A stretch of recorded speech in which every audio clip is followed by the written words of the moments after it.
Oh, hello. Hi, I'm Chris from Airwindows, and we're going to do another coding stream. So let me shuffle my windows and things around. I was just making a post to my Patreon because we're working on some things that should prove interesting, and I'm going to see where I can take it. In particular, hey Carla, Jonathan, Super noch, Sumed. We are talking about the meter. And I can show you a little bit of what I'm talking about.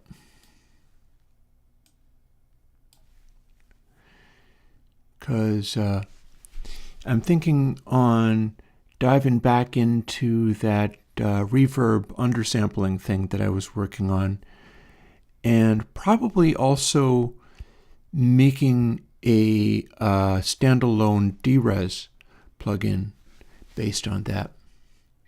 But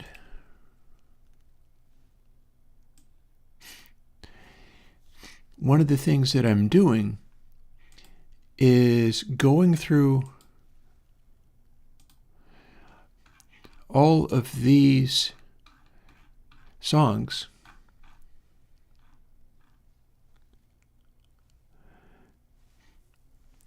the setting for meter, as you started out, and we'll see that, there is no specific name for it. Also, it doesn't actually focus on Muttlange's work as much as I thought.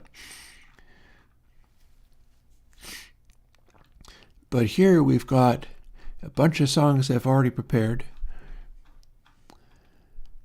up to and including our initial A tier here.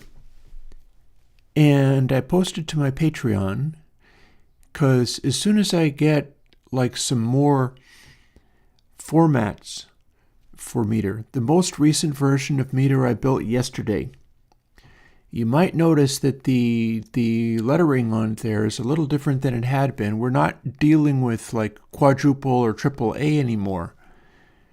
It is now just using a 2-letter code, and it's A through F in sort of 2 decimal places. So like AF is 1 higher than BA, and so on. And that means it alphabetizes nicely. And that's the way that I'm ranking these. And what you see is what I've got so far as I worked through sort of A, B, and C, and D, and so on, for the rating set to the default setting for all these songs. And you'll notice some interesting stuff popping up there. For instance, of course, lots of Beatles.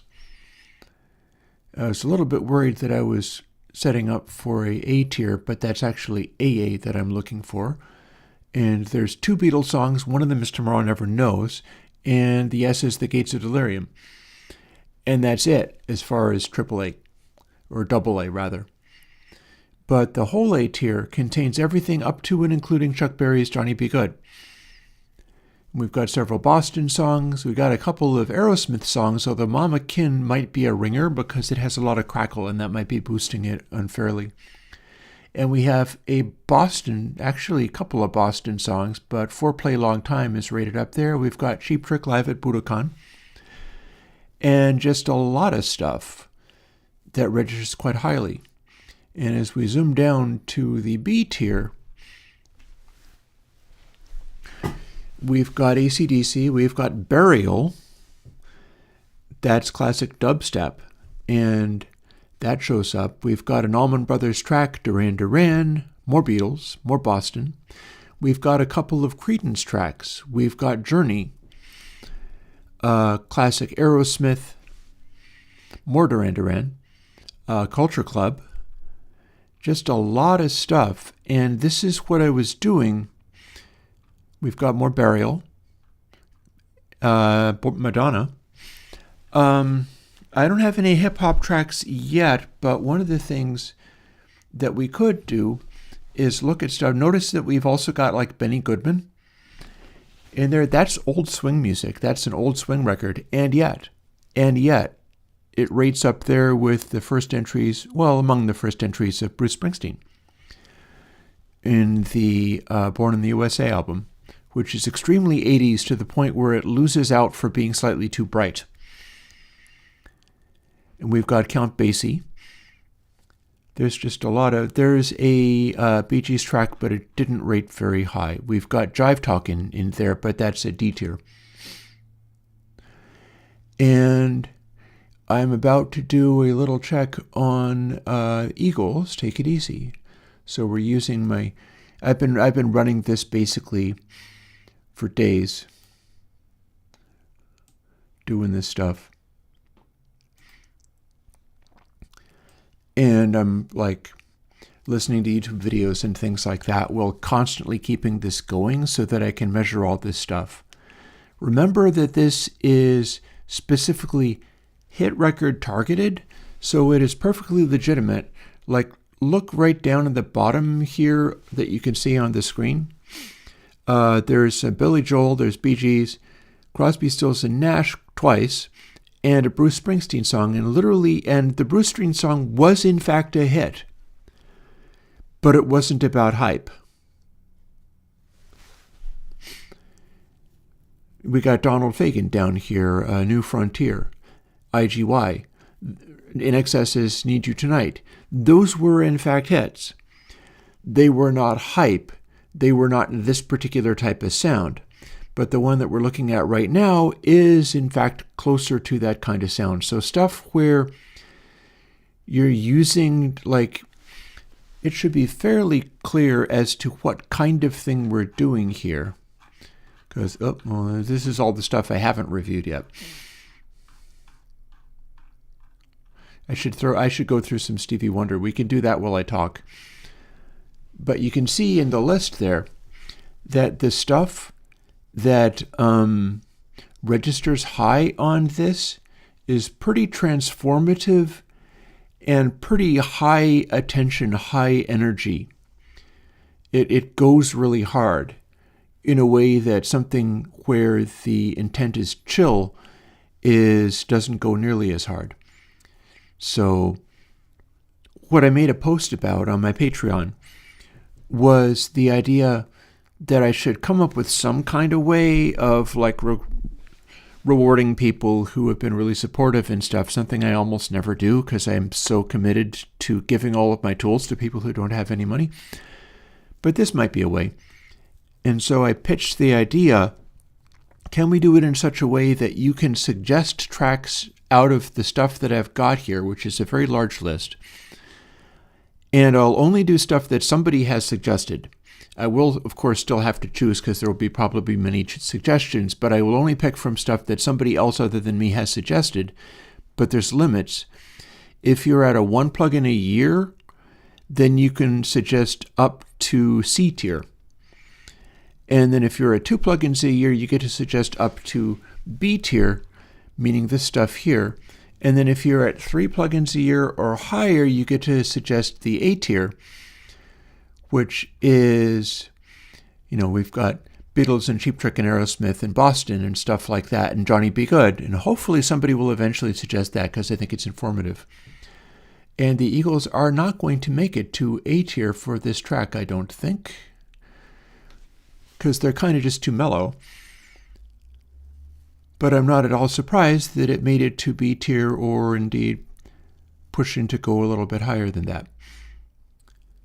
And one of the things that we watch for is the way that the line kind of rises throughout, leaving you wanting more. These are the kinds of things that you learn about. I could do, okay, so let's cover that base. BC it was.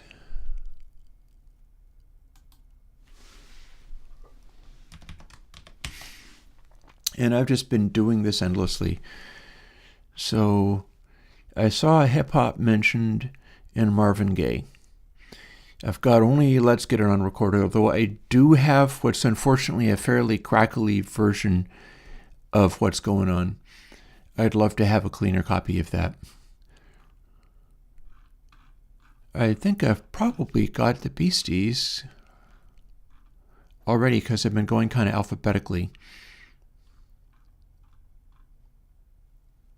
Yeah, so Hey Ladies ended up in C tier.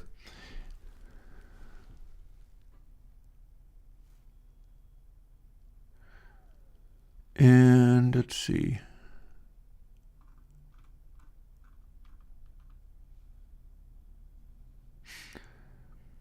I think C tier and up. Yeah, Shadrach is DA. So some of these things aren't designed to do the super hit record thing. I'm going to throw some Stevie Wonder in there while I'm at it. In fact, I'm going to go backwards.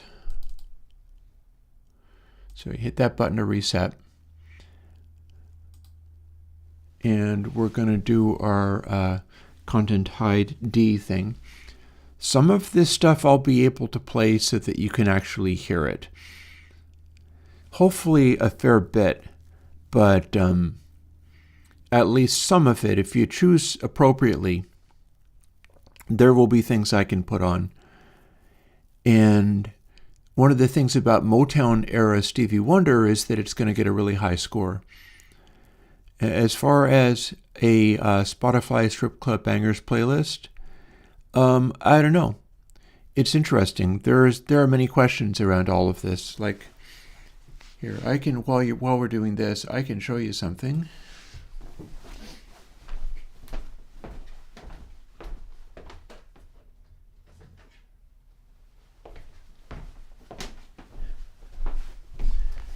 Okay, so a really good friend of mine, knowing that I was doing this and hearing me talk about it, got me this. This is technically Def Leppard's Hysteria, and I talked about how I badly wanted to put that on the meter. Unfortunately, this is a sealed copy. This is a 2-record set. This is the remastering. I can't use it. I can't use it. I don't know if the guy is going to be able to like put it back, or I don't think I can really give it. I don't think I can really give it back to him. He wouldn't accept it. So I'm probably simply going to have to sell it to a record store unopened and be like, hey, so yeah, I can't use this. But I can't use this. This is not what I'm working at.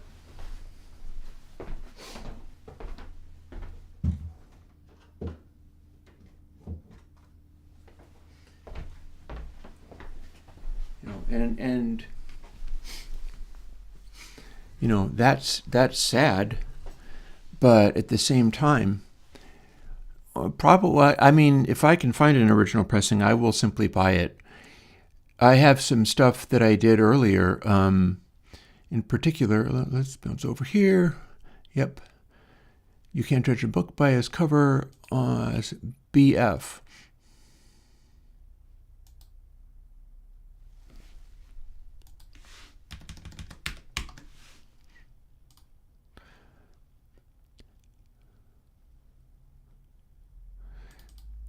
How about something even more aggressive than that? This time, it is signed, sealed, delivered. Hey, Marshall. I went to a record store the other day and got a whole bunch of records that were very high priced, probably higher than that each, because they were a bunch of original things, including, you saw Duran Duran. That's because I was able to find a copy of Rio off of original vinyl. The trouble with that is that my version of the song Rio, I've got it recorded, but I have to fade in mid-song because the edge of the record was so violently warped that it wouldn't play. And that's still more useful to me than modern remasterings and repressings, because this is all about what happens with the, like you were looking at where the peak energy lies and where the slew energy lies on this classic track, this classic Stevie Wonder track. Oh, crappy I can answer that quite easily by just scrolling down. You are looking at them. So quadruple A is basically just only what rate says AA in the current measuring. We don't do 4As anymore. Give me a second. Everything's happening at once. I need to shut off the ads for this stream because it's pointless. There's no reason for it. It's not like it does me any good, and it only annoys other people, so why should I bother?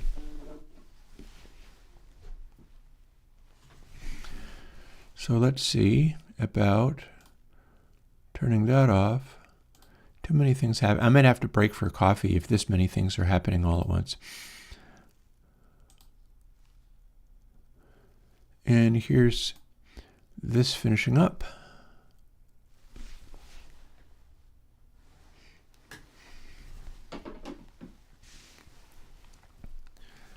Hang on. Make sure that can't ring anymore. And so there's Stevie. Signed, sealed, and delivered is a CB rating.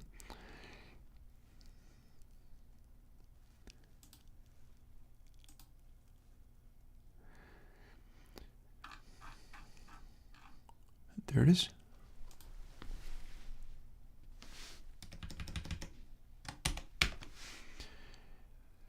So now what I'm wondering is whether my recent developments, this meter has gone through a bunch of changes,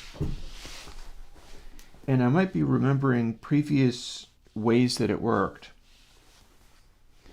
Because there was certainly a time, I think it was when everything was responding to the most possible hype, where that track was one of the few things that got to like a full A rating.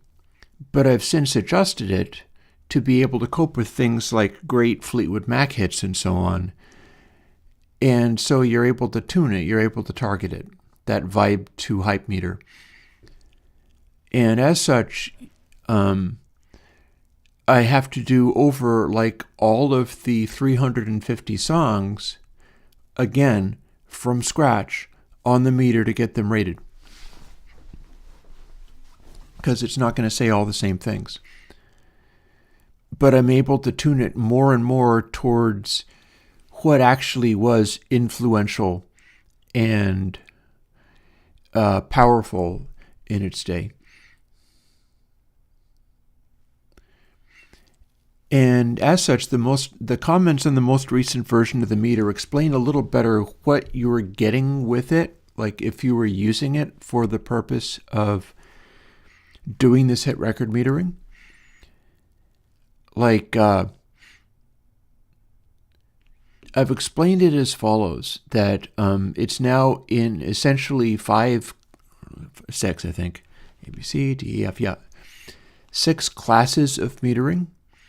And we're kind of going through and doing a few more while I talk before I get into actual coding. And this is what you'll see on the Evergreens videos when I start putting them out, except that wherever possible, you will also be hearing the sound of this. Because I'll put it up with the full sound of it, and then if it lets you do that, I will keep it and assign the YouTube revenue to the copyright holder, and then everybody's happy. They treat it like radio, and it's all good. It is transformative. It is clearly fair use, but that does not matter in practical terms. I can't actually run the sound simply because it's fair use and get away with it. But where they will let me do that, I will do it. And then when they don't, I will do a version with content hide D and upload that. At which point, you will hear the little brief snippets of it, kind of like this.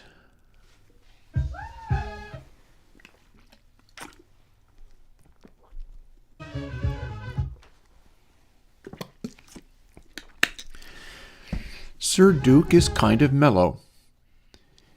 You can see literally in the chart here that the peak energy is extremely hot relative to RMS, but it is not very bright. The brightness is sitting down lower than that. I've wondered whether maybe I should do a color coding thing to help, where the colors will tell you what to do. It's also on the end of the vinyl record, and that contributes to the effect that you're seeing where it's kind of darker.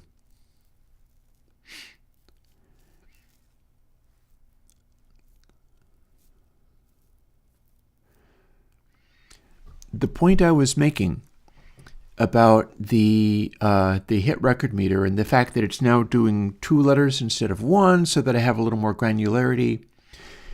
Oh, interesting. Well, I could work on that some today. We were going to work on those reverbs and things again, and certainly that's going to happen, but it could very well be a thing where I could work on, and there we are. So that was Sir Duke, and it came out as CD, partly because it is not bright. It's a darker, it's a more chill thing. If you set this control all the way to vibe, in fact, let's do that. I am going to rate it, first of all, with CD, if I'm not mistaken.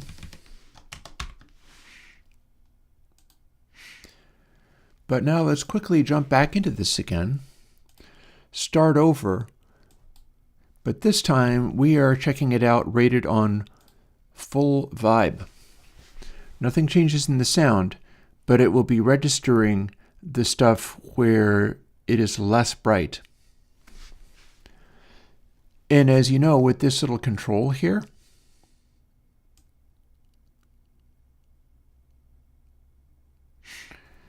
we've actually got it set so low in vibe that we're kind of shooting for less energy than this. So probably what I'll want to do is, it doesn't want to do full hype. Look for where the biggest density, which is probably sitting directly over the vibe setting. Perhaps lower. Yeah.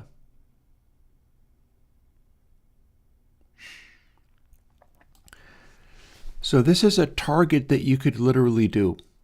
You could literally take this, knowing that this was the setting for this particular track, and go, I want to match the vibes and warmth of the track Sir Duke.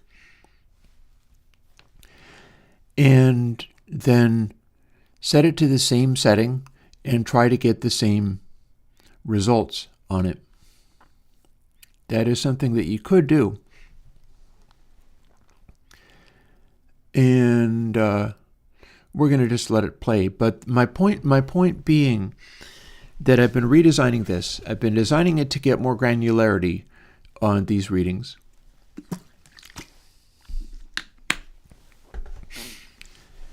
And the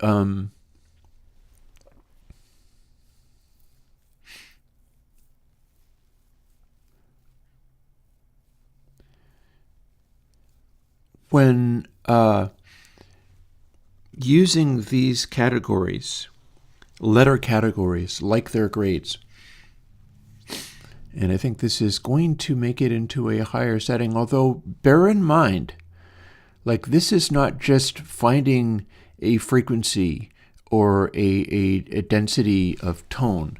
Like if I go to full hype, it wants different peaks, and then if we go to full vibe, like here, we're accentuating that as much as possible. But the score is coming out of density of this stuff happening. Like the score is coming out of how much of whatever we're measuring for is hitting. And it's all slight variations in how intensely the sound comes together. Again, you could do Journey's Don't Stop Believing, and literally see on the hit record meter tuned to the default setting, which itself was tuned to, and see, if you set the meter to more vibe oriented, then this track rates higher than it did when it was mainstream success oriented, because the setting that I found kind of tuned in on things like Def Leppard and the Beatles is in the direction of extreme hype, but with just enough taken off of it that it's not like all helter-skelter and so on. And there we have it. So what we found is that in running this thing again with the control set to accentuate vibe more than hype, we have a very similar result. But it does register a little bit higher because it was asked to focus on different ranges rather than only on hype. Hype up here, you'll also notice that it sort of shifts upwards in pitch a little bit, but mostly it's just it's sort of shifting and wafting around there. There is a correlation between quieter sounds. There's a correlation between bassier sounds, but it is not simply a frequency region presence control at all. So I'm going to have to quit out of there in order to get the original track back. But we'll continue walking through some of these things because I might as well. I haven't even finished answering the question yet. But this time we're going to look at Superstition, which is definitely a hit. And so that should, the slider position for mainstream defaults to what I consider to be pretty much the optimal mainstream. It's a little, you see that it's covered up the H in hype, but it's not literally the middle of the road because that's a little bland.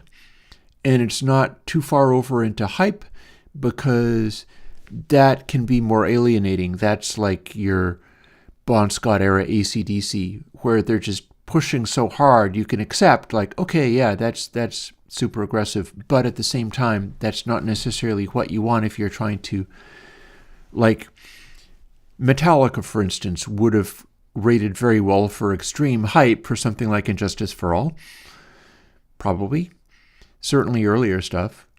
But then as they hit the Black Album is when they come into focus having their sound tuned for this kind of stuff, the mainstream appeal. So everything gets a little bit darker, everything gets a little less ferocious, but not too much less ferocious. And it defaults to the optimal setting. Now, the ability to hit those settings is where we get the letter grades. And that's where we get Stevie barely a third of the way into the song already hitting quite a high setting, and only is going to increase as it goes on. F basically mean, and if it says like, FC or FB or whatever, that's going to be in the F tier. F basically means this is not a barn-burning hit record. It could be many things. It could even be a hit record in its own right.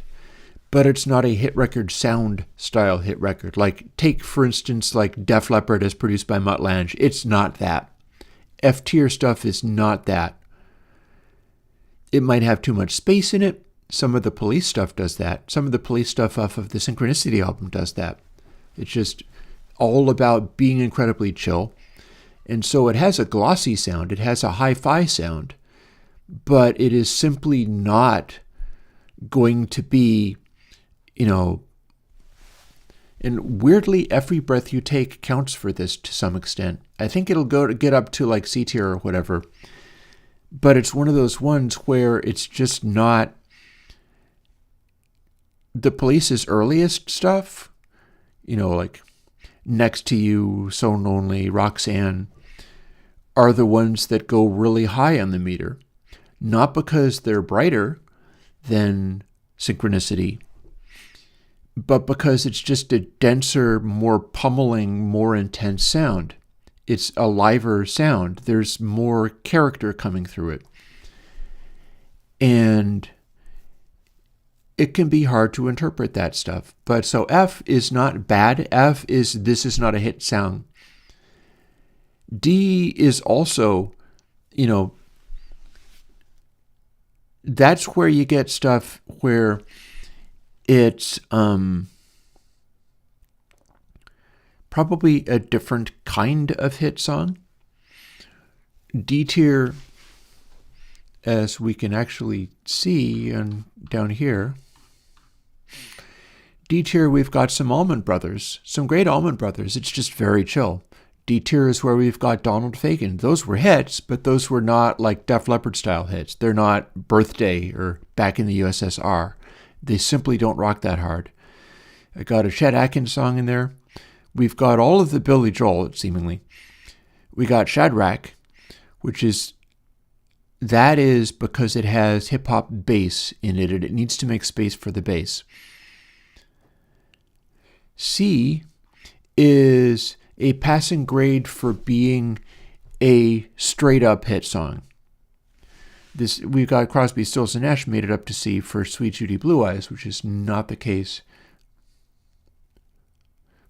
We can find out because I've recorded all of that stuff. We can get into that later because I've got to do all of these hundreds upon hundreds of songs that I need to record all of them in order to be able to present a list of ranked and rated songs according to this kind of meter. Oh, have we just started Superstition over again? We have. Okay, so Stevie Wonder, Superstition, registers as CD.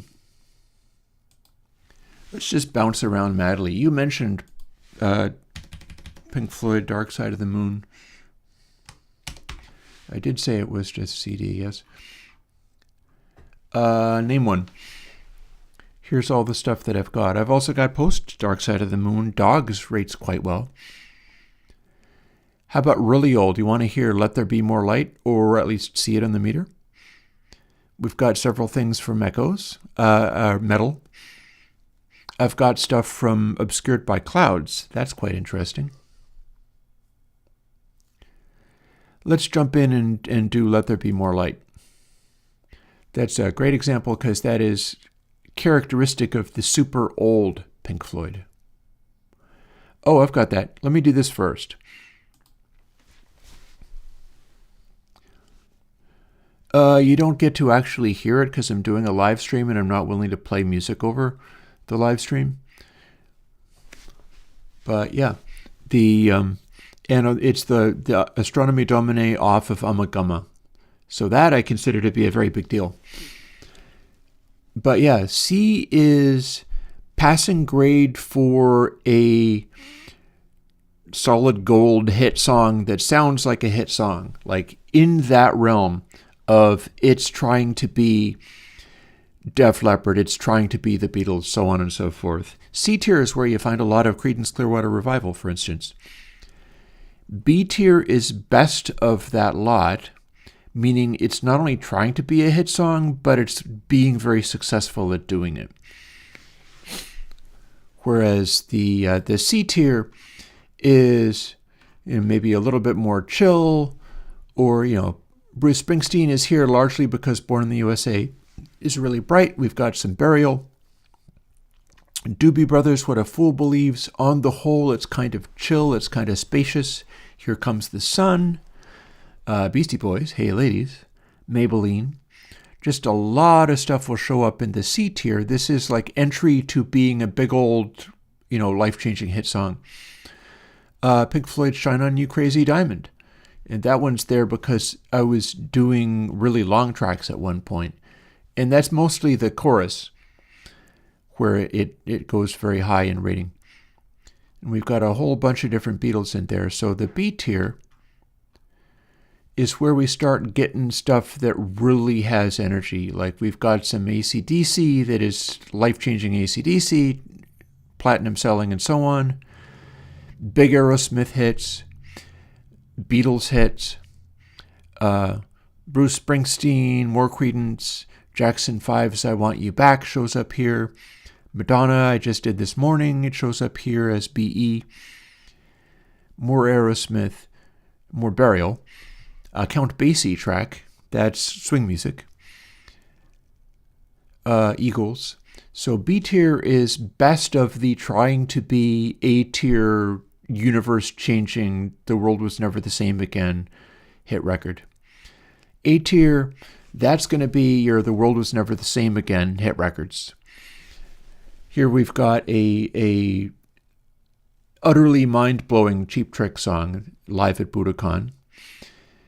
We've got some Beatles tracks from Sgt. Pepper's, multiple Boston from the first Boston record. That was very much a world-changing record. We've also got some stuff like side-long Yes records, such as off a Relayer, for instance, made it all the way to double A. That's not because it was a hit, but because it is a definitive record, like where it really cranks up and pushes to be as intense as it possibly can. It succeeds in doing that. It succeeds in being about as intense as Birthday or Tomorrow Never Knows.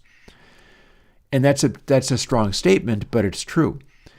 Same thing for Close to the Edge, and Close to the Edge is somewhat better at being the this was their greatest album, this made them,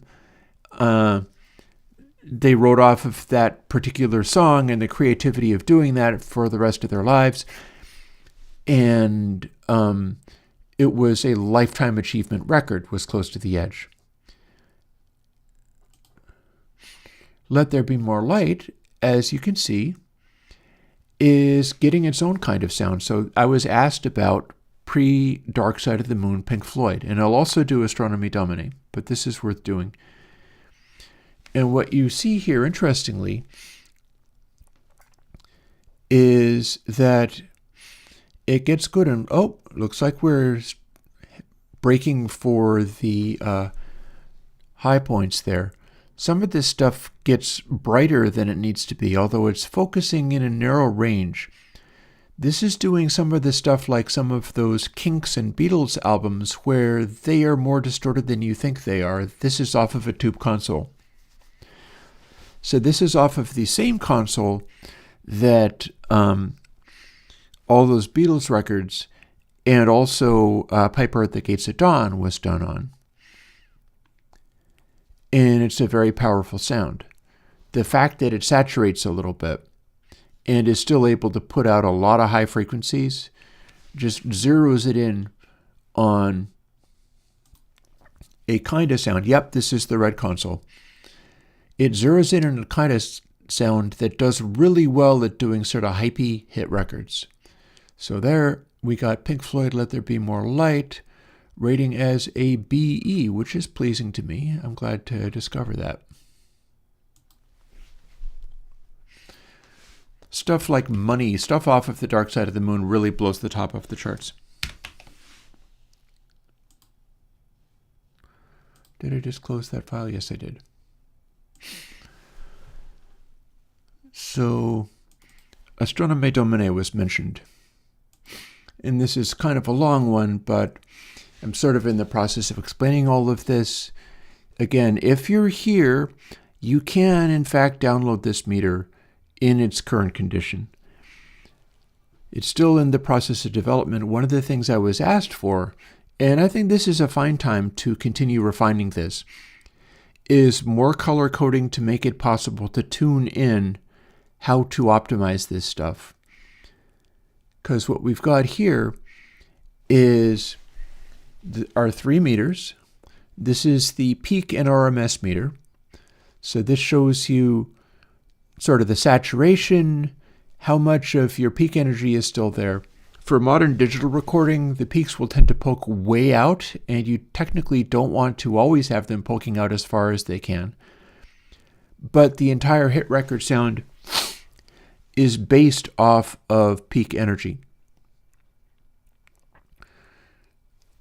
So there's a point where you can trim off some of the hottest peaks, but you don't want to needlessly trim off any of the hottest peaks because it's the spread of those peaks that is what you're interested in.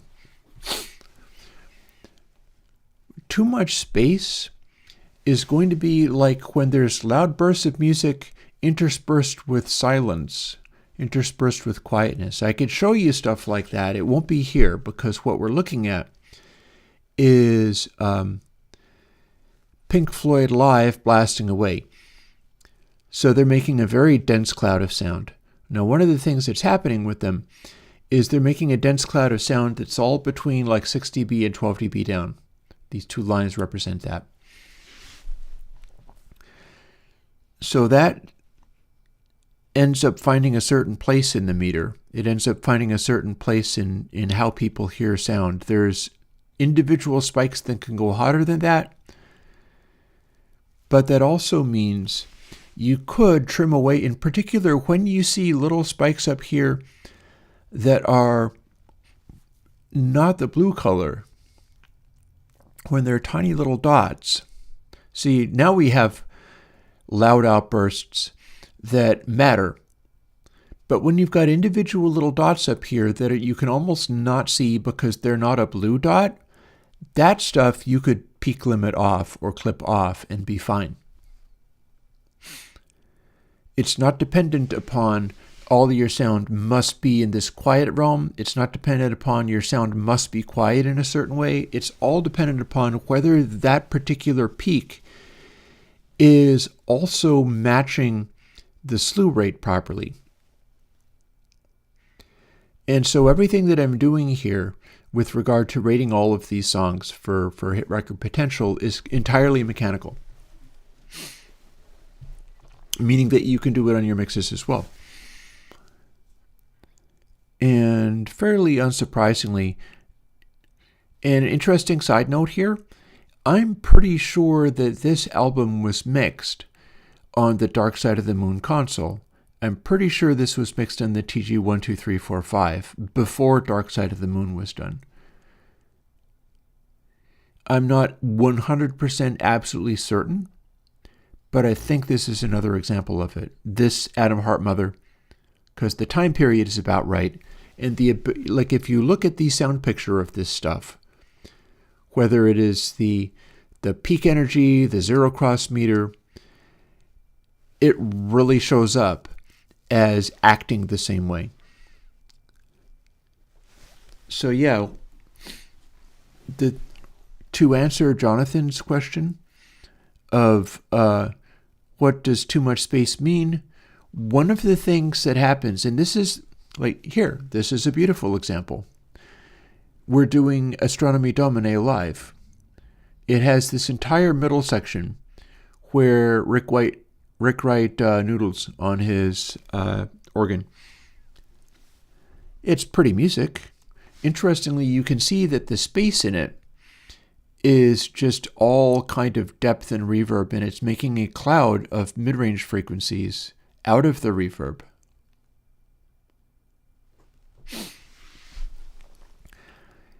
But this is not hit record behavior. The line drops to next to nothing. Because when you're playing songs over the radio or trying to have hits to attract and interest the largest number of people, you don't stop.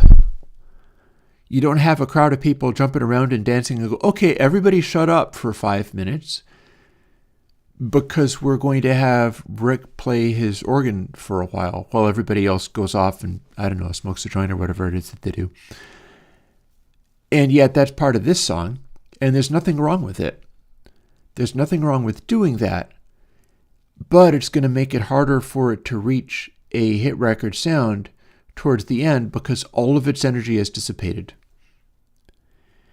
And when you have spaces in the arrangement, when you have the band going or whatever, yeah, and I have that record. And it's a good track. But it's not a hit record track. But it's a good track. So this is where it gets more interesting.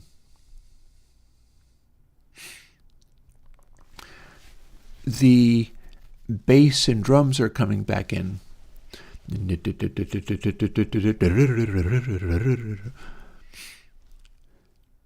we're starting to get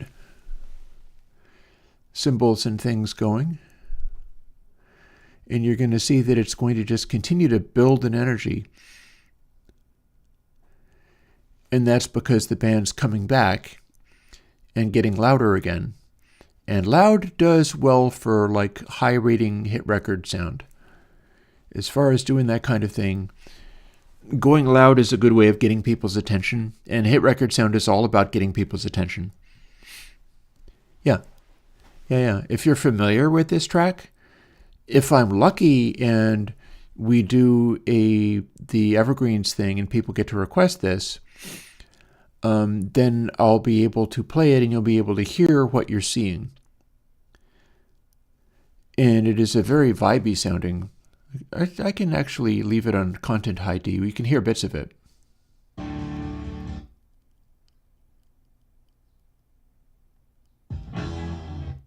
We're going back into the quiet part again, so never mind. But it's a very early 70s, late 60s sound here. I'm kind of excited to go and do a bunch of Jimi Hendrix as well. That's one where, if I'm not mistaken, you never get to play that on videos. They always content hit you for that stuff. I can test it and find out, but I'm pretty sure that's how that's going to work. Oh, and they're finishing their thing up.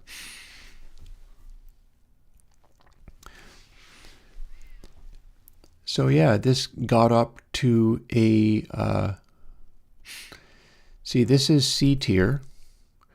Then B tier is this area up here, and it actually got up into this region a little bit. And then A tier is the area up here for where the line could go. And that means that is rated BE. Note that I've got a couple of different Phil Collins tracks visible on screen.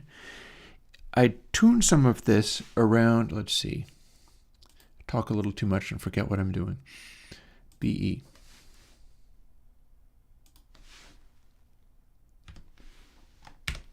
There we go. Let's sneak in some of the classics while we're at it. This is going to rate very, very high.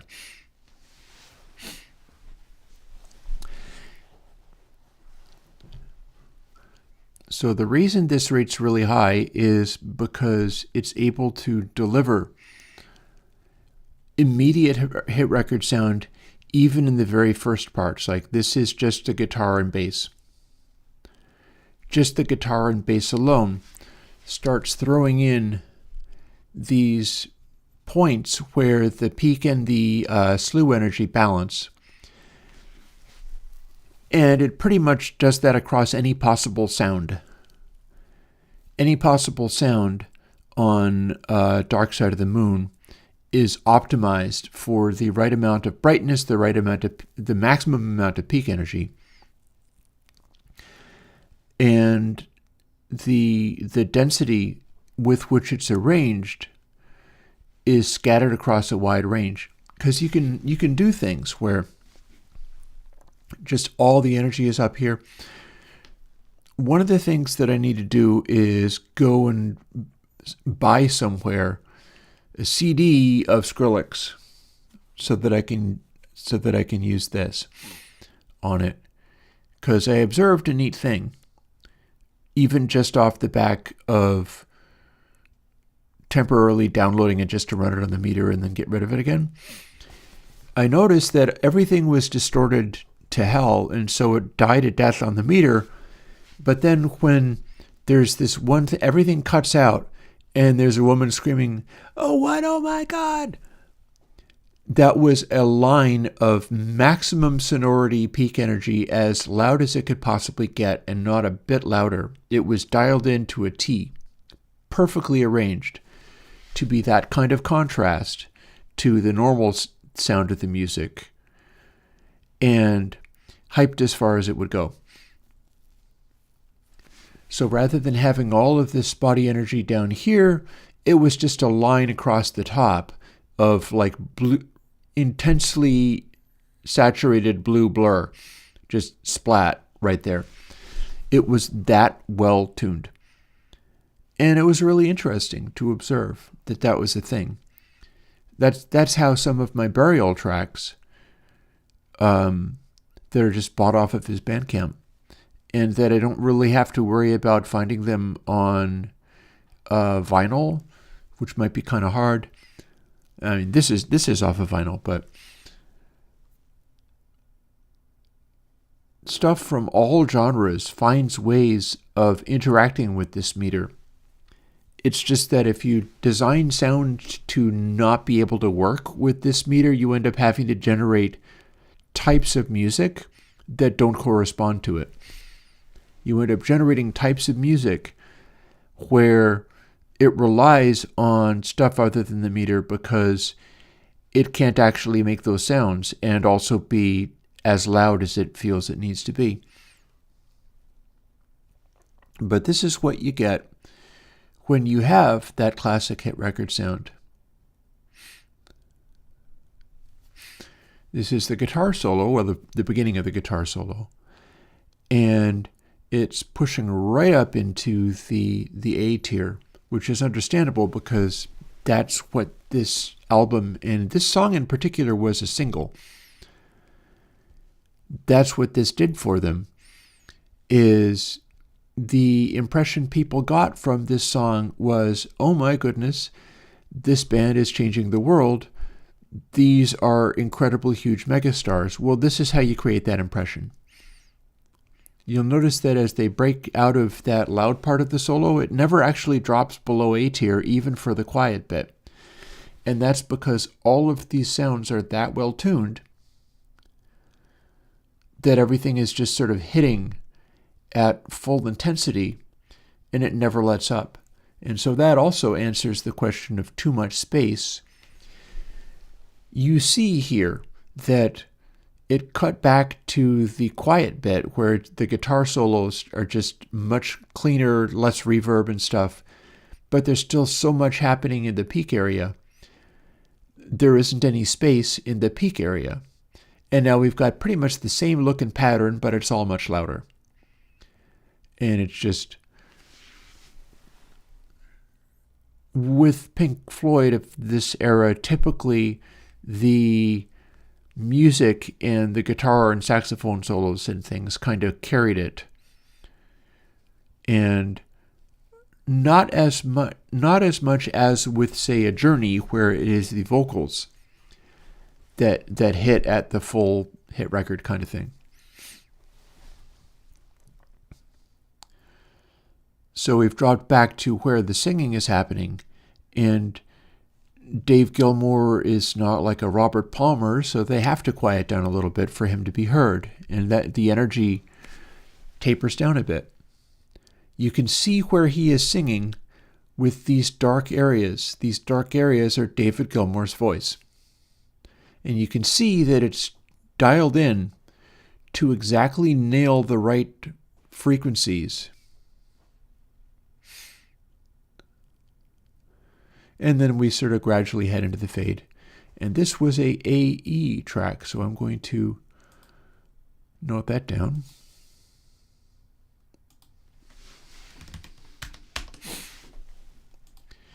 I can show you something interesting. Let's see, did we close this? Yes, we did.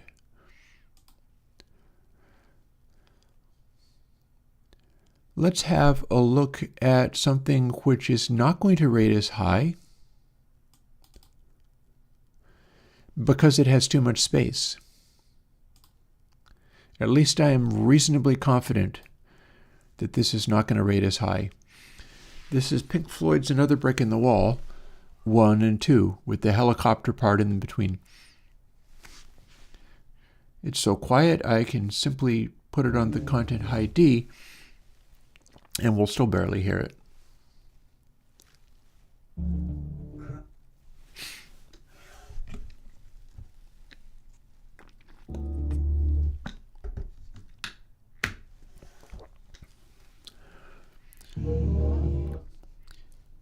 And you can see that this is barely lighting up any of those blue pixels at all.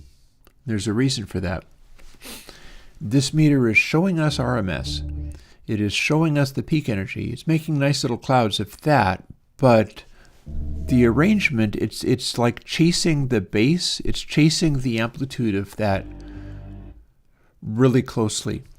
You'll notice with all of the super hit energy stuff, there's this constant cloud of peak energy going at all times. Even when it cleans up and leans out, it's still filling things. This is usually a function of compression, but you just have this aura of stuff happening at any given instant. That's how you can tune into a song and know within a couple of seconds, whoa, this is a hit song, I'm going to keep listening. This doesn't have that. This is much more hi-fi. It's much more, we're doing a quiet part, and so we're just sitting and chilling with the quiet part, and then the loud part's going to come in and knock your head off. Also, you can see where the slew energy sits, and the slew energy is not only way below the peak energy, it's even below the RMS energy. It's probably worth me coming up with a way of color coding that too. I'm not exactly sure what I'm going to want to do, but I'll figure something out. And we can experiment with it, because that won't actually change the letter rating, and so I can leave the letter rating the way it is. But this is a beautiful example of not a hit record style sound. It's doing something else. And the thing that it's doing is having too much space. It's having space in the dynamic sense.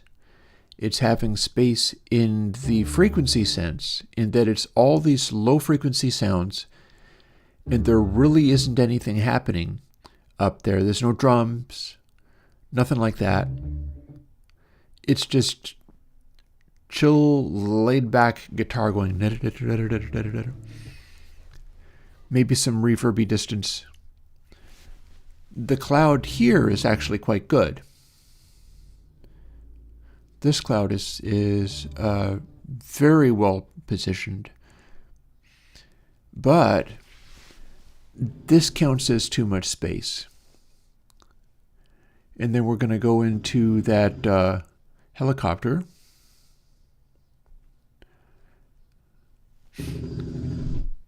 We're starting to see some energy happening there because it's so loud.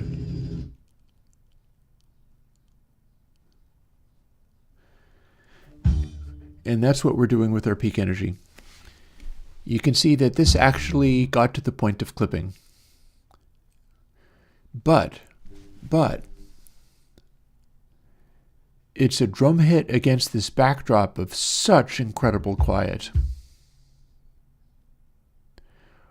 It's registering as being a hit record kind of noise, like where these line up. They're doing this thing of making the pixels light up in blue, but too much space. None of this is going to rate very high on the hit record meter, because it's just not like being mixed like Cheap Trick, right? It's not being mixed with enough compression and gloss and so on. It's all a little bit too realistic.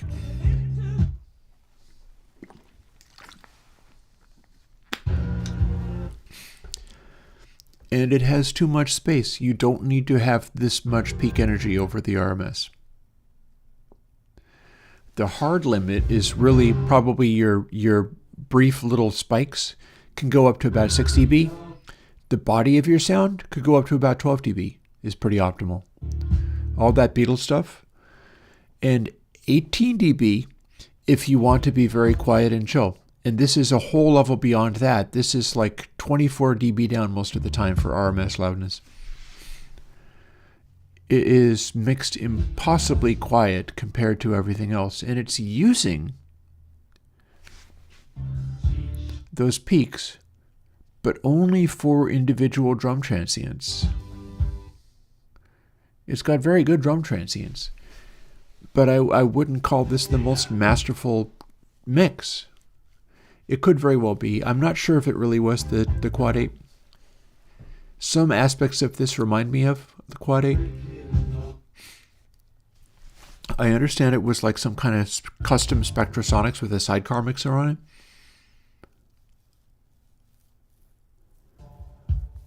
But this is the kind of sound that is. It is definitely a movie soundtrack sound. But everything like, if you put this out now, forget it. Bearing in mind that stuff is normally splattered across the top of the meter, and pushing this moving curve here is typically 6, 12, 18 dB louder than this, including when the entire choir is going. So you technically can't do this anymore. And honestly, for most of it, you could push it up a solid 6 dB and be fine. Absolutely fine. You could peak limit or clip 6 dB off the top of this with no trouble whatsoever. They say that peaks are the stuff that you can't hear. And I like the track. I like the track pretty good. You see all of the peaks up here. There are, in fact, constantly tracks going on, and this album has had the capacity to like fascinate people for years. People get into a zone of like they're teenagers growing up and in college for the first time or whatever, and they get really depressed and they get into a thing of listening constantly to the wall over and over again for weeks on end until they stop, or jump out of a window, I suppose.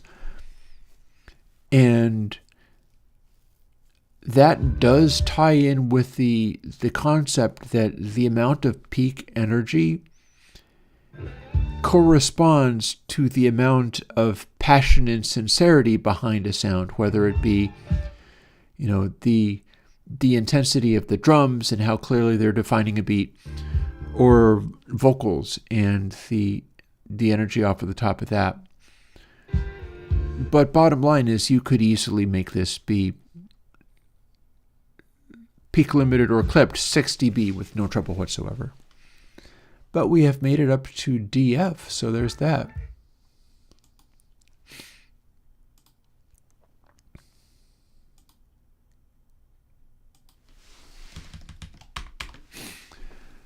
Whereas by contrast, and there is the heavy rock version from the same album. But we were looking at older Floyd too, so I'll sneak in this one while we're at it.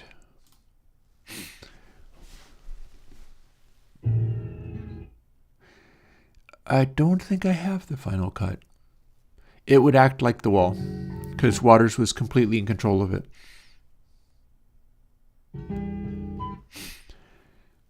So here's a case of early Pink Floyd.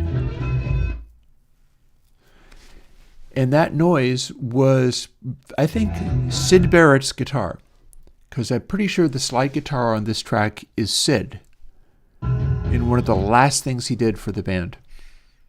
I'm not certain, but I think it's Syd. This is Remember a Day.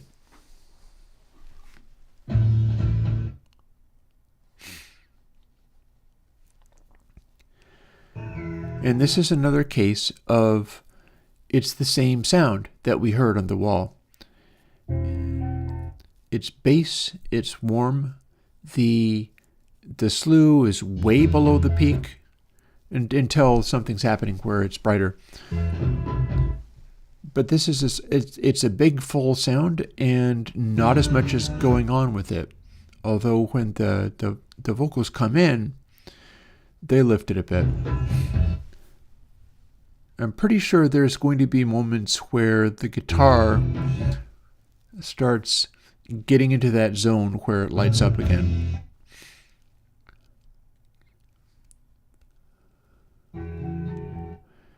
A completely brick-walled record, and I've got some examples of that. I've got a Foo Fighters example like that. Will tend to just distort, and rather than having the cleanness of, like, the slew from these will wrap around and start poking up from beneath as gray, red, or black lines, and that tells you that you've gone too bright, and that's typically what happens, is it'll have a lot of interference lines in there. The RMS meter, notice that this is pretty optimal. It's getting up to about 12 dB down. That's about as dense as you want sound to be. It's just not got it dialed in quite. But the Green Day stuff would go up to around here or so, in some cases even more. And rather than having the cloud of peak energy, it's just a flat top. It's just splatted against the top. Now, it might also light up a lot with these blue dots, just because anything that isn't completely distorted is dialed in and sounds pretty good. It's just that it's squandering some of that. What you want to do what they intend, is back it off just enough that the entire top, like 3 dB, is just a pile of constant blue peak energy at all times. It's possible to optimize for that, and I'm sure people will, given the technology to do it. The end result would be pretty exhausting, but that's kind of what some of this stuff is meant to sound like, is that kind of exhausting.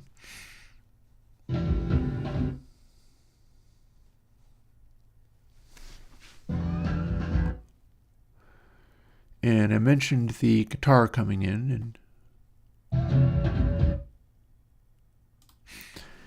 and yeah.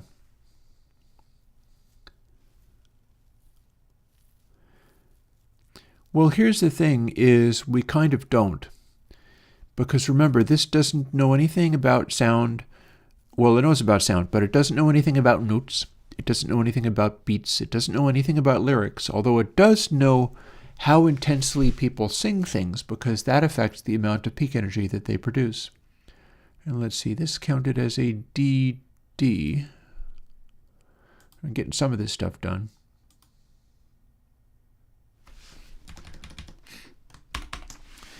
I can also throw on an example, I think, of too much space.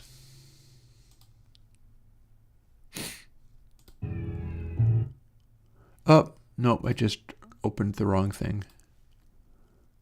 Does that sometimes. There. This time it'll open Saint-Tropez from the album Metal.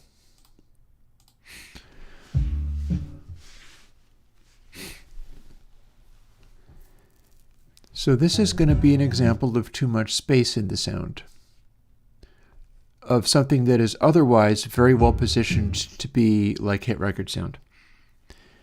It's a little dark, but the sound of the vocals and drums on this are very crystal clear and bright.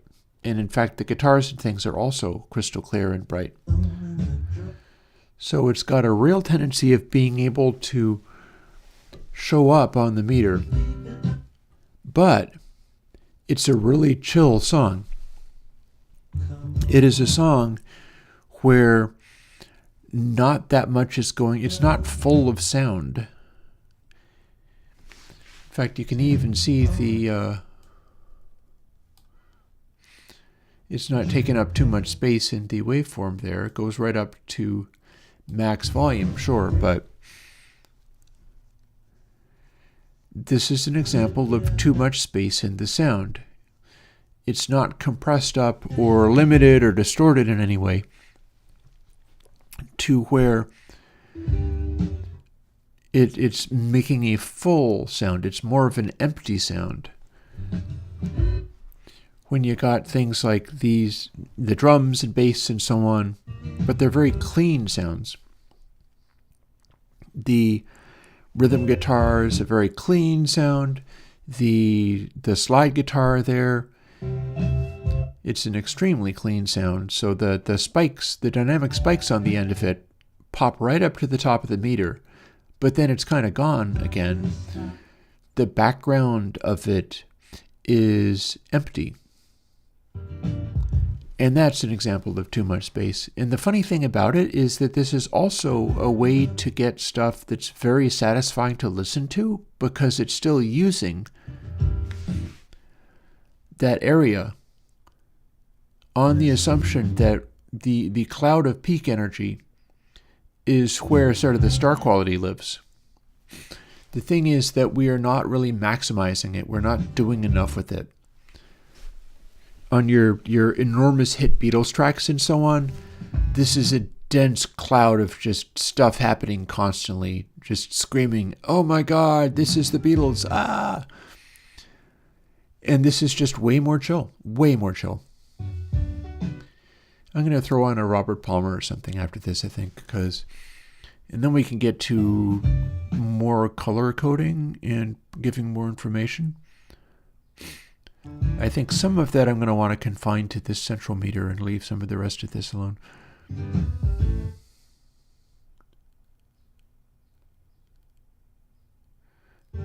This is probably the best one for doing that with. But yeah, because you don't necessarily know, like, if this a little black dot, right?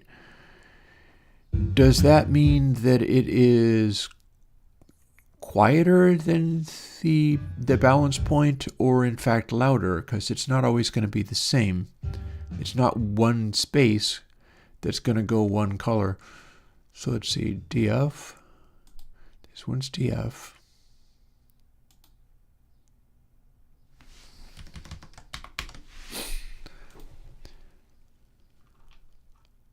Oh, driver 8 is going to be an interesting example for stuff that sounds warmer and fuller, but doesn't have the brightness.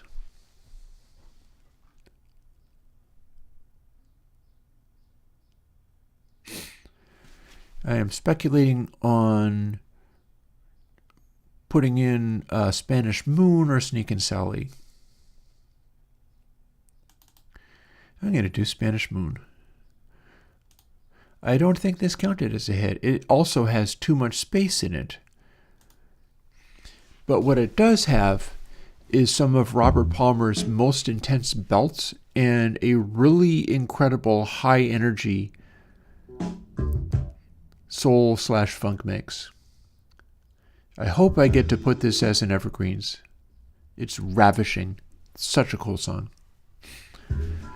But it's like, this is that 80s energy before the 80s. Late 70s, disco period, but it's a soul. The amount of attack on it is very soul.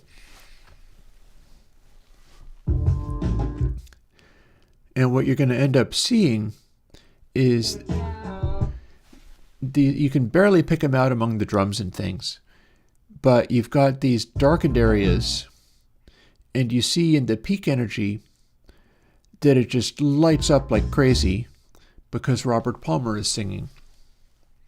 And that's the sound of his voice at this time.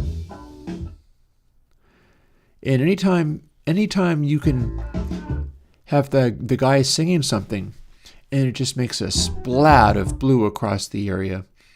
And again, this is leaving too much space. He goes for like an entire bar without singing.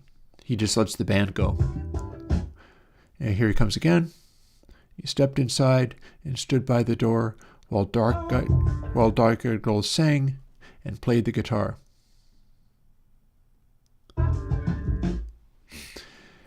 These little clouds of blue, these little sparks of blue are voice. They're Robert, and he's not necessarily super on pitch for all of these things, and yet it comes across as just a extraordinary singer, even if he's not singing perfectly on pitch, because the amount of projection he's doing is just super off the charts. And even though it's a very, there he is again, this area here, and bass, this is probably bass. The amount of energy going on here is extraordinary for how sparse this song is. The arrangement of the song is so sparse. All the drums are incredibly heavily damped, so you see them, but they're these little tiny spikes. You see 80s stuff, and the drums have little tails on them from the reverb, but this is just little tiny spikes everywhere.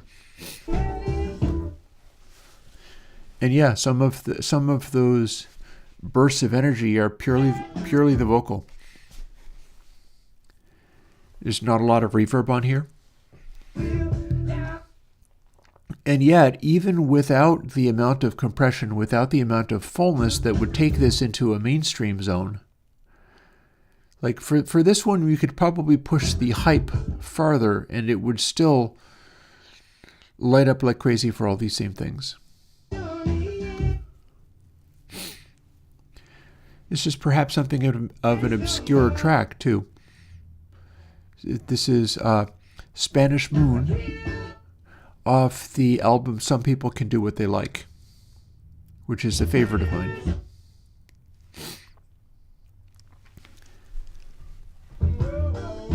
And it's just fascinating to me how much is going on in this, even though it is so sparse an arrangement, it is so sparse a song. It just does this extremely intense groove where there's constantly, you'll notice that even in these places where he's not singing, there's a lot going on in the loudest 6 dB. And there's about an equal amount going on in 6 to 12 dB. And then as soon as Robert is singing, it just fills up with so much going on. But it's an incredibly sparse arrangement for how much star quality is pouring out of it. And there are some simple explanations for how that... there he is. That's Robert Palmer. He is showing up on the meter more or less all by himself. This is the background, and then he sings, and all of a sudden it's a Jackson Pollock painting. So one of the reasons this happens is because our ears are predisposed to hear, even in little bitty moments like that, the sound of emotion, the sound of intensity. These are the noises of animals squalling and expostulating, emoting. And it is the tone color of having that organism go really loud. It's just as arresting if like a cougar screams in the woods near you. That might be one of the reasons why we react that way, is because we evolved to be like, oh my God, that thing just made a noise and it went right up my spine because it's about to kill me. So let's see, CE, this one was...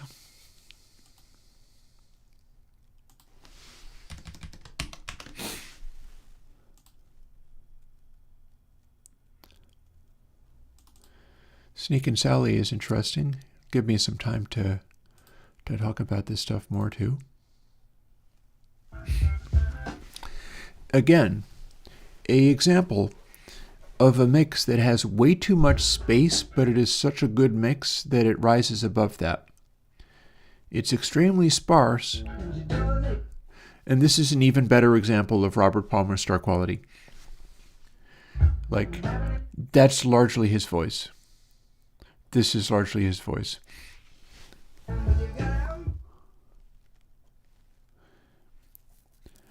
And the background around him is as quiet. Oh, look at that.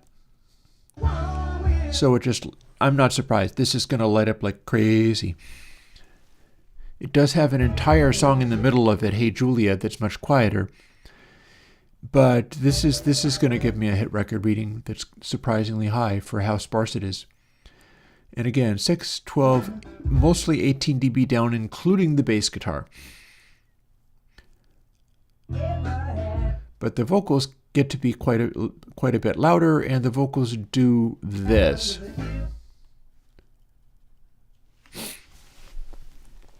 You can also tell by the frequency. The zero cross meter shows you where the fundamental tones of those sounds were. So when you've got singing, it shows up here, and that's how you can tell that it's the voice doing that. And anytime you have a big splatter like that, that means something is happening that is ear-catching, and you're going to be able to get a lot out of it. So yeah, this has already made it up to CE, and we haven't even got to Sneak and Sally. This is the sailing shoes part of the medley. I don't think it's going to do anything that spectacular during the Hey Julia, because it's kind of the Hey Julia is kind of the take a breath moment of it. But it does actually have to be used as a single track, because this is experienced as a medley. This is a really famous medley, in fact.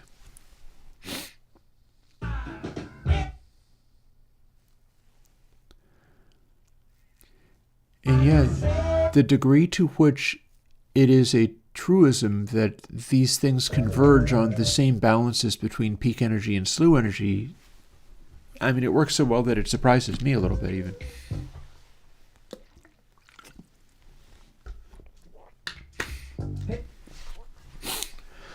You'll notice that in Hey Julia we have some energy up here, which is those the shakers and things. But they're not really significant because there's not peak energy to back them. But if you're doing a mix and you're trying to get more stuff to happen and things are a little bit dull, you can introduce elements like that to just bring the average amount of energy up in the region you want. That would be average energy being a little bit too bright. So I am thinking in terms of what could I do to telegraph some of that stuff.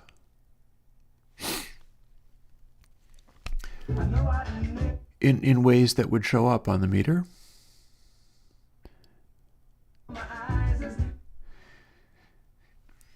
I feel like some colors that might work might be like switching to red for too much highs and green for too little highs.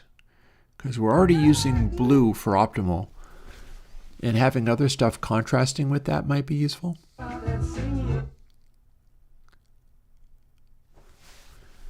I also feel like switching to an entirely different color might be handy, and it might be that there's a zone rather than just applying everything. I don't know.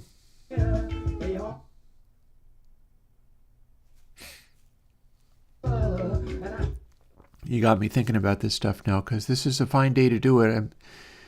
Like I said, I want to move with this, although you can download it now.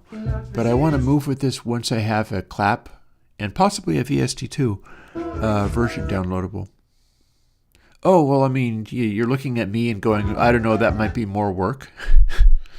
Come on. I am the last person to complain about more work. I haven't even made my second cup of coffee today. Or actually, no, I have had the second cup of coffee, but I haven't made a towards noon cup of coffee. And so here is Sneak and Sally itself. Interestingly, Hey Julia lit up quite a bit towards the end. There's a lot going on there, and I had forgotten how much of that was going on. The beginning to Sneak and Sally has, by contrast, kind of quieted down and chilled up, but it's gonna liven right back up again. Because this is a vocal-heavy song.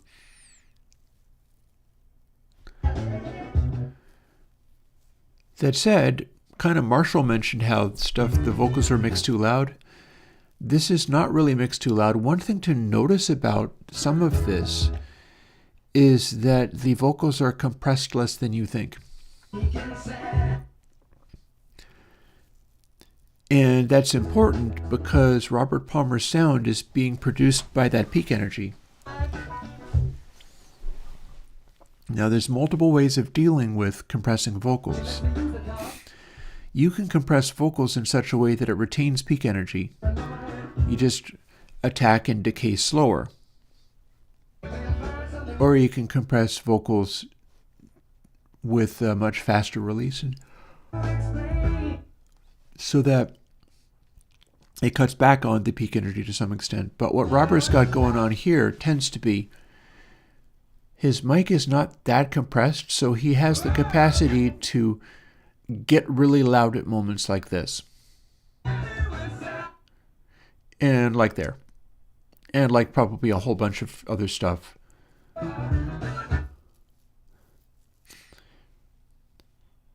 So with that stuff, like if this is him, and it looks like this is him, and his peaks are almost up as loud as that scream in the Skrillex track, Scary Monsters and Nice Sprites, he's got the same tonality as the scream. So a lot of his stuff is only about 3 dB down from a Skrillex track scream, which is by definition as loud as it possibly could ever be. And the reason it's tolerable is because there's not as much compression on the vocals as we're used to. And the reason that works is because he's such a belter that he can go insanely loud with his voice, but you don't hear it as just eating the mic and crushing you with volume. Instead, it's the sonority, the overtones that jump out, and that's what we see here.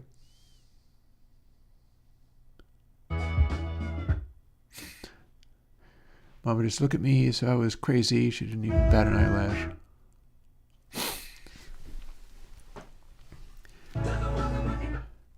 Yep, and we're probably not going to hit a new high water mark, but maybe we will. I'm not sure. That's part of the arrangement of these things, is figuring out ways to make them lift in the end. We have just gone from CC to CD. Not impossible that we'll rise even further and go to CB and end on a high, which is a classic thing to do. We did. A classic thing to do with a pop song is you figure out what to do in the very end of it just to freak out completely and just keep that energy rising and rising and rising and rising through the fade. Just keep pushing. And it is doing exactly that. I think it's going to shoot for B tier. Yep, BF. So he made it all the way to B tier, literally as we start to hit the fade. This is a hit record trick that you can do. And down we go as it starts to fade. But yeah, see, it spent the entire medley being really exciting and hovering around here, and then as you went to the end, the vocals get louder, you get more harmony vocals, you get a guitar on top of the harmony vocals. Everything's happening at once. And you just add stuff upon stuff upon stuff, belts louder and louder as it starts to go into the fade, and the energy just rises and rises and rises until this is our final experience of the song. It rose to the end. That's something that Montlange does on purpose. It's a really effective thing. It's just that, with this meter, you can watch it happening. But people have been able to hear this was happening for generations. And it made it to BE, which does not surprise me one bit. Huge monster hit. Classic. Classic, absolute classic. So this might be a good time to shift gears. So what I'm going to do firstly, it's 10:36. I'm going to make another cup of coffee because we're going to do some coding. And I'm going to switch this over to SWB audio capture. Pick out something to put on. I remember this having some cool bits in it.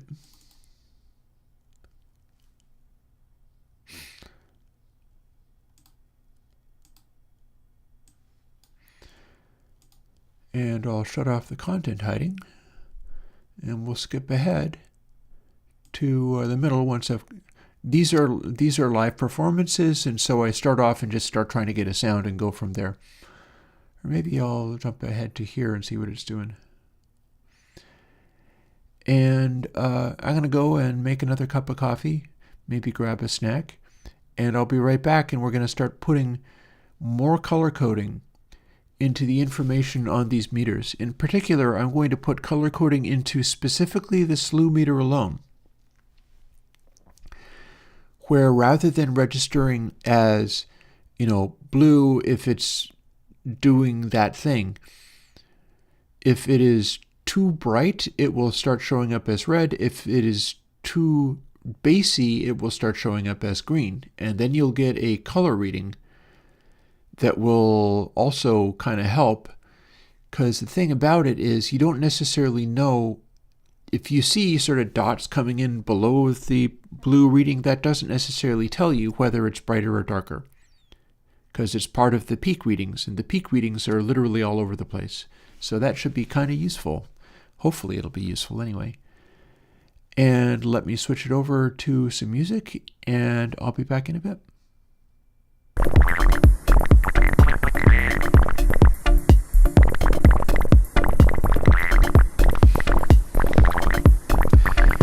I go by ear for this stuff, but now and then I get it right.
Oh. Okay. Okay, I know why it's doing that.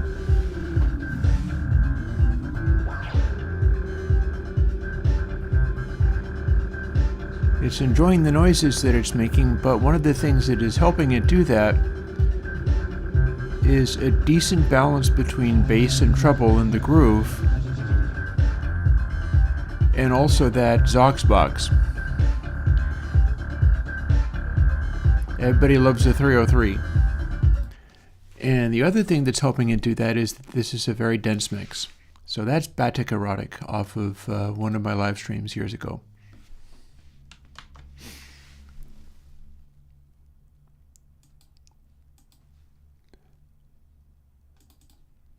And what we're doing next, no diode bridge compressor, I have not. I believe if I identify it correctly, I've tried to look into that, I just haven't been able to figure it out, at least not yet.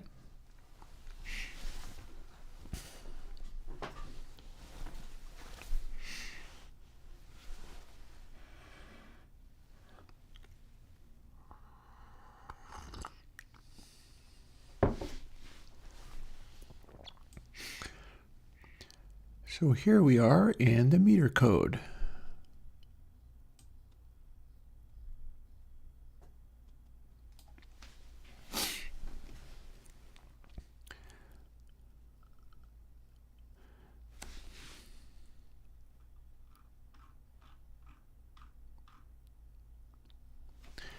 So what would we like to have?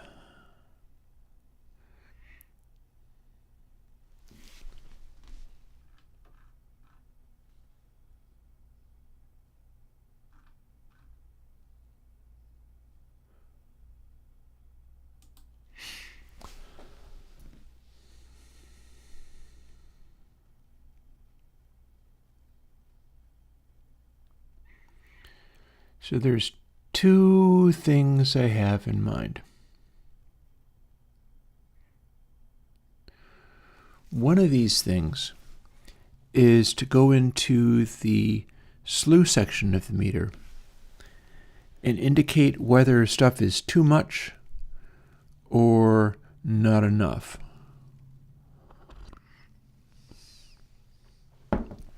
By that, what I mean is the slew rate relative to peak. That's what we're measuring. That is here.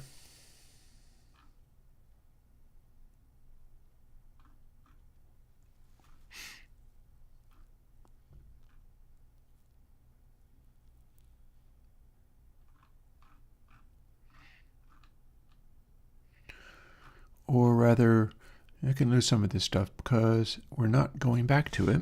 It was part of my experimentation. There's her score.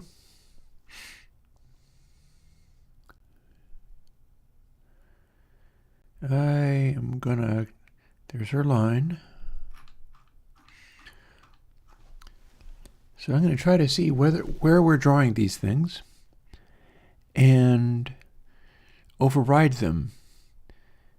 And again, I had two ideas in mind. This is also an interestingly small amount of space for all this. So done with peak, slew, and zero cross. I'm comfortable leaving the zero cross one alone. I don't know if there's anything I can do that would further color code that in a useful way.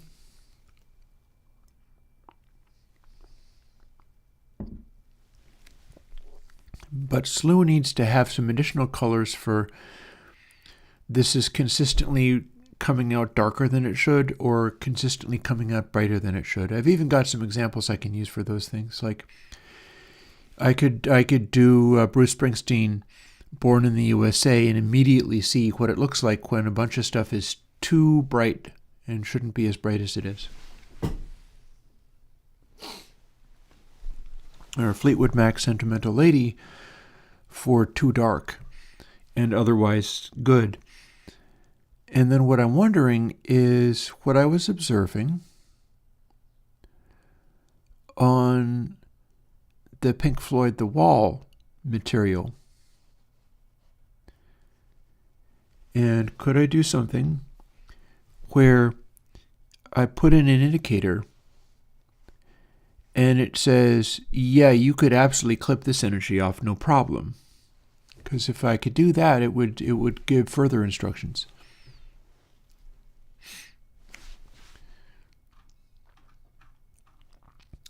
So let's see, we do our RMS first. This is not that much code to do all of this. I just need to track where it is doing and what it is doing.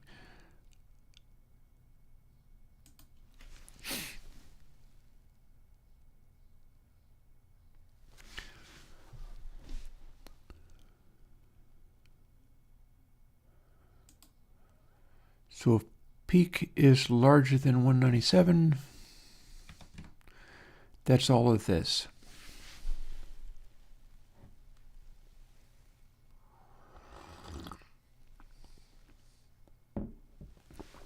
And it is also filling in other stuff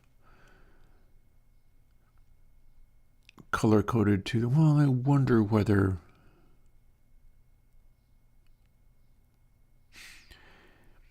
I feel like the zero cross meter doesn't need to go red when the peak goes red. I think I can leave that stuff alone. So I'm going to make a couple of changes here, just in general principles.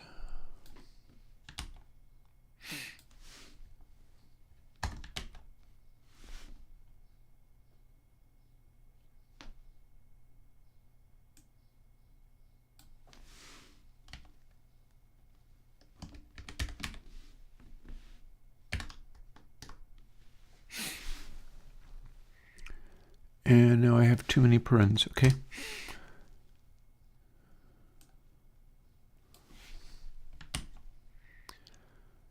And let's see also here.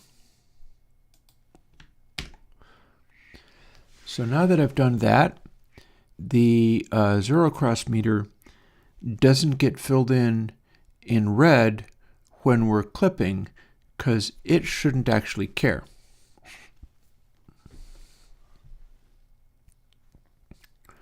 Speculating on the idea of like changing the size,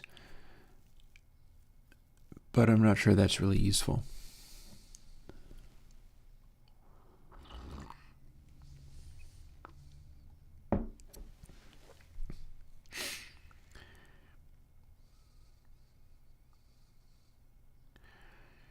Also, our slew meter is simply mirroring what's already being done.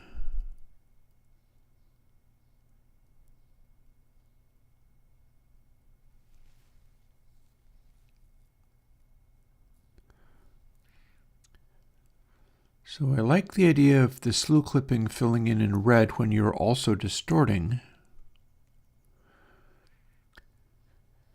But I'm unconvinced that it actually helps to register the, yeah, so same deal.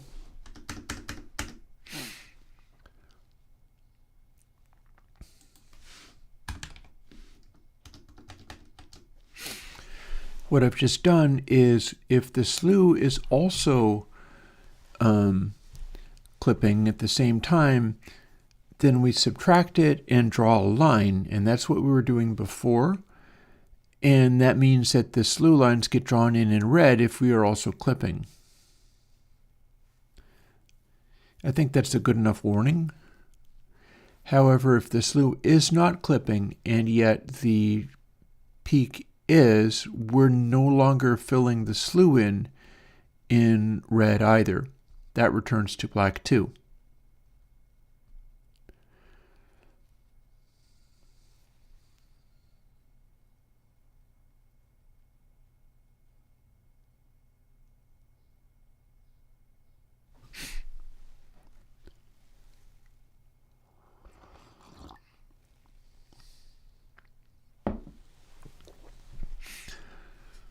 So the thing I was wondering about, and this is one place to look at it,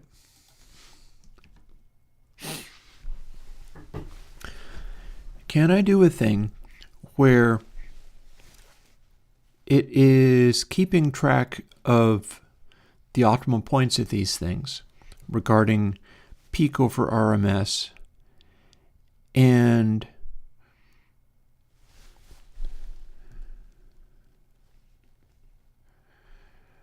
register stuff like the drum peaks on the wall, those really, really hot peaks where you had some license to clip them off? So where would that be? So if peak larger than 197, else if, and here's where we're drawing our other stuff. So this is the left side peak measurement, and we're measuring the sizes of these things, increasing the score.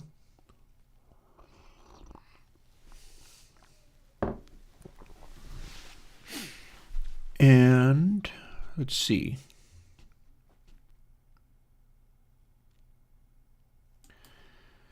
So here's where we're doing some of our basics.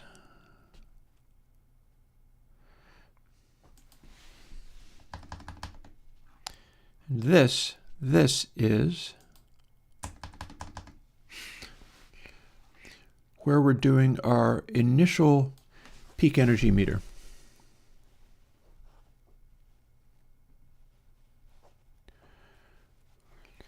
So we've got peak L is going to be larger than 1 but less than 197. We've already checked to see if it was actually clipping and larger than 197, so it's going to be less than 197.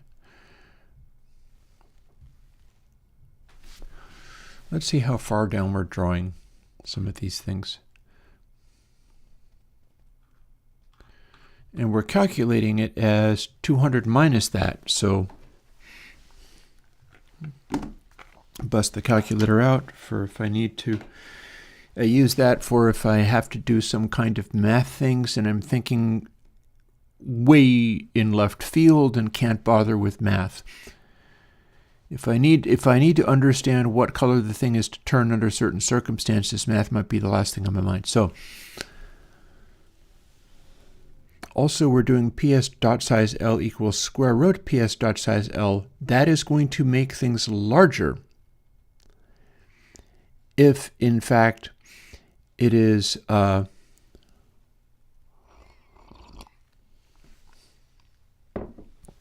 which might not matter.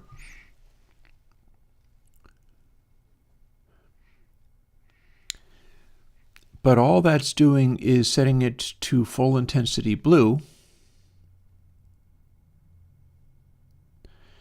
We're doing our full intensity colors apparently using just RGB. We're also missing a track here because that should be 255.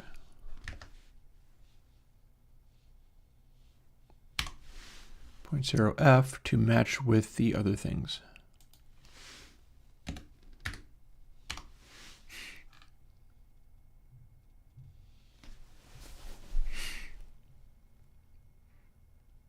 Seems to be not complaining about that, so fine. I'm just thinking about how now it is ints versus floats in here. Yeah, my apologies for all of this. Adding these colors is definitely taking me into like deep crisp mode, and unfortunately I'm not able to talk coherently under those circumstances. But I'll drink the rest of my coffee and I'll keep chattering, it just might not make any sense.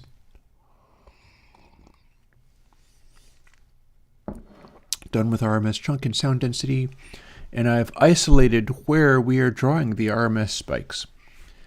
So what that means is, and we got dot width and dot height. PS dot size is being overridden, but that doesn't necessarily matter.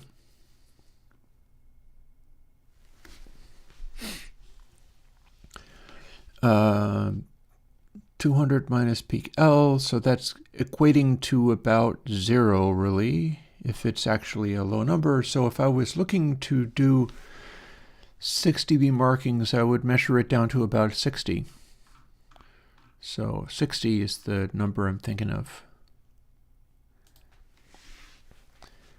That means that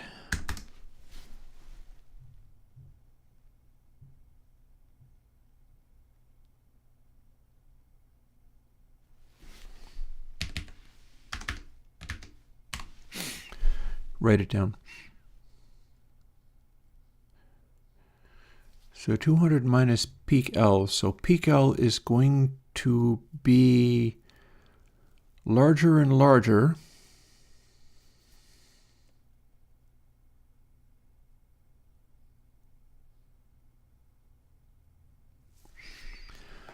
So hang on a second.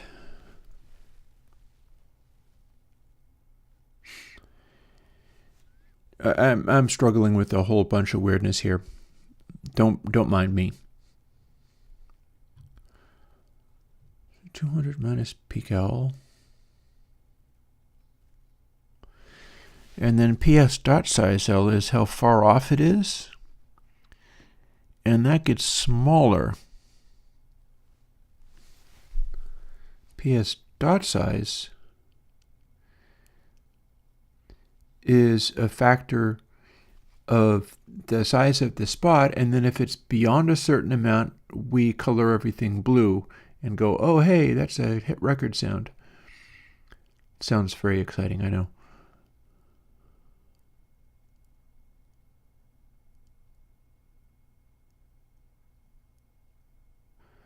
And that's, I'm literally looking at exactly where that's being done, so that's cool.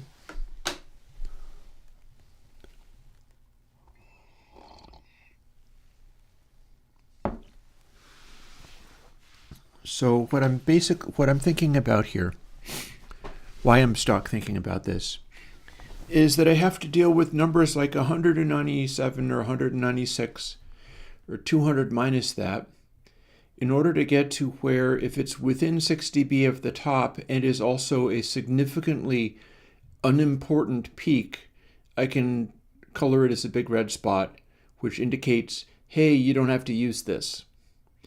That is the intent. To be able to show these are the peaks you don't have to care about, much like people are constantly saying, oh, peaks, just limit those off, we don't care about those. Well, in fact, we do, but there's a catch in that there's still the capacity for some of these to not truly be needed.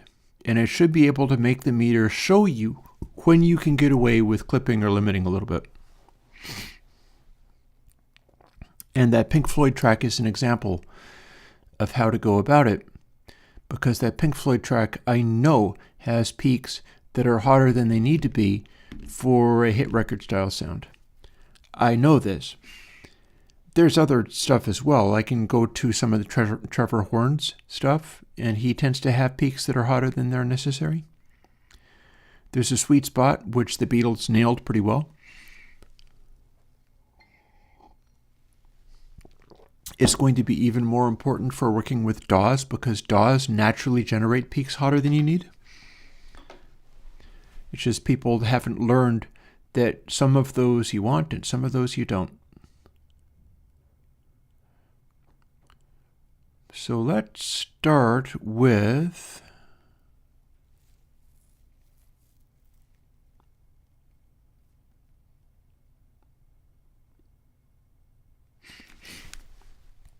see, here's where I'm stuck, which is fine, I'll get there, but here's where I'm stuck.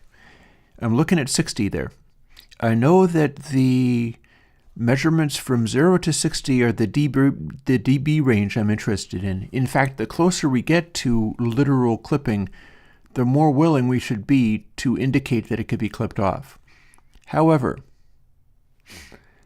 PS dot size is going to be less than 1, increasingly less than 1. We're applying that square root to it in order to illustrate In fact, we're applying that square root to literally everything, so we maybe don't want to change the size of those.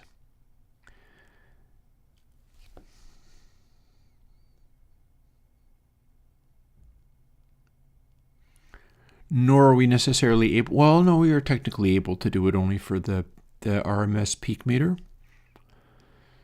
So it's like we could just draw a separate rect for if we're indicating go ahead and clip or not. I'm just looking at numbers like this.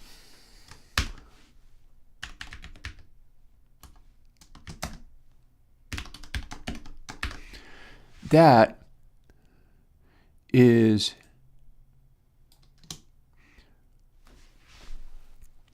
a number. That is a number that gives me the position on the screen.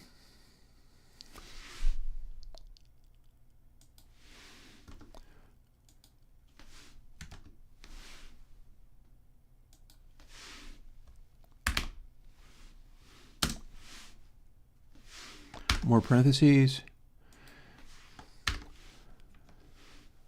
And so if we divide it by ps.size L, assuming ps.size L is actually going to always be larger than 0, because we don't want to divide by 0 under any circumstances. I think it's set up so that we're never going to have it literally be 0. I'm not absolutely sure of this, mind you. There's too much else going on in that calculation. So 200 minus pcal, that gives me a number that is the offset from the top. That's where we draw the dot. If it is less than 60, then we're in that top range.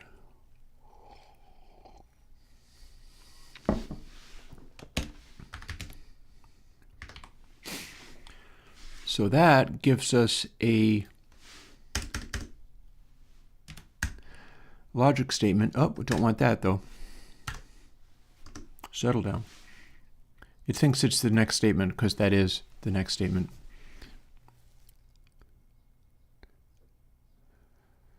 So that gives me this is less than that amount. However,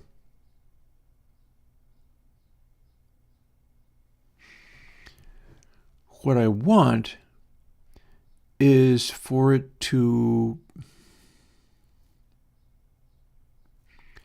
like, so if I do something divided by ps.size L,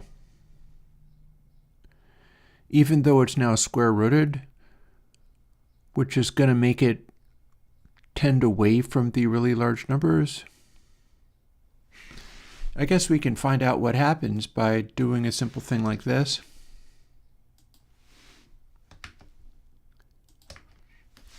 This is where stuff starts looking really arcane, because it is, but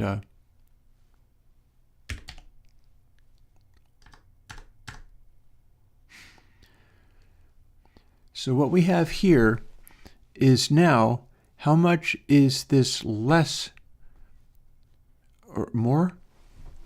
Looks like it says more. Maybe it shouldn't be saying more, maybe it should be saying less. So we know that we are not optimized. This is where this stuff gets all kinds of messy. Because it's like, this is also where you can't ask ChatGPT for help, I'm just saying. Because it's like, what is the right answer for this? Well, the trouble is I'm literally trying to define something that doesn't exist.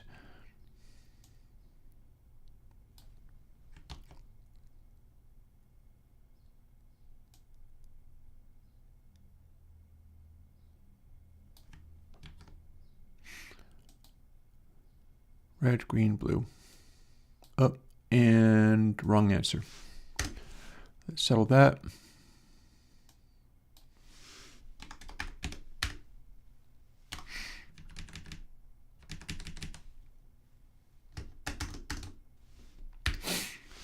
There. So what have we just done with this little line? Well, we're setting the color, but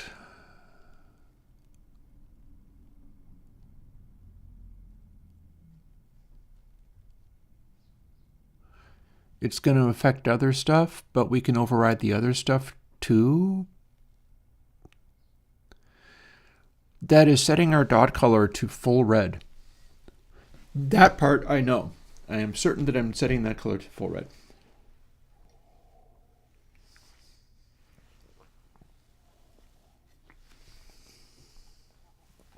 The question is under what circumstances, because what I've got, 200 minus peak L is larger than, so that's going to...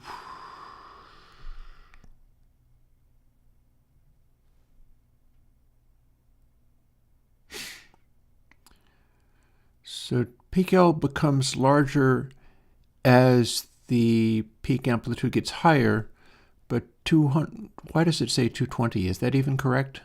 Or if I just got that wrong somehow? I have got it wrong somehow. That's not right at all.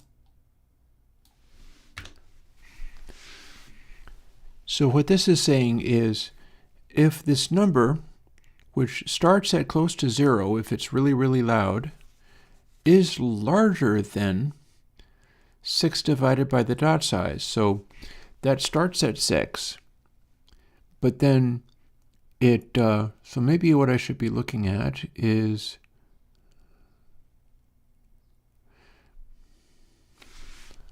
simply inverting this. Wrong. There we go.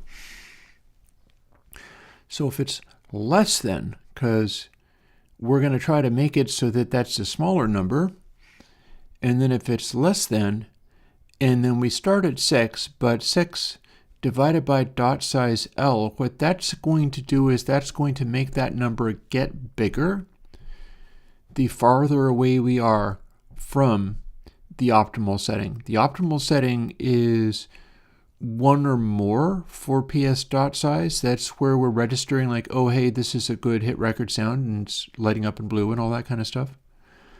But now we're also bringing in the peak measurement. So it has to be above a certain point. And honestly, it might be worth just trying this and seeing what it does, because I think that's in the zone. It just might need tuning. And also I'm going to have to change it to say R.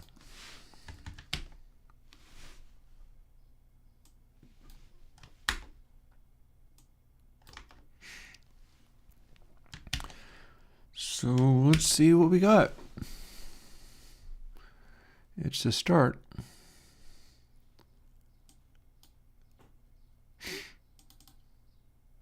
Oh, no, that's upcoming plugins.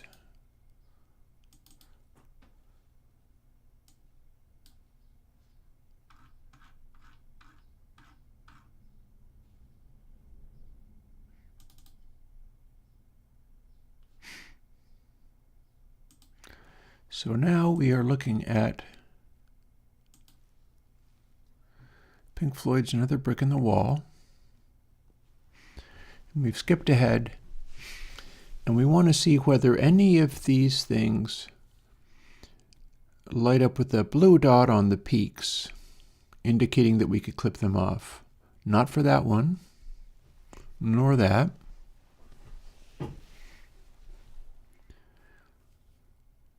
So this is not really doing what I had thought it was going to do, and that's fine. That's a point. That's a clip peak. Hey, Jonathan.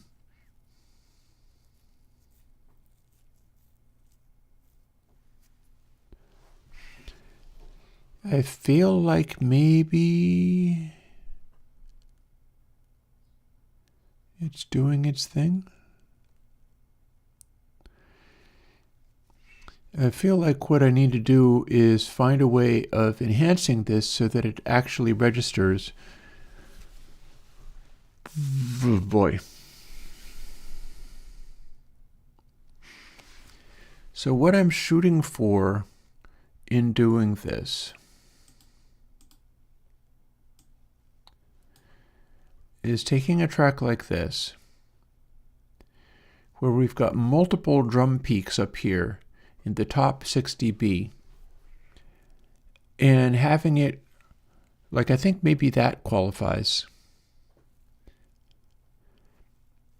having it draw this stuff where it says, okay, this is a peak, but it is wasted. It is not an optimal peak for doing this stuff with. So therefore, you could turn this up and clip off this stuff.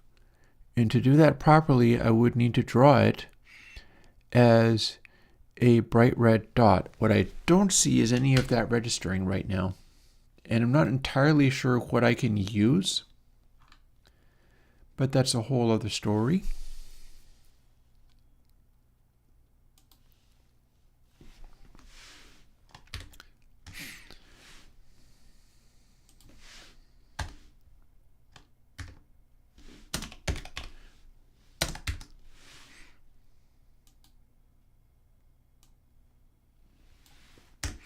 So we're going to do this. Now it doesn't draw the thing. But if it does draw it, let's see, ps.size L? No.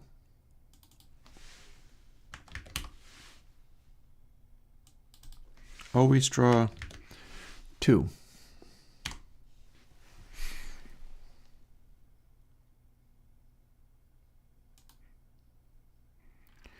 And if we can get that to work, we can go from there. Where's the other one? There's the other one.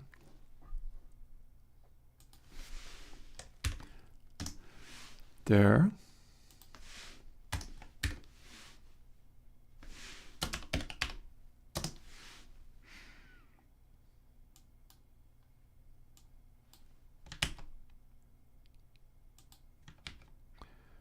And there. Why did you...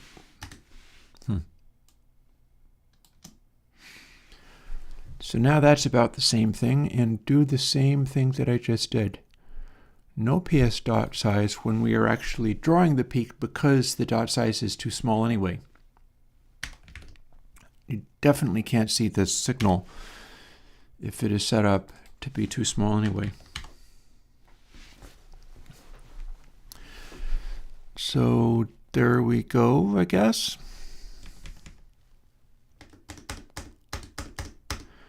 But the problem I was having is it wasn't actually doing it.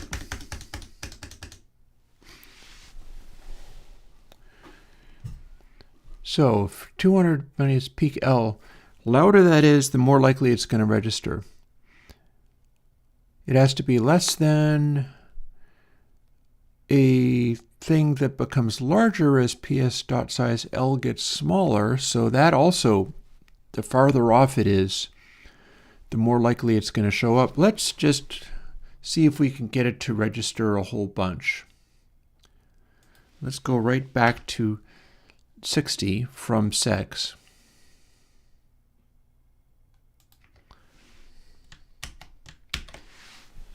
And see if we can make it just register all over the place.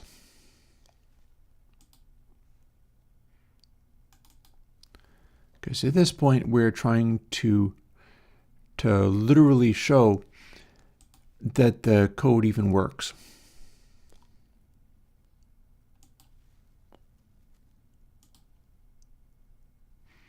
And I see one peak, and sure enough,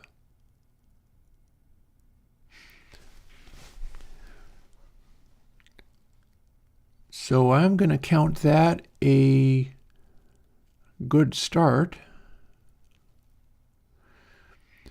So what that is trying to tell you is if it's showing red spots, you can get away with clipping those red spots off. On the other hand, if they're interspersed with blue spots, maybe not so much. Maybe you shouldn't clip it that much. And I think I've cranked it up to the point where it's excessive, where it shouldn't be set as high as that. Let's go into some stuff where we know that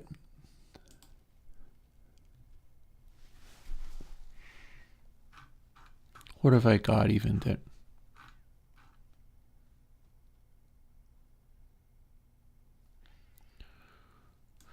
this has peaks.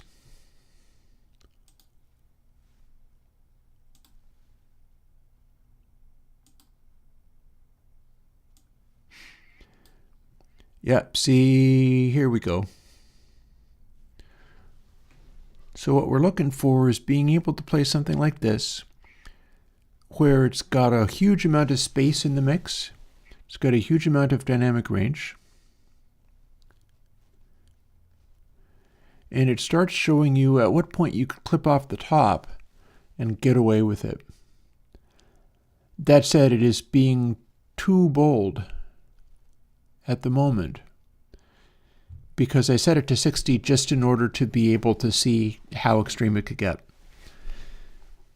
But it's doing a thing where it is attempting to push that to the limit. It is advocating for clipping the hell out of everything.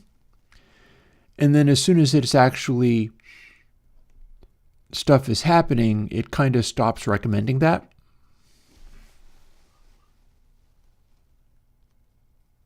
Also, it's showing it in the slew meter as well, which I'm not as happy with.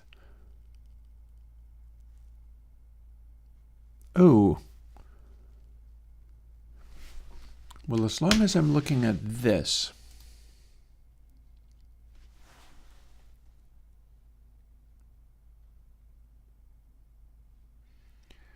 let's start using some of the tricks I was using before.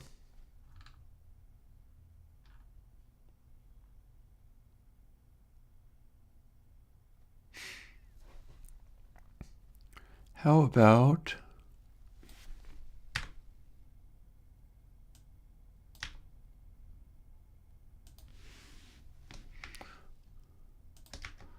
let's go in here,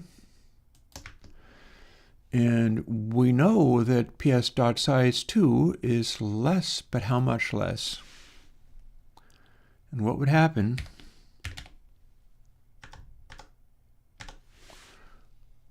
I shouldn't have said ps.size2 when I meant ps.size_L. I like that it knows that's the one I want.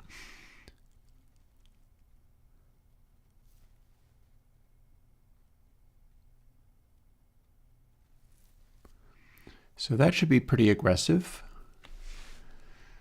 And we'll do the same thing here.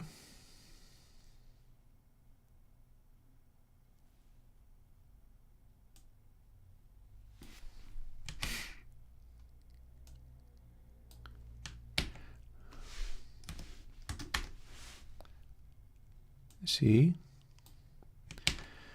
Because the thing is, we might be able to get much bigger spots this way, but only in the top meter.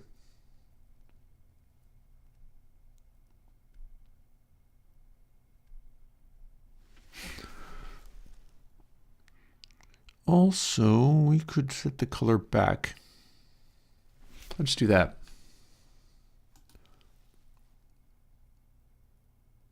Because I don't think it registers or matters very much where it is at on the slew level, does it? So let's see, if I copy this from here,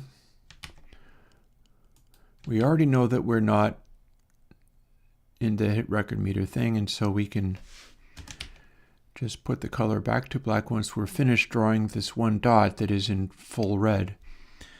Now let's see what we've got, because we are evaluating this on the back of Fleetwood Mac Streams, which, as anybody who listens to the streaming version knows, survives really intense clipping.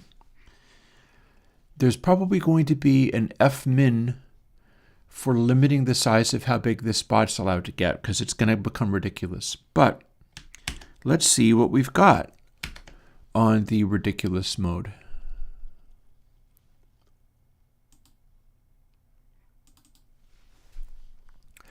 Let's see what we've got when it is doing its ridiculous thing. How big did these spots get? They should be getting pretty ridiculous.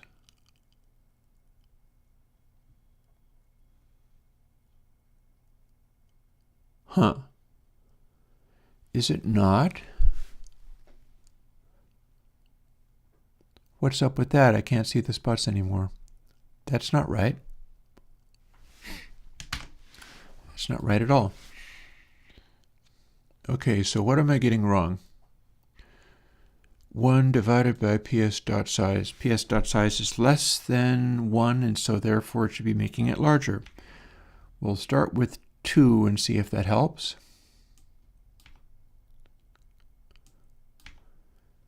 And it is set correctly to left and right, so that's fine.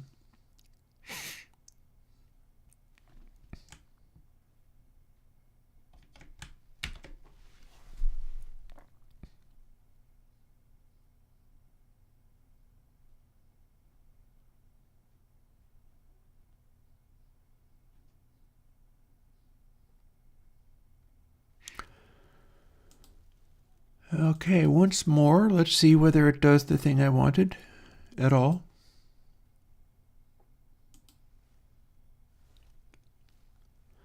We'll see where this goes. Okay, okay. It woke up.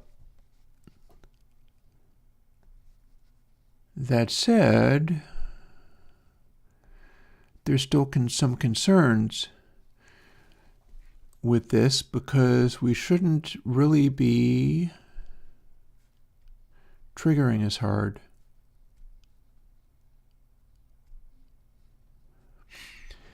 Maybe the degree to which ps.size expands is not actually useful. Like it's claiming that I should be aggressively clipping, but it looks like it says down to this point, which is not true at all. Ideally, I would not have these bright spots of red way down here. It seems to imply that you could clip all the way down there, and what I'm really thinking in terms of is having it light up here. And the more that you see up here, the more likely it is that you can get away clipping off some of that stuff. This is a pretty good track for experimenting with it, though. Yeah, and like that, the idea here is it should be claiming, oh yeah, totally clip off this point here. And it also seems to claim that you should be able to clip off this point here. Maybe that's not that good of an idea.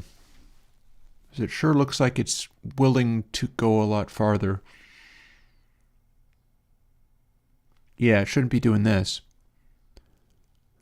That shouldn't be registering at all. So let's choose something else.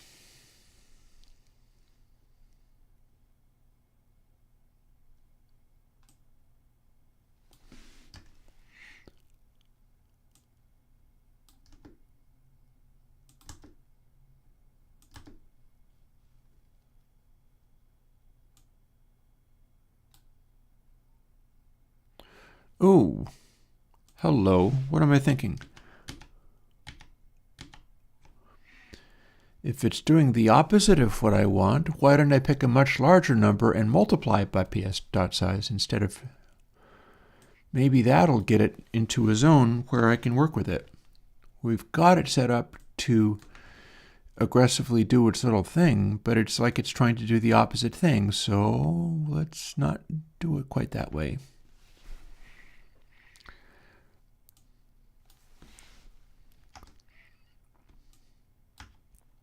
Instead, let's start with a much larger dot.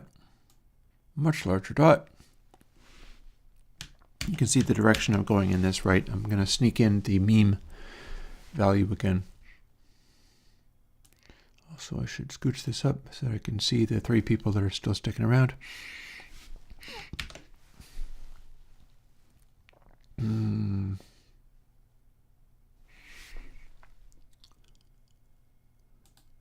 Helps if I do this.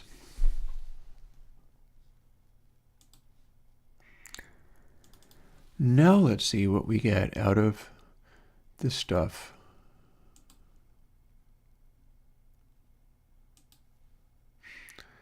Because if I can make it work, I can dial it back.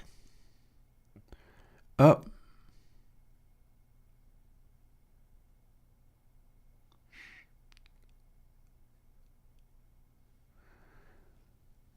Okay.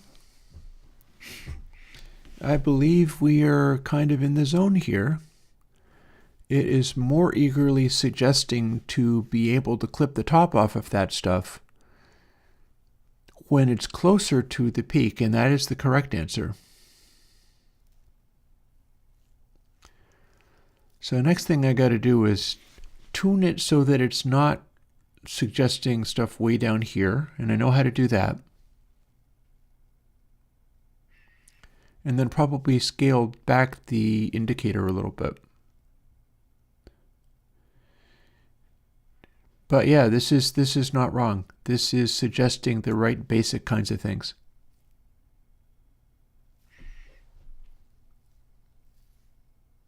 What you don't want to do is clip off this stuff, the stuff in blue. But you can probably get away with the occasional one. So let's just see what happens if we, and we don't need these parens because everything is just multiplied. And we're not going to need it to be 6. But we are going to try to scale the whole thing back. So rather than 60, let's take it down to like 20.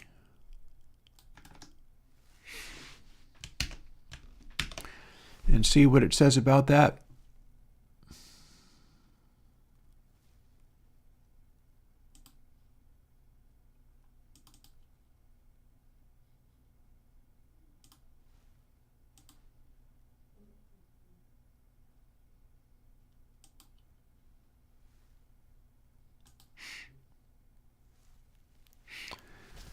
We'll see if it throws any of these suggestions anymore, or if we have just taken it back so much that it no longer even thinks in those terms.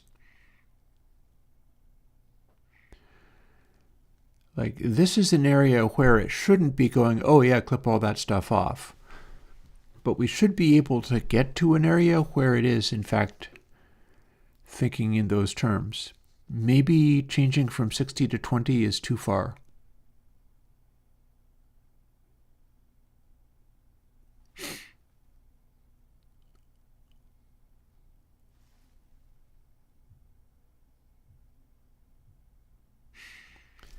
Because remember, the way all of this works is it's looking for those peaks. It's looking to see if they are blending with slew energy properly.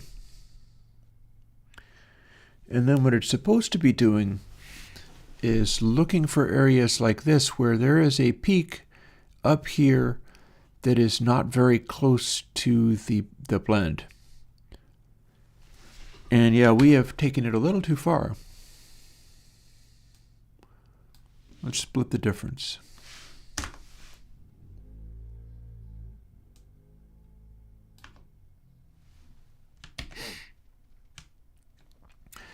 And the reason we're using ps.size in this calculation is because the farther away from the optimal balance we are, the more it'll register. So the dot size is going to be considerably smaller. Hang on.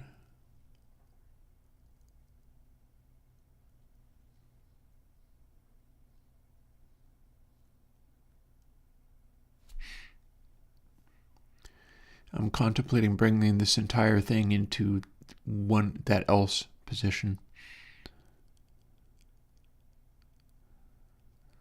Well, for starters, let's see how this even works.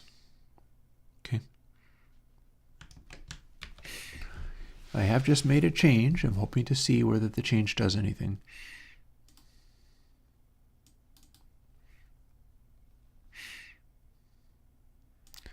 It should kick in quite quickly, because the beginning of it should be quite undynamic.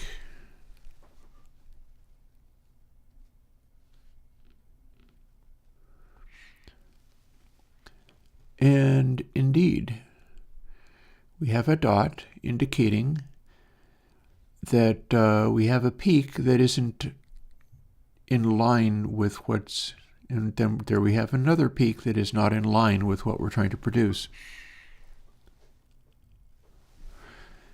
That stuff should be suggesting, oh hey, you could clip these peaks off and still be fine.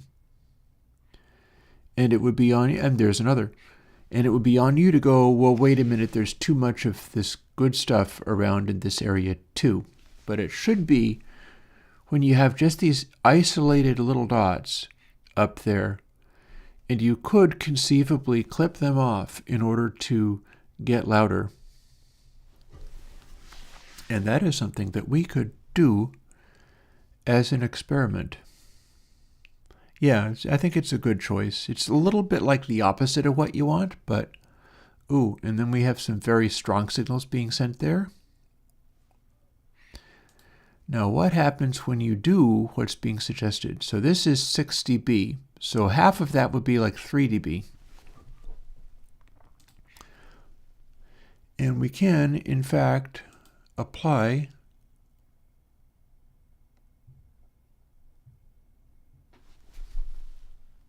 what would be good?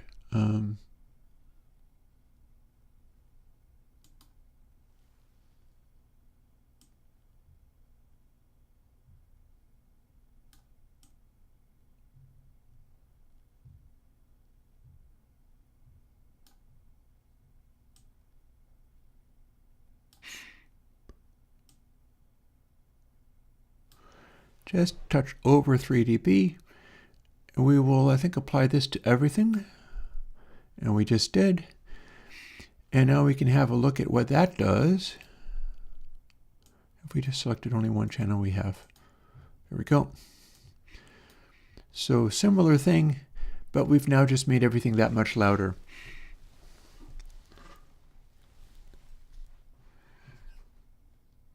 Okay, it seems to be suggesting even harder now. That's not necessarily what I had in mind.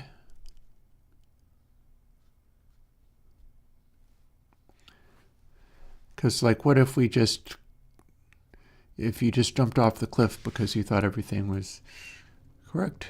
Oh, look, it says that I can make it 3 dB louder still. This whole concept might not be a win. We'll see. Oh, look, it wants me to do it at a 6 dB more.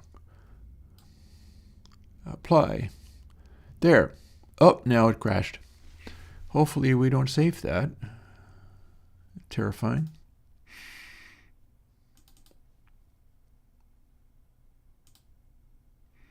Yep, that's what it started as. So now let's see what happens if we apply a bunch of loudinating in the belief that that's what the thing told us to do. And does it get us to a point where it's now happy, or is it just only asking for more loudinating? Because that could be a catch here. That could be no bueno. Now that we've got it all loudinated, now what does it suggest? It's continuing to ask for more.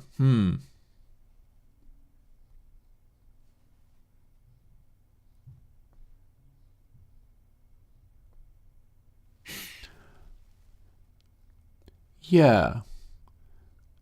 The thing that I had in mind with slew was not necessarily like this.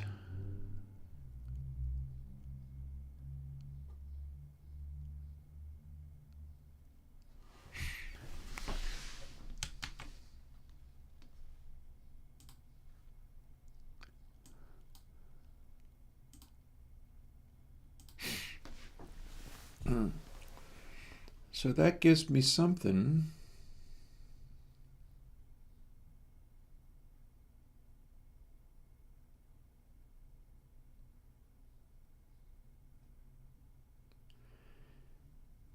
So what I'm wondering is to what extent can I check whether the calculation is on one or the other side of slew versus peak.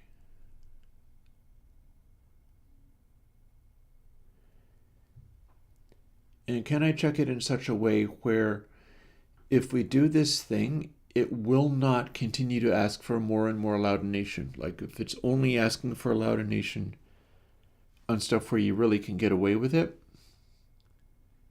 Because right now what it's doing is it's going to just keep coming back and asking for more.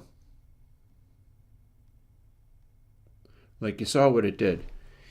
I added some distortion, I added some 80 clip, and then it only made it want more 80 clip. And if you set somebody up with that kind of feedback, you're just going to undo everything that we want to do. So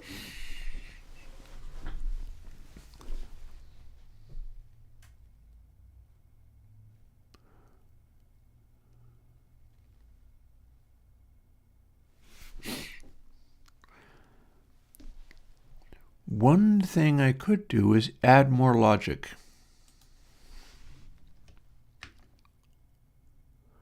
Let's see if that helps. Where's the other one? Here it is.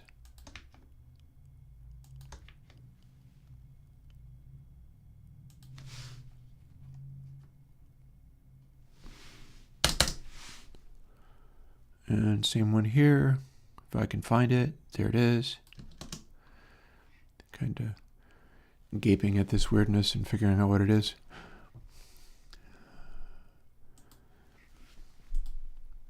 So logic and whatever's in here. So what do we put in here? We put in stuff having to do with peak versus slew is what we do.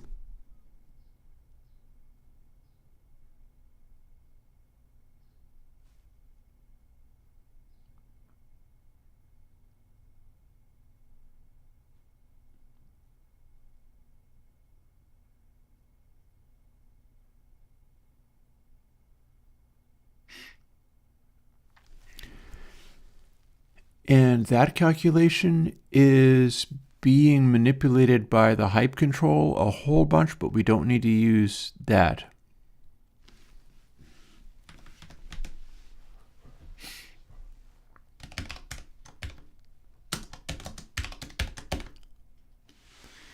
In theory, this says only do this if the slew is hotter. The question becomes, does this make this not seek more distortion? Can you only do that if you have brightness that's being clipped off? And if that doesn't work, the next thing to do is try it backwards. Only if the brightness is not sufficient. But for now,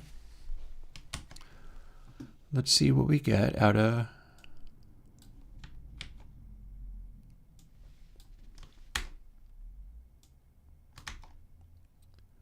that. Do we have the right number of friends? Looks like it.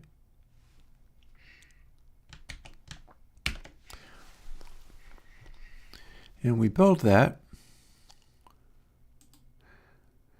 We go back to our Fleetwood Mac track, which is capable of asking for more volume. And then we immediately set up by clipping the crud out of it to see whether it's asking for more clipping or not.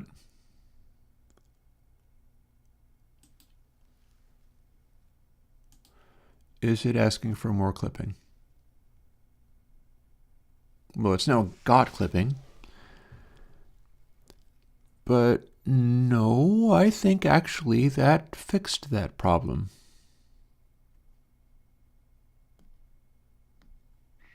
I see some hints of asking for more clipping there, but as a rule, no, we seem to have fixed that problem a little bit. There's little bits in here where it's asking for more clipping, but I think that's ignorable.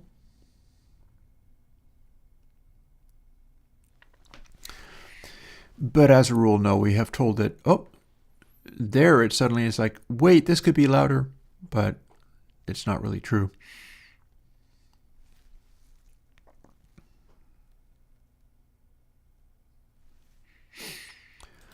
Okay, so we'll keep going. It just made some loud, it made some loud suggestions here.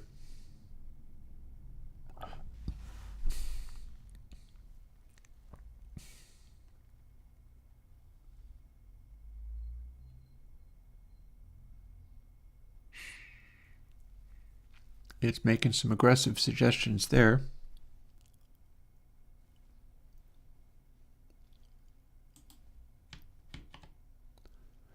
If we go right back to the unclipped version, it's much, much quieter. It might crash the program doing this, but that's fine.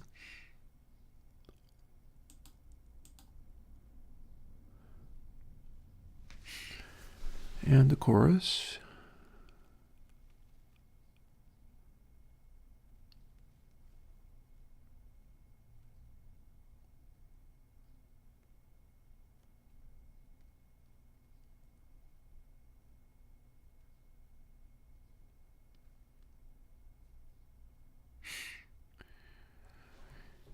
Okay, that's somewhat counterproductive.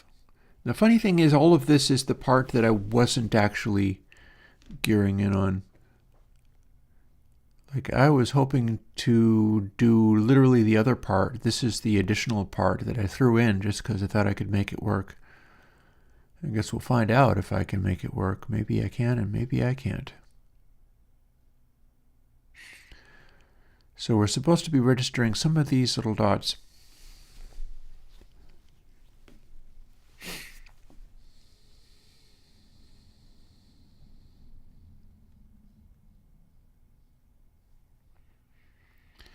And we are heading towards the chorus. It's throwing in the dots in inappropriate places again. Also, it's asking for less distortion now than it was before. That's goofy. That's most unhelpful.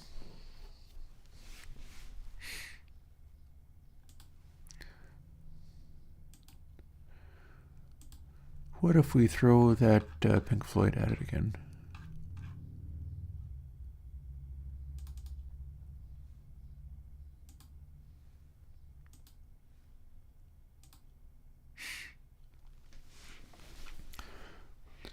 So here's the Pink Floyd track with the peaks that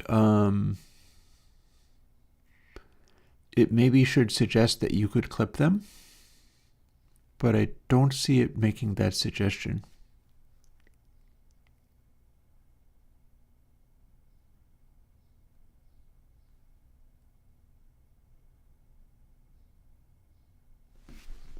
Why? Is it because it's just so dark?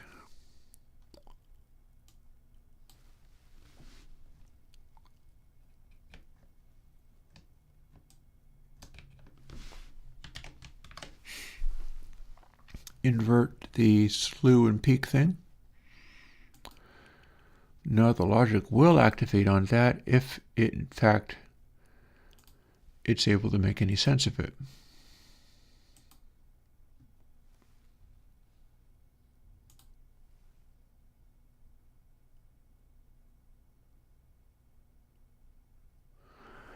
This is closer to what I was thinking of getting it to do.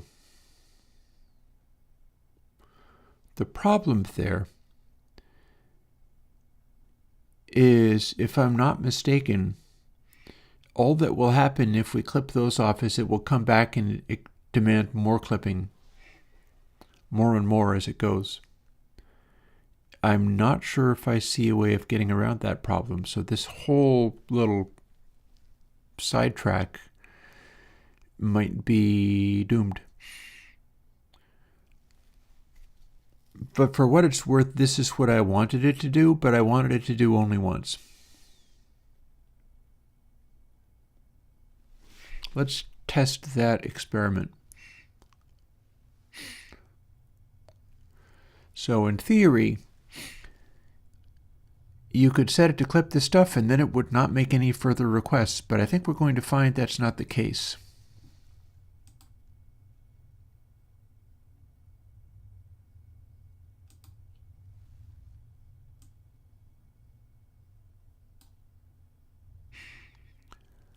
That's about 4 dB or so.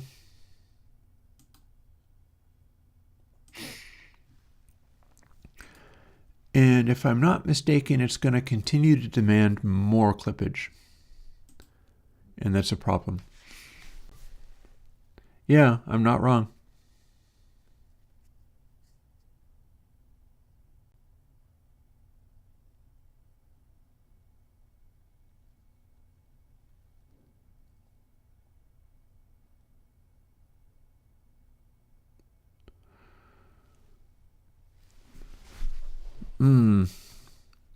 Although one thing about it is if you treated that as something bad to avoid, I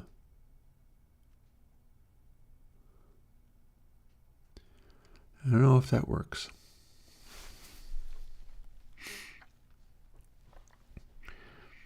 In any case, we seem completely unable to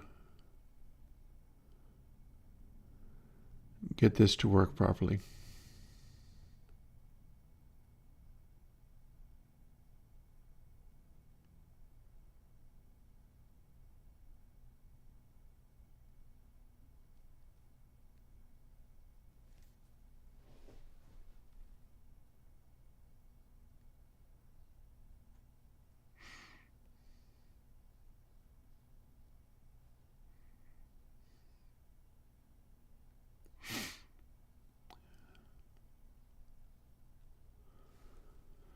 This is me just thinking about how to possibly make this work, or if there's a way that I can work around what it's doing. Because in theory,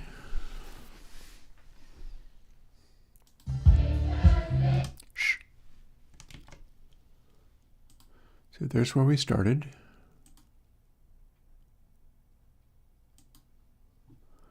Rather than pushing it 3 dB, we'll split the difference. That's not all that different.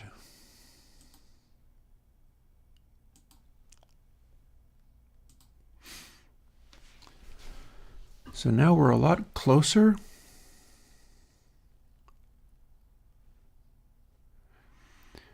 And we're hitting clips.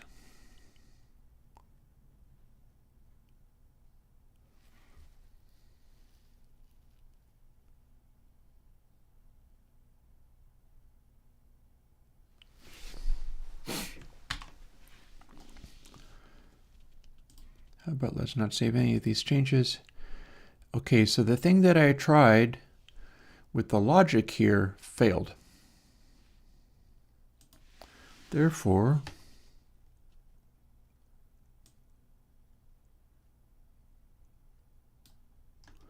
let's take that right away again,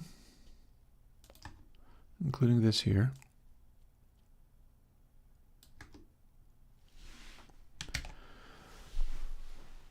And another thing that was happening is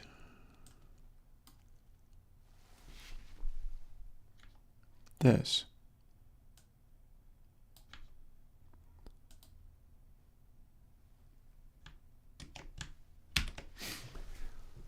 So now that we're shrinking that right down, now what do we got?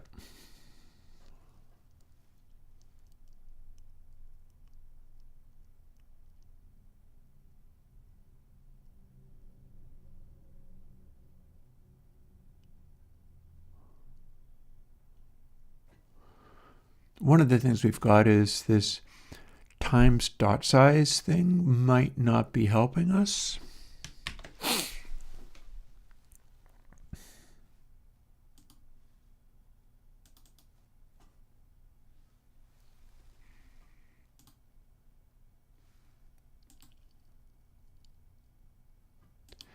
back to setting it up with a little extra gain.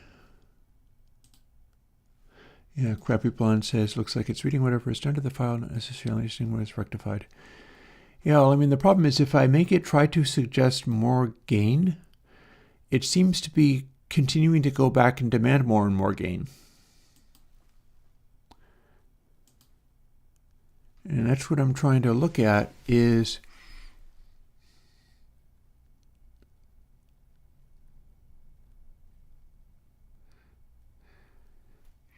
if I can get it to do stuff like anywhere it's drawing these red spots, by definition, those are not blue spots, because if they were blue spots, you wouldn't be there seeing that.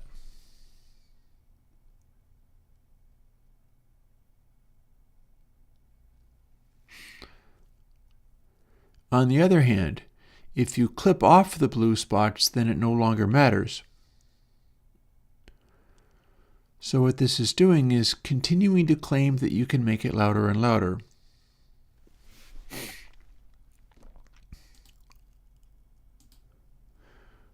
And then if you go and do that,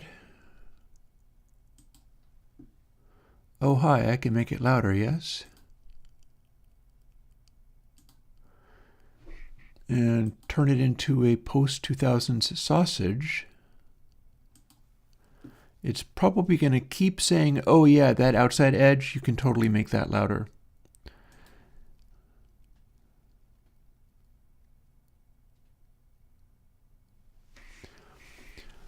And it'll kind of just keep doing it.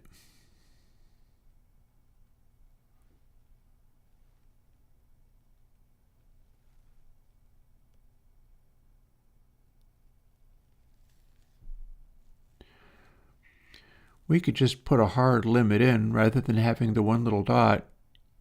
If you were clipping, you just bionic clip and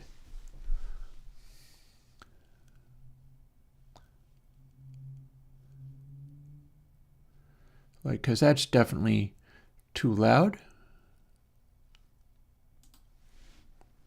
So let's just see if we can not save that for starters. And we'll take a full-on no clipping position.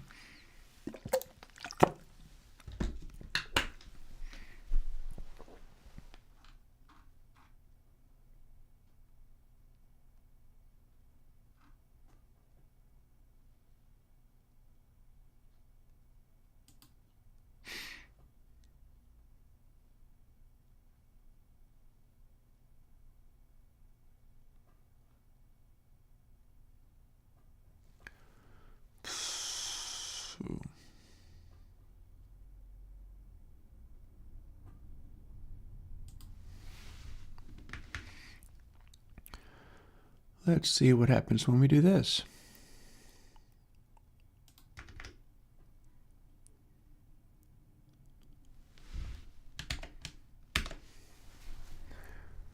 We'll make a really aggressive anti-clipping maneuver. It will say, don't do this.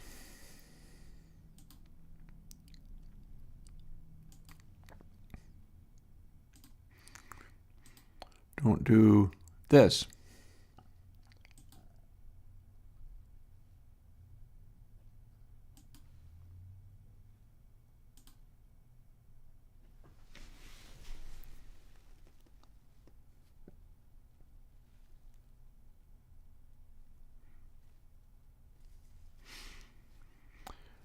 So basically, don't heed the siren call of those red dots if everything starts getting completely overridden, because it won't help you. Needs to be trimmed a little bit, but other than that, by maybe 3 pixels or so.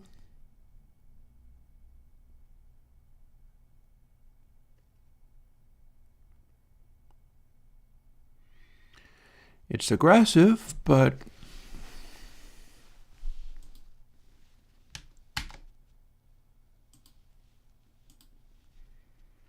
so let's see, 200, not the number I want. I think it's going to be more like 197.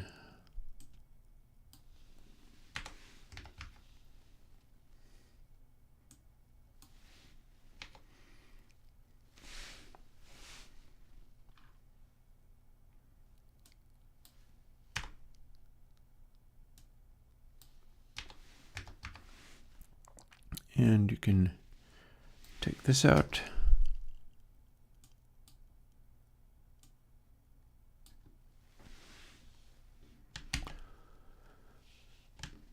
Build that again.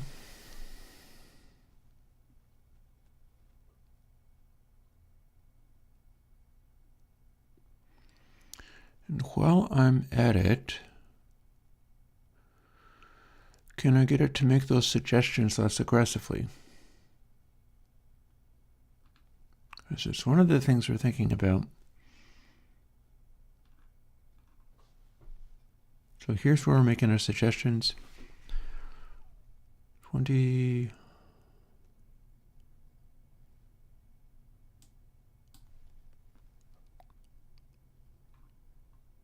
So here's L. Go from 6 to 3. Oh, didn't do it in both of the places. We do it in both of the places. R, 6 to 3. And then let's tighten it up even more.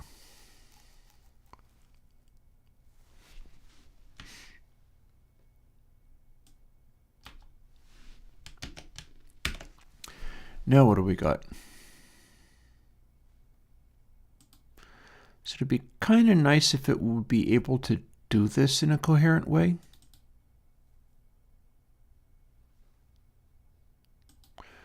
First of all, let's see what it does on, hey Rem, I'm struggling with a bunch of weird stuff. Anybody's guess as to whether it's actually going to be useful, but we'll see.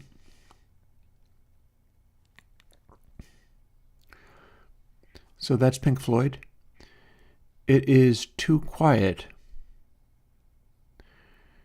The peaks up there are so far away from useful that it should be possible to increase the gain a little tiny bit in order to take some of those off, hopefully without removing the ones that you care about, in order to be able to get just a little more loudness out of it. There's the point where it actually clips. There's another loud suggestion.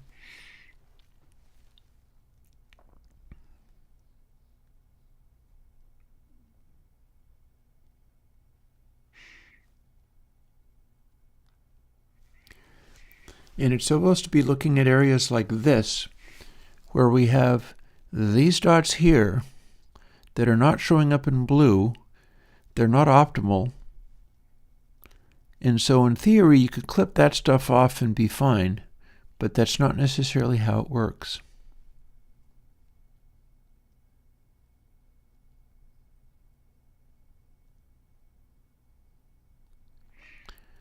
And I can show you why. Because as soon as you turn it up enough that you're clipping some of these off, it is then asking you to clip the stuff even farther down, which is super unhelpful.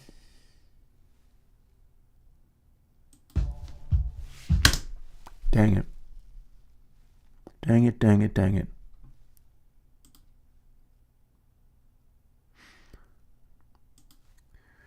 So let's continue to investigate that situation. Oh, hell. So this could be one of my more difficult days, but that's fine because sometimes they just are.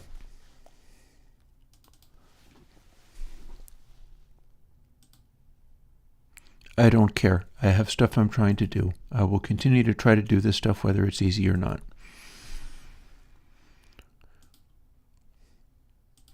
Be louder, damn you. So our new meter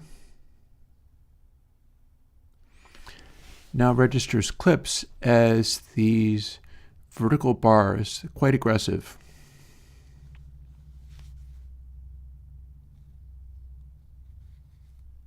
Because you're not supposed to be clipping all the way. And what it's doing is it is trying to read stuff that you can still clip as those red spots. Only trouble being, it's not really showing up the red spots very successfully.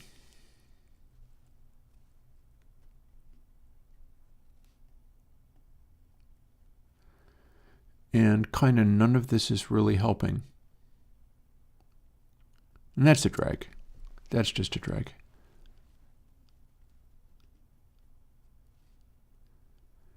However, this does give me one idea. I could indicate the clip points as not simply red dots at the top, but red spikes down to the 6 dB area. That leaves the rest of it kind of undistracted, but makes a more clear and coherent signal, showing you that you've done something in error.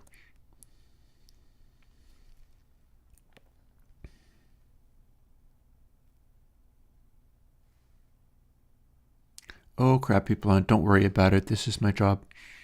Anyways, I tried to do the harder part first. That maybe was my error. I don't really need to do the harder part first. I can do the easy part too. I do think, however, that maybe it would be a good idea for me to grab another cup of coffee so that I can really think my way through some of these problems. Because this is beginning to become a problem. So where were we at? This is the bit that I need to fix.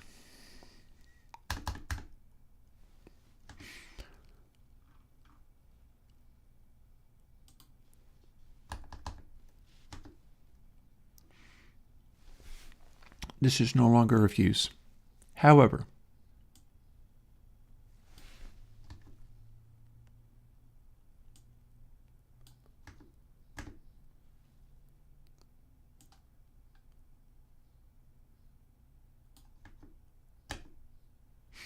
there. Dots gone. No more dots.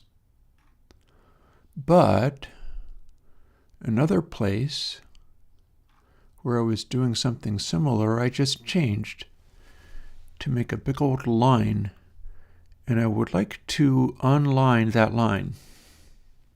And we'll see whether I can unline the line.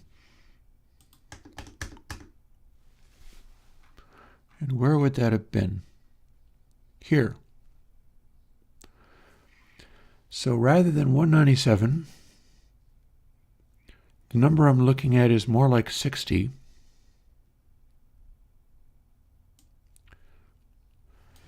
Meaning that 57 will draw the line where I'm thinking I should draw the line.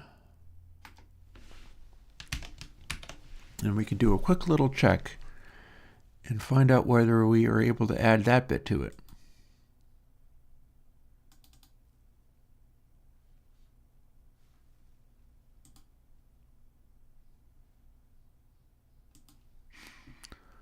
Little 80 clip. A lot of added gain.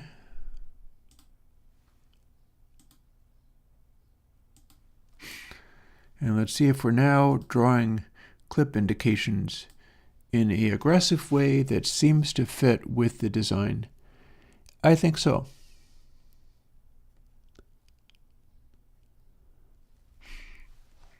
I think we even have a basic litmus test here, which is you can probably clip, but point being, if your energy goes up to this point, if there's no gap between those things, you're in trouble. If you do it in such a way where you are in fact clipping, but there's always some space between, because this is one of my iron bars here. This is your RMS, even for drums, should not be getting louder than 6 dB, but you can easily go up to that point and be fine.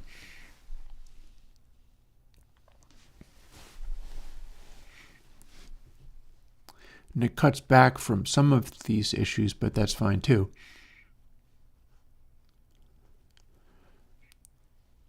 So yeah, so I'm not unhappy about that. I think that'll be fine.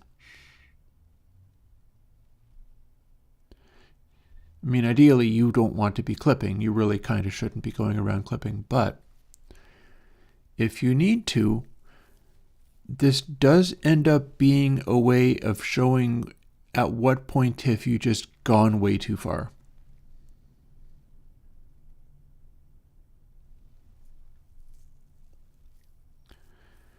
because clipping is one thing.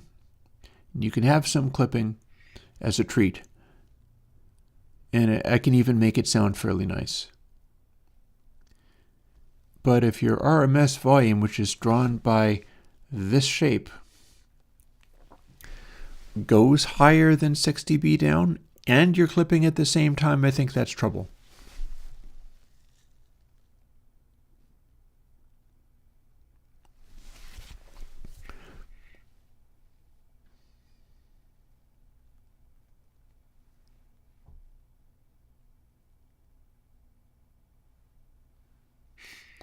Also notice that as I've turned it up, we are still able to get this information in here. It might be getting obscured by some of the clipping, but there's still the capacity of putting like sounds, desirable sounds in there too.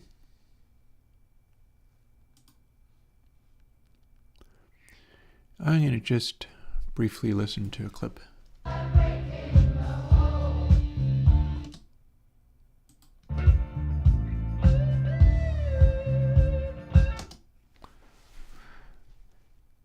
Okay.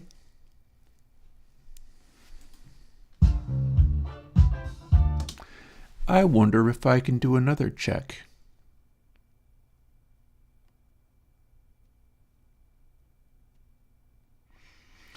Like if you go beyond that point, everything goes red and the entire thing crashes and dies.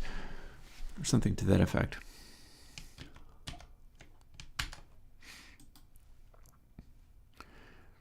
Also, I'm going to ask you to give me a moment because I'm going to make my other cup of coffee, and we'll resume with the thing where you can put in that clip at the top, but then if the RMS also crosses it, everything goes red. And it means don't do that. I think that'll work. I think that's a good level of feedback as far as what you can get away with versus what you cannot get away with.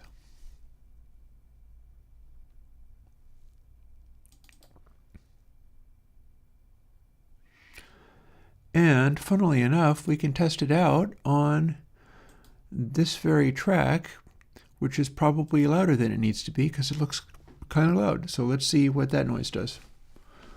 I will set it to stream output. And off we go. Oh, wait.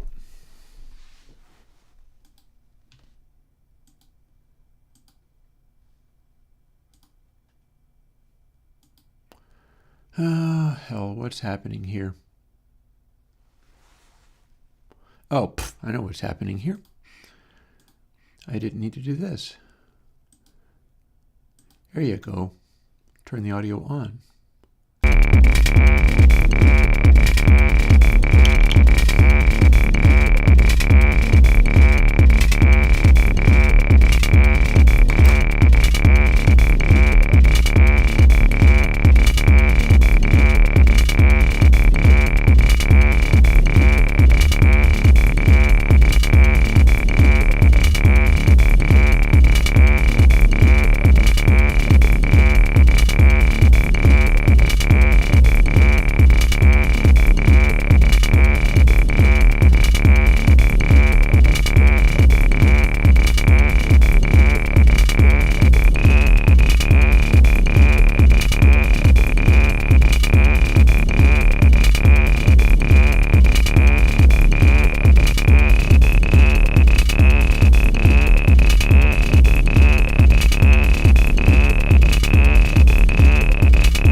goodness.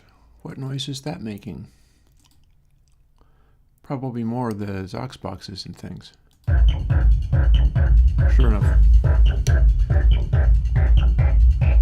Yeah, the Berghain kick, interesting.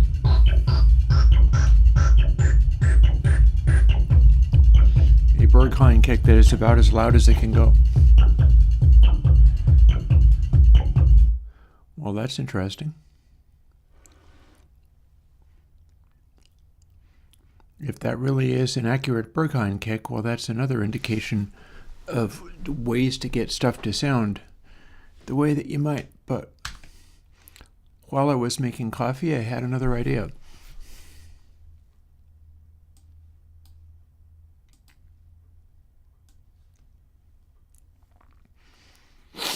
So here's the thing. We can go up to clipping, right?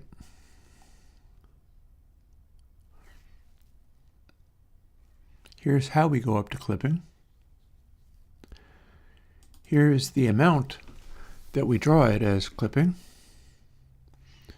But there is another variable that we can play with here.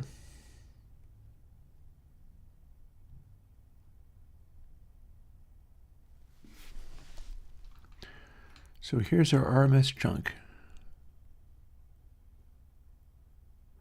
Grade point D to B count times 200F. So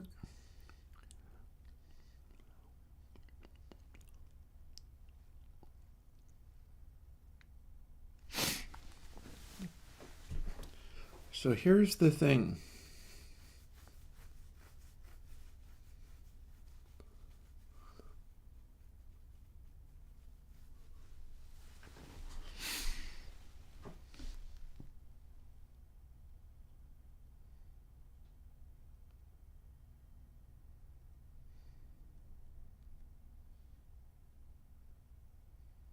Peak L, data A,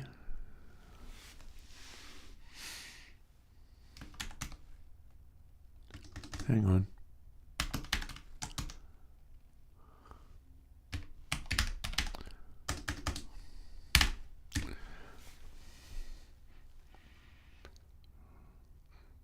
Times 200 is the height of that data point.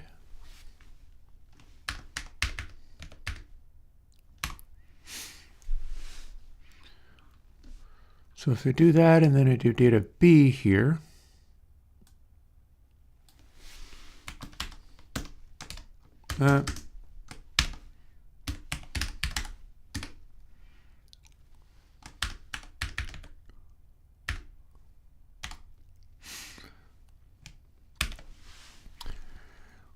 so that should build and work.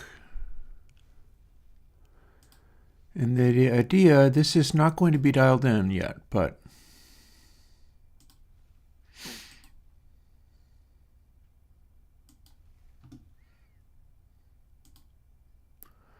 let's, oh, for heaven's sake, stop crashing.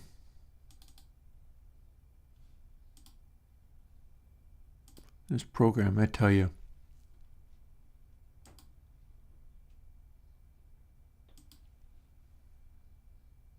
It's because I keep hitting apply and close.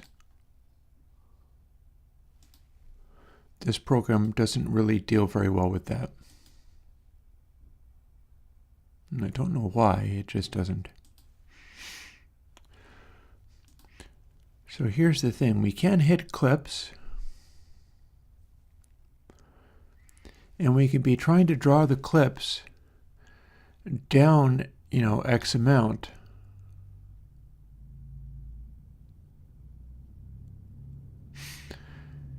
The darker the shade, the farther down it draws. And I know that I didn't draw it down the right amount because what I'm trying to do is have this go only so much and then meet in the middle. So what does that mean? I'll show you in a minute.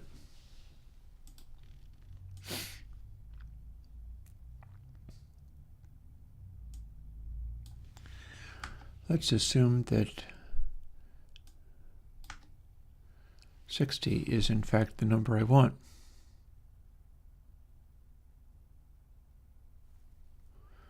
It might be. We'll see. I don't think so, but we'll see. Because I used 200 and it was too much.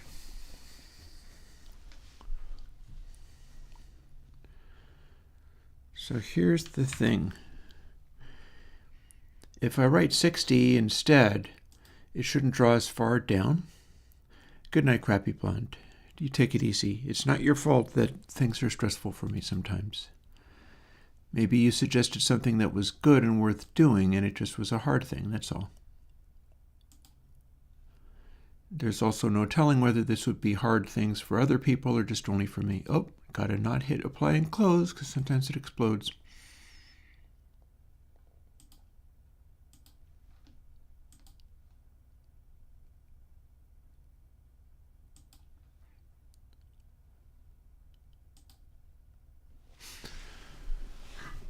So now it should be drawing vertical lines a certain amount. And what I'm shooting for is to have these lines converge on the 6 dB down line. Now they're hitting pretty consistent amplitude levels here.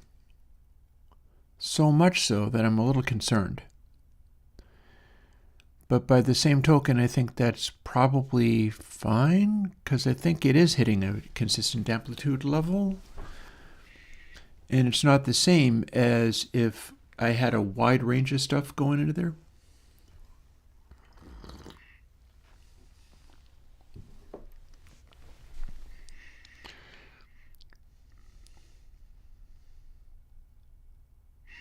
What I am observing, however, let's bump to another location. See if we can get anything else to happen. Oh, or I know, right where it kicks in, those are some loud hits. Right there. So I'd want to make it so that as these get exactly up to the 6 dB line, the red line comes down to meet it. And we're not quite there.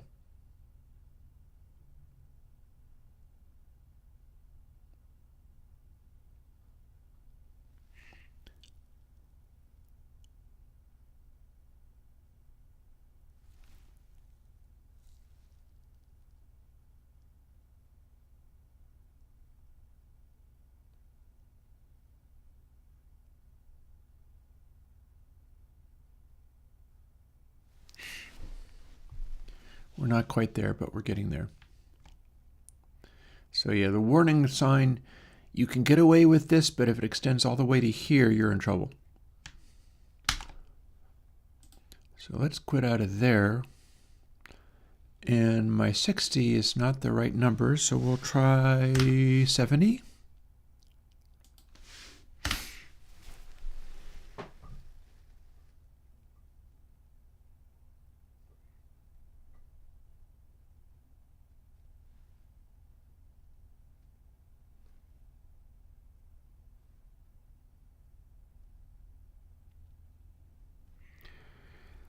I am also wondering whether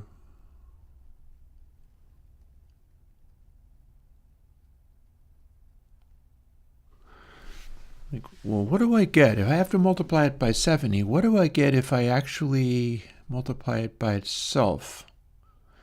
Is this a number that goes from 0 to 200?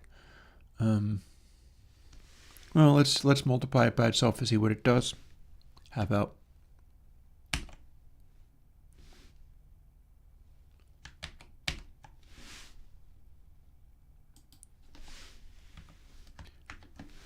Because we can probably make it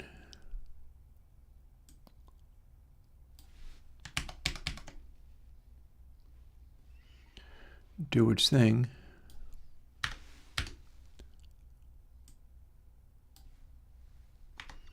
It's just experimentalism at this point. Sometimes that's fine though. So let's see what we got.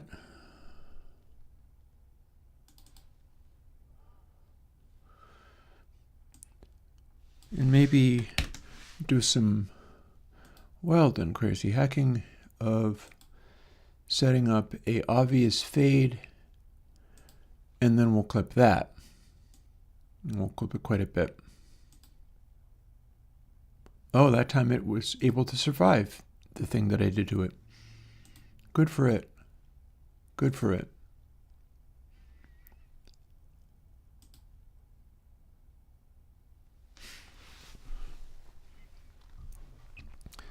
Okay, if we have our peak clips, they're going to about where they're supposed to.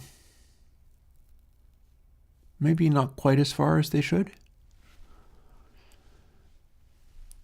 All in all, it seems okay.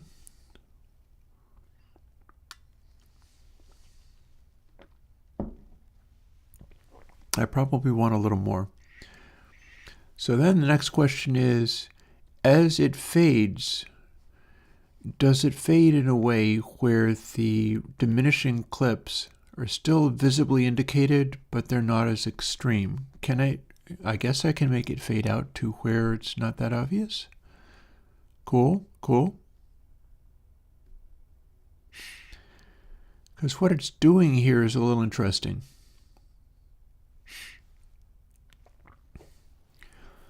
It's reading the RMS level every step of the way, and when you clip, if your RMS level is low, it doesn't do as much of a warning, but if your RMS level is quite high, it does much more of a warning.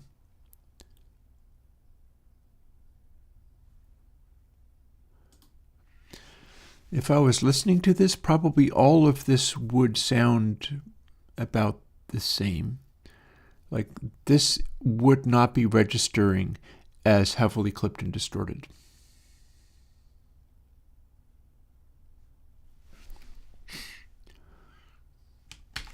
Let's go back, discard that, and let's increase this a little bit. Or maybe a little bit more.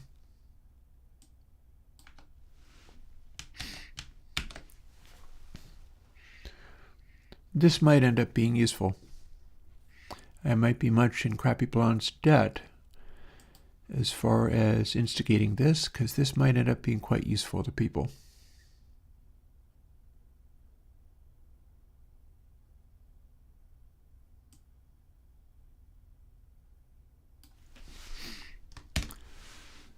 Quick fade. A bunch of gain.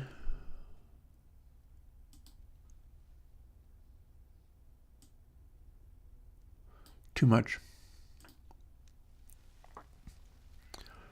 Then content peak. And we'll have it on content ID, but we will hear what this is off and on.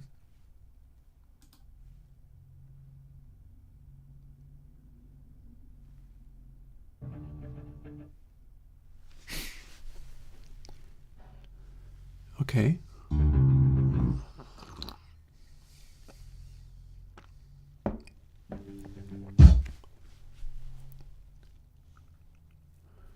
Okay, it's a loud noise.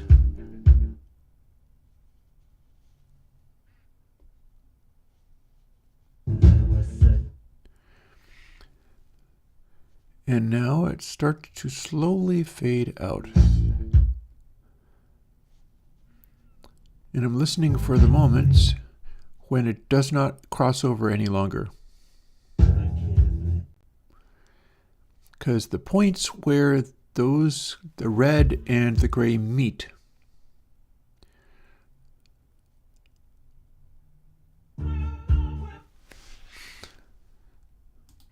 Okay, well, one thing about this is that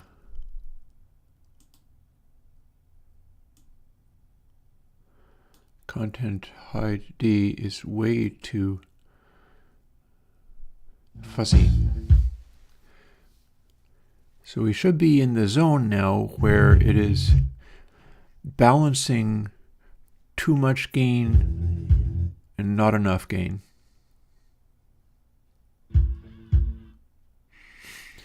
And again, you can get away with a little bit of clipping as long as this red point doesn't touch the gray. If they cross over, you're going too loud.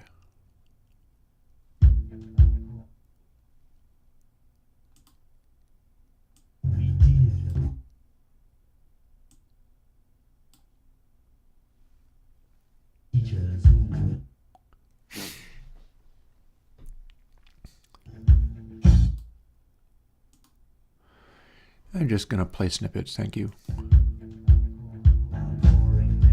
So that'd be on the too loud side.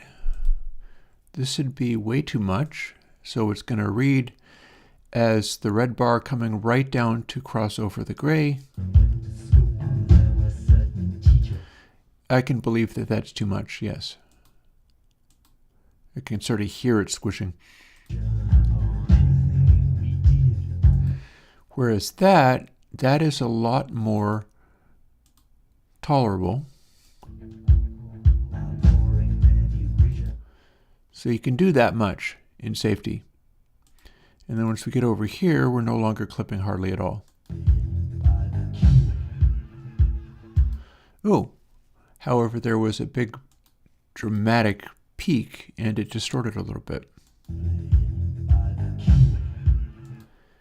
Yeah, so that arguably doesn't need to be mixed as loud as that. So you turn that down a hair.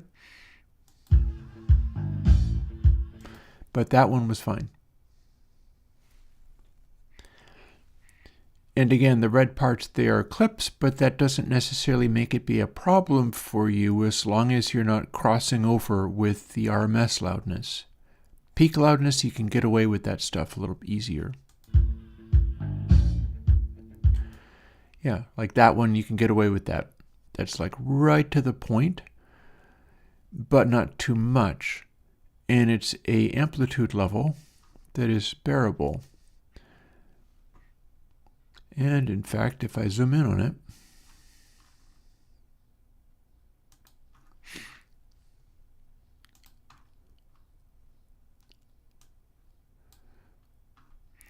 that's about as much distortion that you can get away with without ruining everything.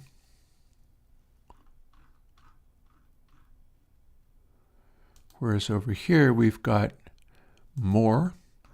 And now it's showing you how much distortion is probably too much. And this crosses over with the RMS meter thing, suggesting that this is going too far.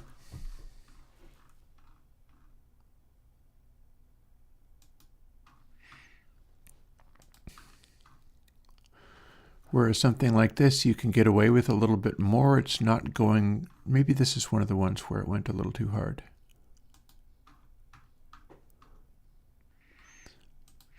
And stuff like that you can typically get away with because the amount of clip is not too excessive.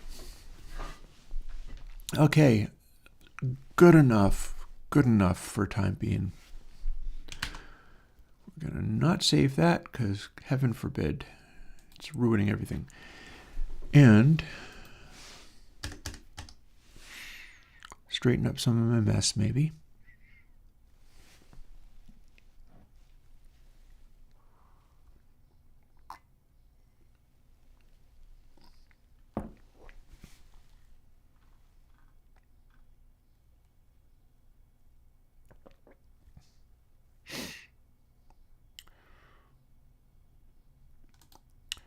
Here's where we draw a slew.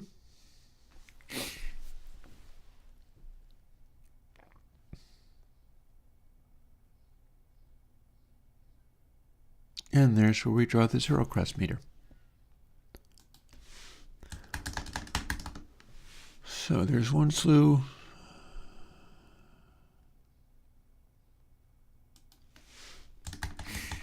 There's the other slew.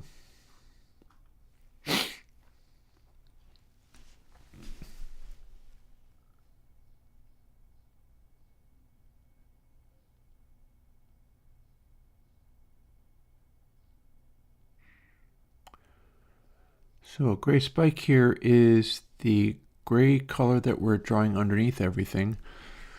Oh. Well, there's a thought.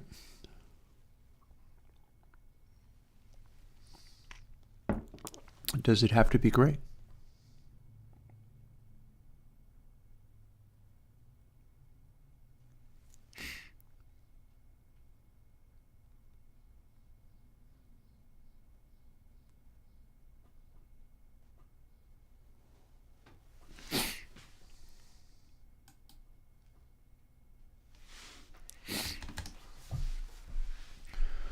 Alrighty. What can we do if we're going to do something weird like this?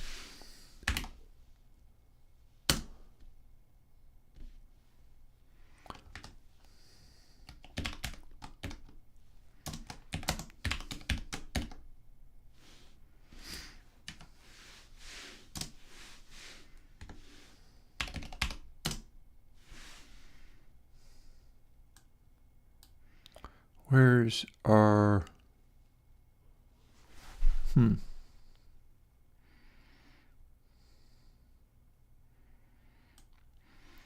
Well, what can we do here, I wonder?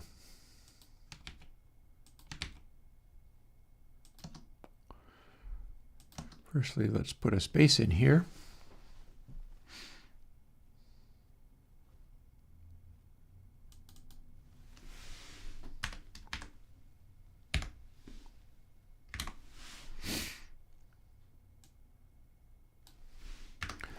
Let's just start off with this.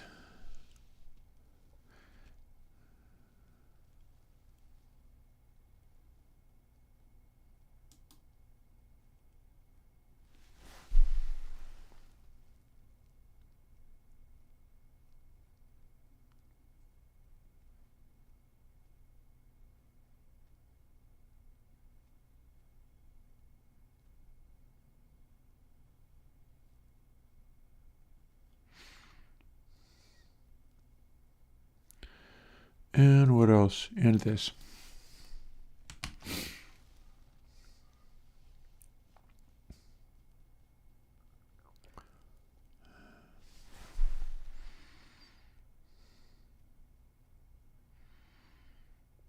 What are we doing here? We're doing this.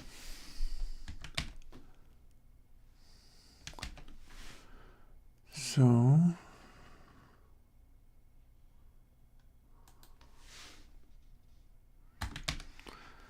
repeat some of that there. And after the gray spike part, because we're replacing it,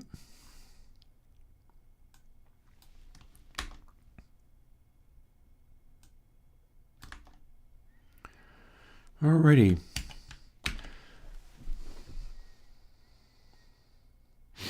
Let's see what we got out of this crazy thing.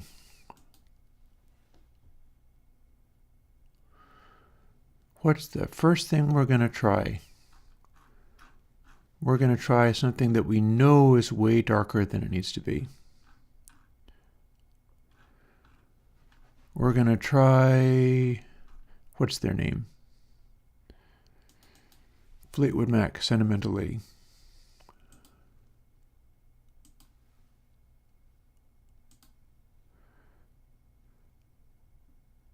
I think we didn't build. You know why I think that? Because that's still drawing as gray. And the thing I was going to do was make it not be gray, because it was going to be the new color. Let's quit out of there, and this time we build it. I think I just saved it and I didn't build it. Now it should be violently oscillating between red and green, which is going to look real weird.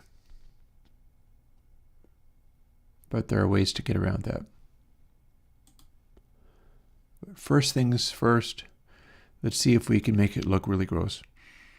No, that's not working at all.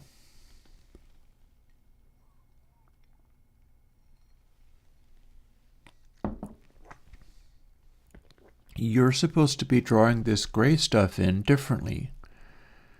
What's your problem? Oh, is this simply for the distorting? Well, let's find out.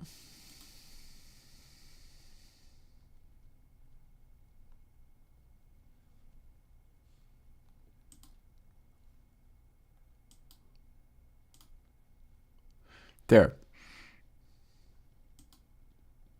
Yep. It was just for the distorting. Now that it is drawing that, it is drawing it very, very brightly indeed. So fine. Quit without saving. And this is not the place to put this thing, but this is still the thing to put.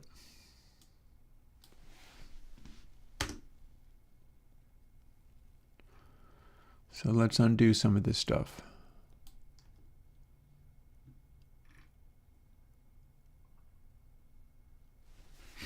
Yeah, it says exactly what it's supposed to be doing. I just failed to recognize it.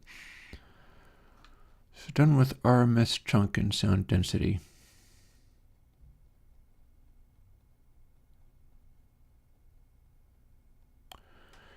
Okay.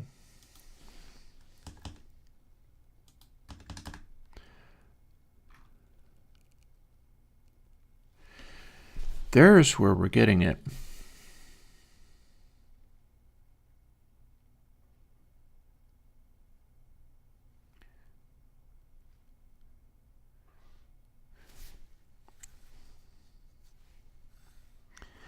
That's what that color is.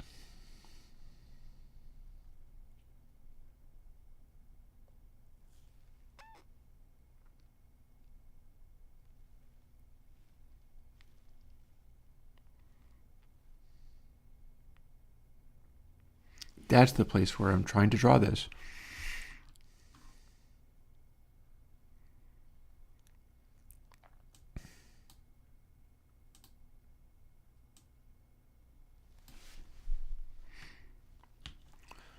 First, take that away.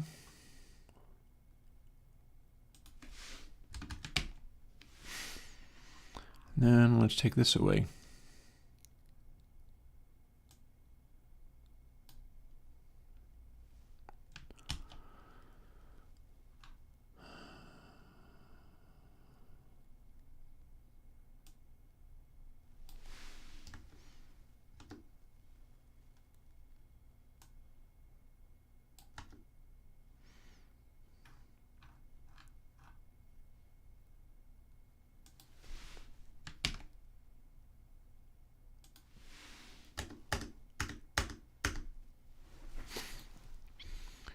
Okay, so now we are only checking right because we're checking both and then assigning it. So we're setting the color twice. Only the right channel is actually going to matter. But this should draw as a very intense shade of green for this track, and I can play a Bruce Springsteen track and have it show up as a very intense shade of red. Let's see whether that is true.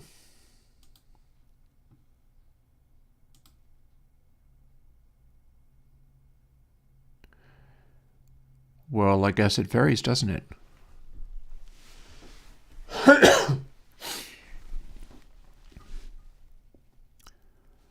And sometimes it is neither, and I don't know why that is. Weird.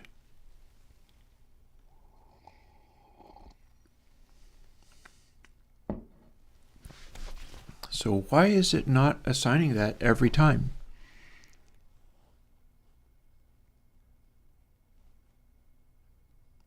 I thought it would stay.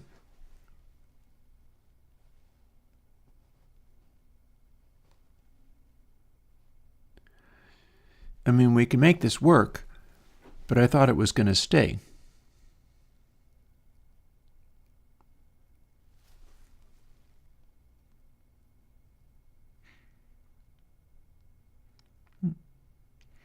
One thing about it, it's rating this as a very good song, so that's cool. That's part of what I was trying to do with all this. And that is our brightest, our loudest point, so that's a clip. It's not that big of a clip, but it's a clip.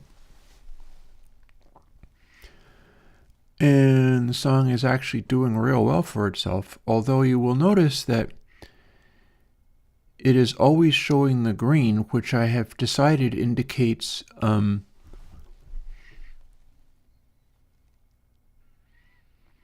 not enough highs, and that's accurate for this track. So even though it's doing weird things and I don't know why it's not assigning this color literally all the time, because it's kind of supposed to be assigning that color, and I don't know why it isn't assigning it literally all the time. I got a Bruce Springsteen track around here somewhere, which I think has already been tested, hasn't it? Yeah, it has. Yeah, it has. Let's go and find it. There it is. And if I am not mistaken, I can do the same thing for this. It might do exactly the same thing of only drawing that part of the time, but I should see more red out of this one. And I think that is correct.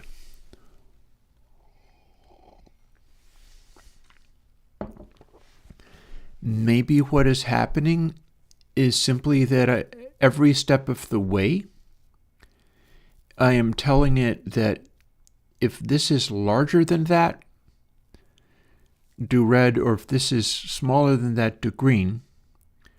But maybe they can be equal some of the time.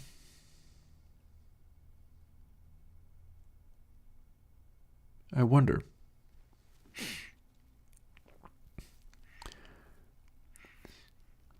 But yeah, we're getting the feedback. We're getting the feedback in.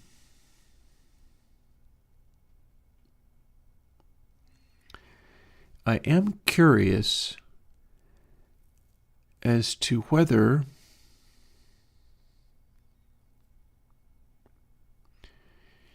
I could align this with, because the positional value would also matter, you see. Like I'm able to show that if it's red, you do this, and if it's green, you do that. And this is currently a track where all of this peak information that is being drawn in very, very faintly is above, the slew information is above the peak information, so this would be getting drawn in as red.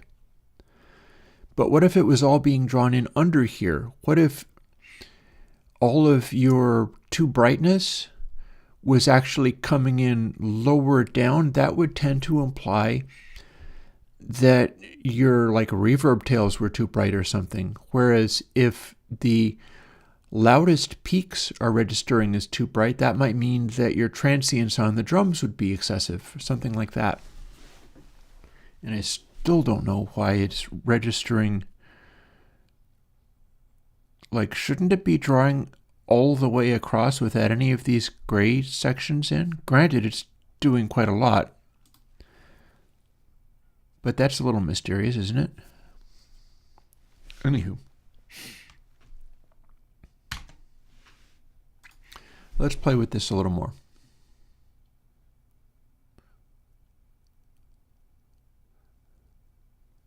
Yeah, that makes no sense at all.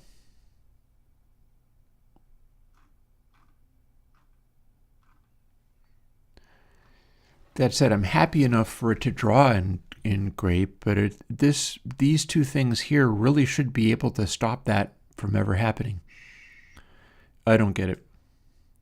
I don't have to get it. We're not going to keep it, so I don't have to get it. Why are those that way? Cut.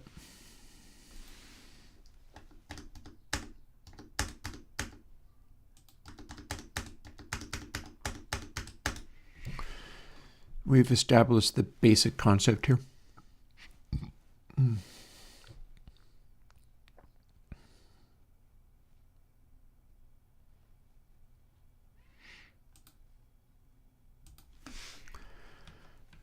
So here's if slew L is larger than 197, but we don't actually want that. We want this bit.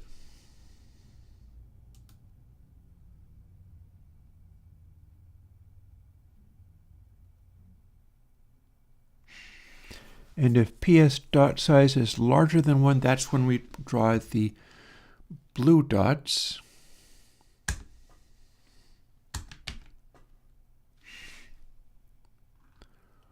See, slew L, else, G full rect.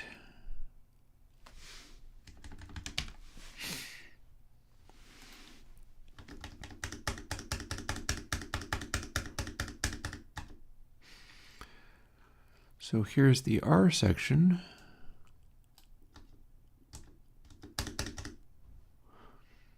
And here's the L section.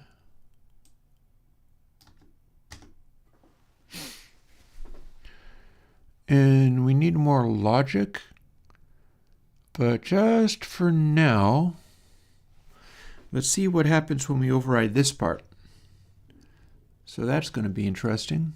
Also, RGB.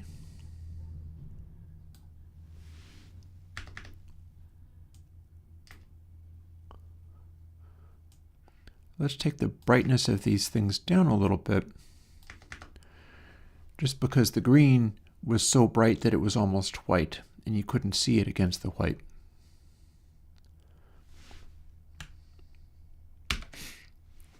So now we build this, and it should be rendering all of the slew dots as either green or red, and we have taken away the ability to draw blue, but I can put it back later. Yep, got there. It's also overriding the zero cross, and that's not intended.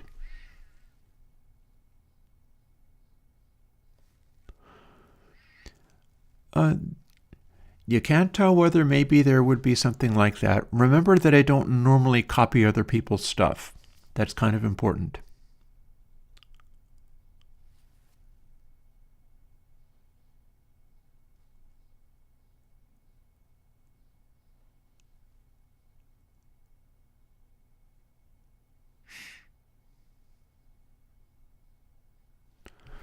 I wonder if there's something else I can do with the color of the zero cross section. That said, this seems to be satisfactory. The tininess of some of those dots is concerning, but it's fine.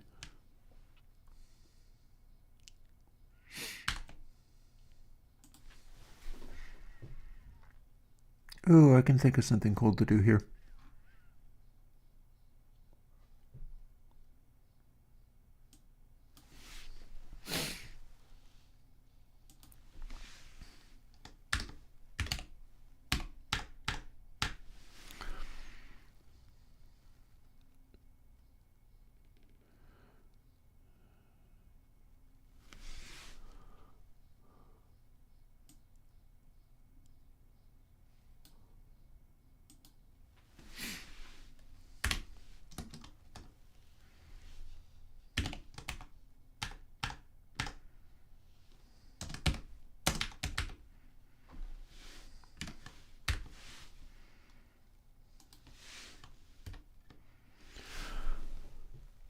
Okay.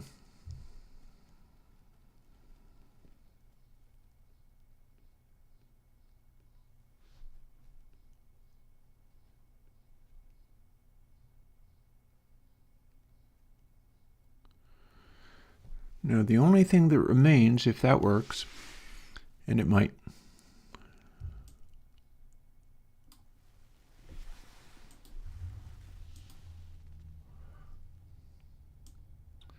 well, first things first, let's walk through the remainder bits. Oops, oops, oops, oops, oops, oops, oops, oops, oops.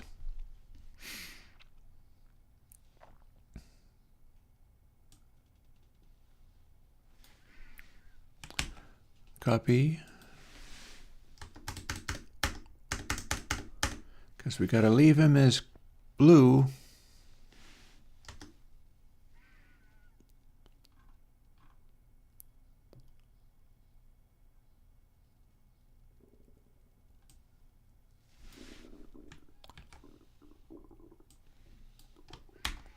Yeah. My stomach is grumbling and I still have coffee yet to drink.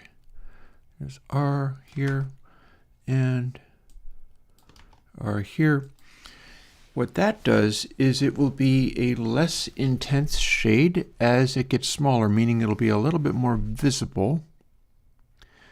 And the closer it gets to exactly on the money, the more intense the color will be.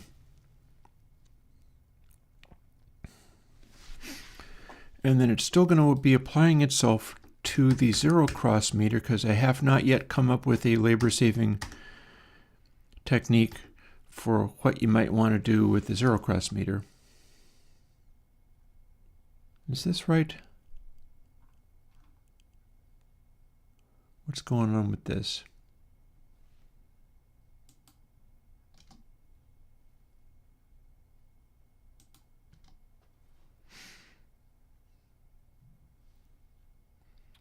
That seems fine.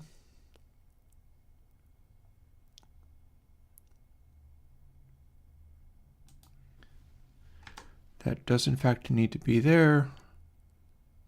Cool. Let's see what we got.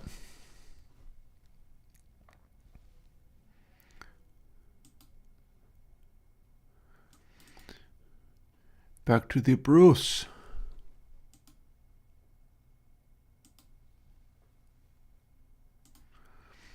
And it's still going to be manipulating the zero cross meter, but now we should actually get hints.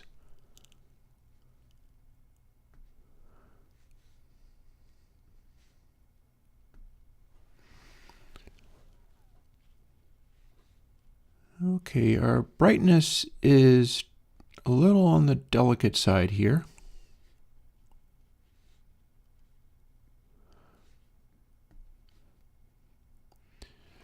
All of our non-useful dots are very delicate here. Like the blue dots are the ones we care about, but these other dots are definitely on the weak side.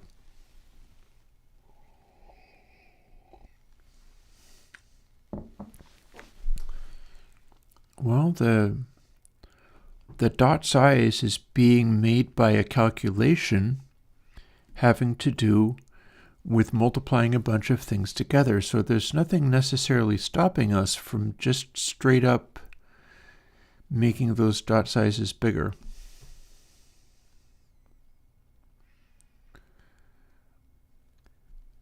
Because I like how clearly it's telegraphing some of this stuff.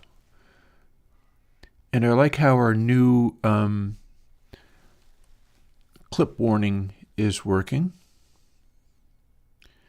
But I'm not liking how I can't see any information out of the slew part anymore.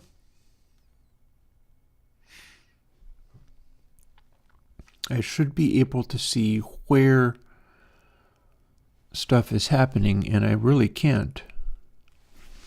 So let's bail out of there and try to make it be a little more visible. Pretty sure what I was doing before was drawing it as literally black. And so it was a little more visible just because it was a tiny size being filled in black, making it easier to see. And we've just undermined that.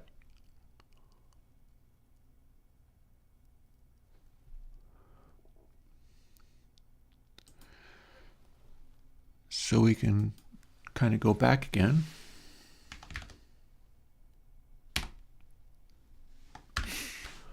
And we'll just multiply everything by 2 here until we can see it. Let's make them bigger dots. L, here's R.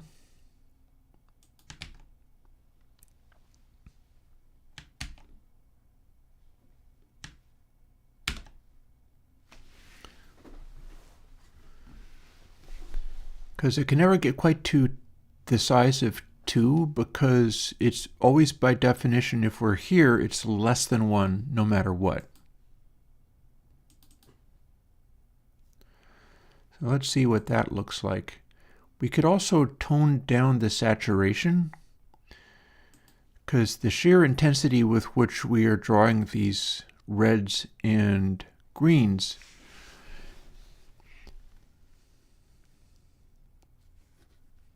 means that,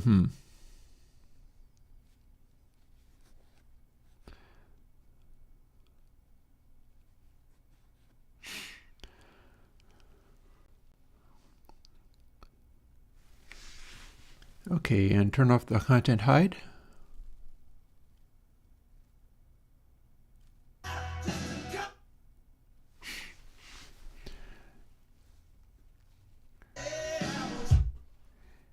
Yeah, so it is saying that the mix is brighter than it has to be. All of our loudish information is coming across in red on the middle control. And it tends to favor that, and we don't see much in the way of green. So let's go and check out something that we know is darker rather than too bright. How about some of the, well, now let's see. Okay, how about some of the Allman Brothers stuff that tends to be on the darker side? Let's see how that registers. Because I'm pretty sure that was the deal with my Allman stuff, was that it tends to be very warm sounding and very dark sounding. And so there's room to brighten it.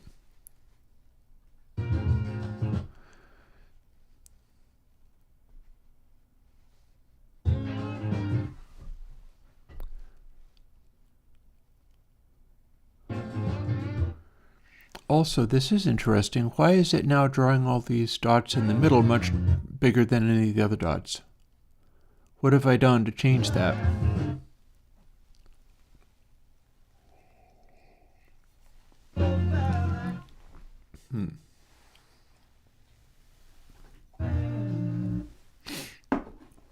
Because that's definitely not right. However, I feel like the green's a little pale, but it seems to be doing its job. So here's our question. What's going on with that? Why are we getting those dots way too large now?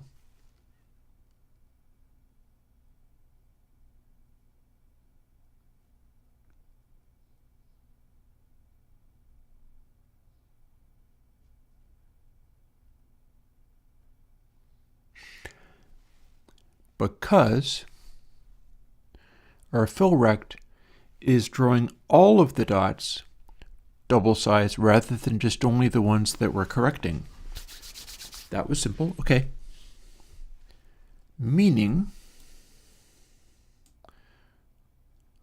this goes here.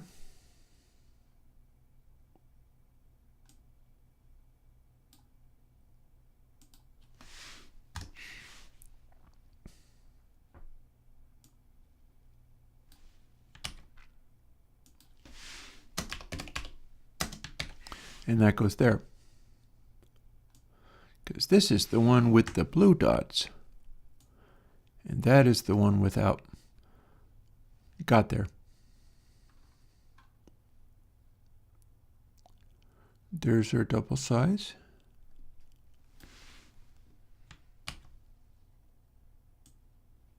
Oh, I was wanting to drag that. I did not successfully drag it.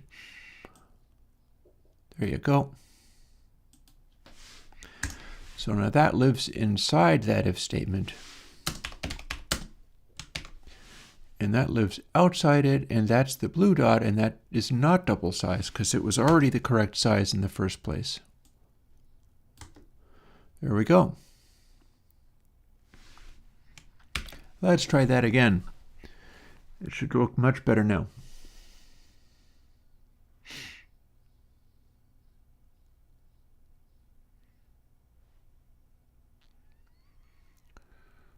I'm a little curious as to what this factor is going to do, because it's going to make it go more black the farther off it is. And that might not be relevant to what we want.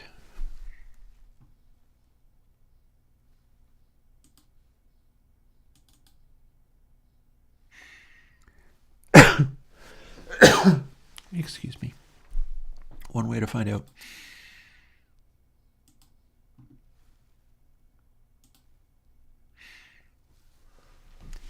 Here we go with our almonds. Oh, sure enough. Sure enough, looks like we have a blend of dot colors here.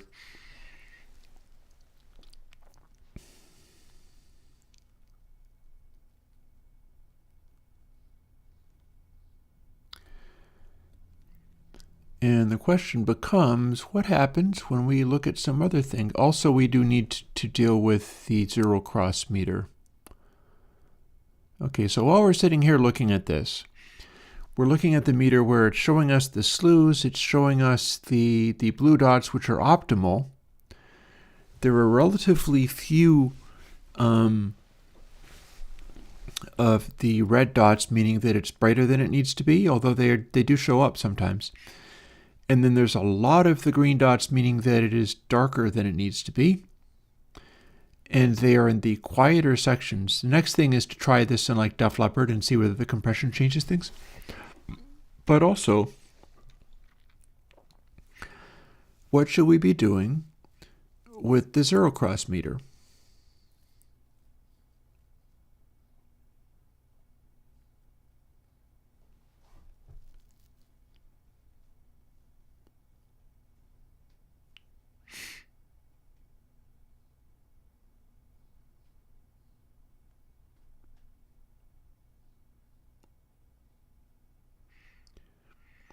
Is there anything relevant to conclude about the zero cross meter? Or any way that we can deal with this stuff?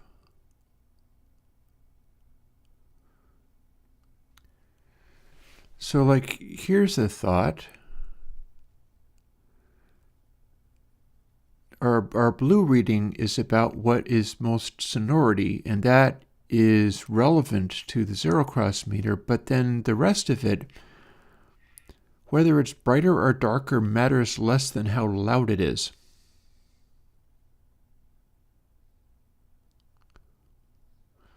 So we could tie that just to the amplitude and not be concerned about the color at all. And that would mean that stuff that was very high amplitude at a given frequency would show up darker here. And maybe that would be a thing. I don't know. Just a thought.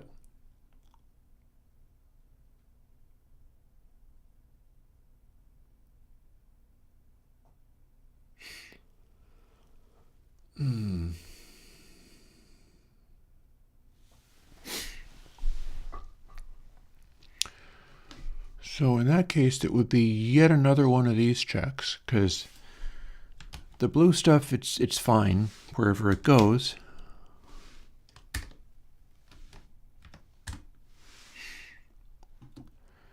So we'd have something like that.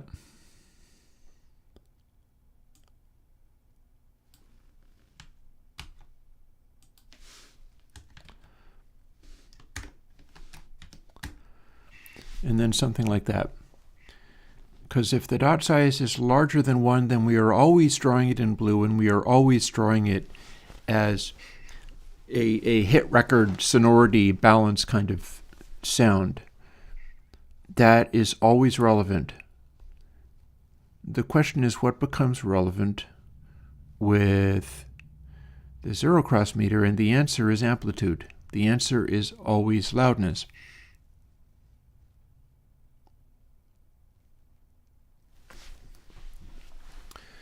So if we were to set the color as I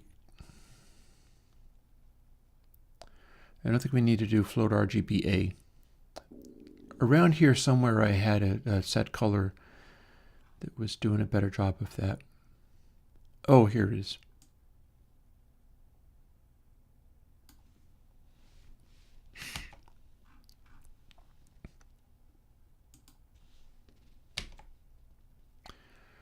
So red and green, or indeed 0 and 0. So we'll get there by coming up with a factor that is the RMS loudness or some variation on it, but it needs to get darker as the number goes up.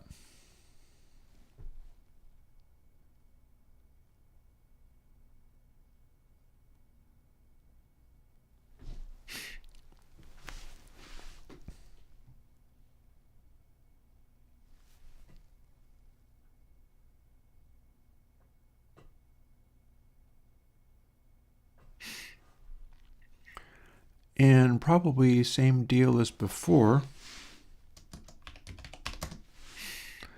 is we're going to want to run that twice.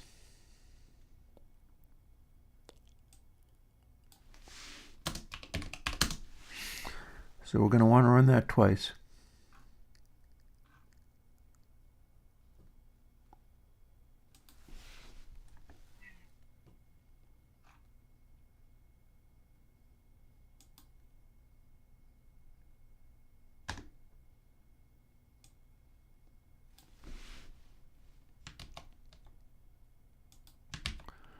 So you always want to do it, but we're going to be handling it differently depending upon where we're at. And this should be returning back to the previous state. Oh, for heaven's sake, now what? Is it confused and doing the wrong thing? I bet it is. What is this confusedness? There it is.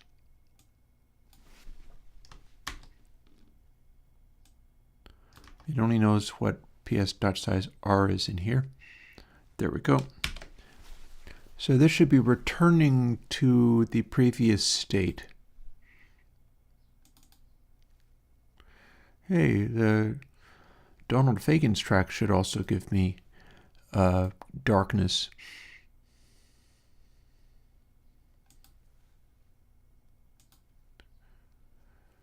They are typically not obnoxiously bright.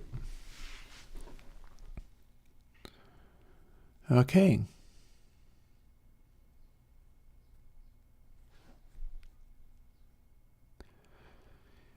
That is definitely showing the color cues I was looking for,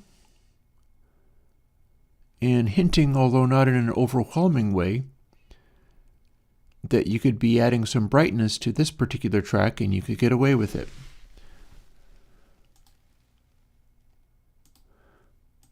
And then if I go back to, let's see, where do we find, how about this one? Hey there, newcomer. How you doing? I'm not sure I'm necessarily your brother, but we'll hang out and we'll see. This is a much more hit record thing, and this is clearly coming out brighter than the other stuff. I will say that the darker stuff the darker slews tend to show up on the quieter side, but it's not always going to be that way.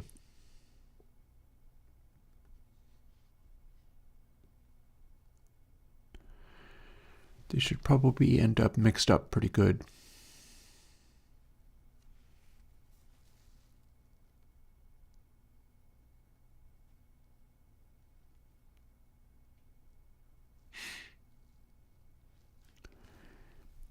And then the section on the bottom is our zero cross meter. So the idea is to be able to show the significance of these zero crosses and what's going on at the time by how dark that stuff is drawn. These blue spots are all about the moments where the sound is converging into a hit record style of sound.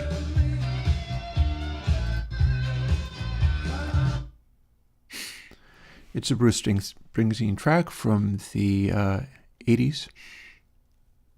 It's a little brighter than it needs to be.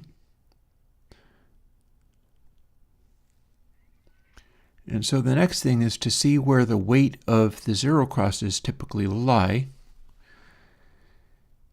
I wonder whether I even, well, no, there's a reason.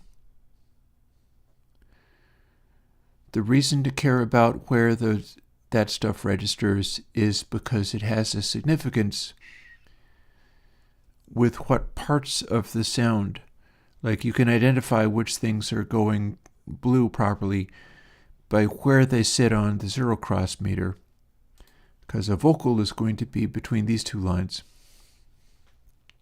And deep bass registers way under here. I am fairly satisfied with the blue-green indicator.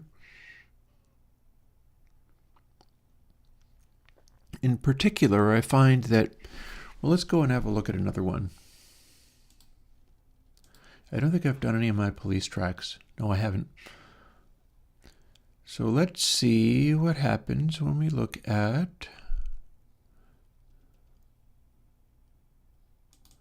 a very big police hit.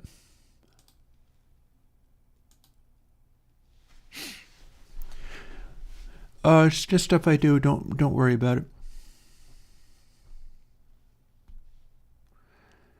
And pretty much the reason this doesn't read higher on my meter is because the bed is very quiet and doesn't have a lot of high frequencies in it.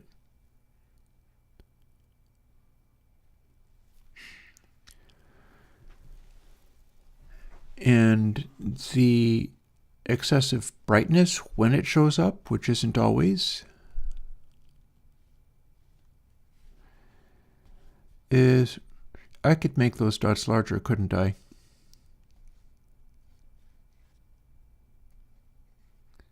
I totally could. Also, I'm not convinced they need to be fading to black in the way that they are.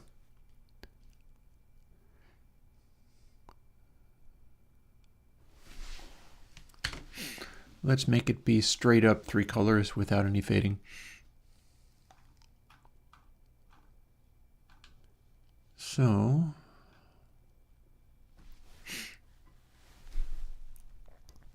where were we doing that? We were doing it here.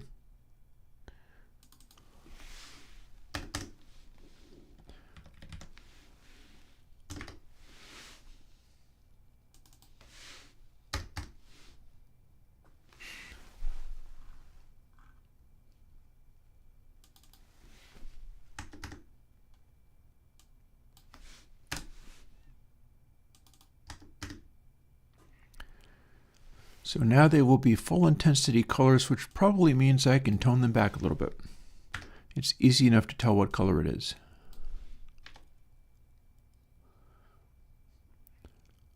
Let's call them 200 and 150.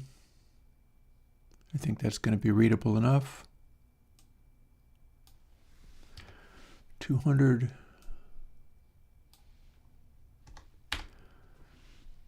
150. And the, oh,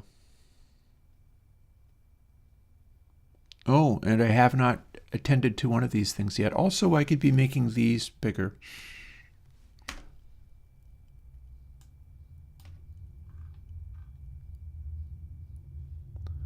And let's actually do that thing.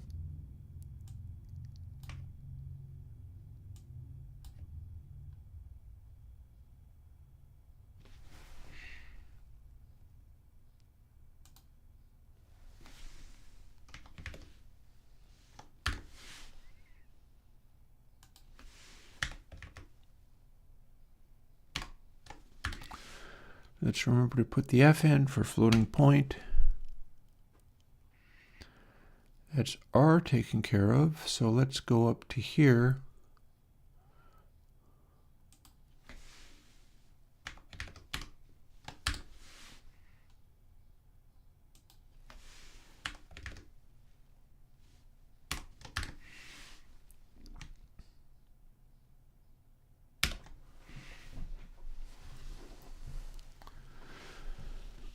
And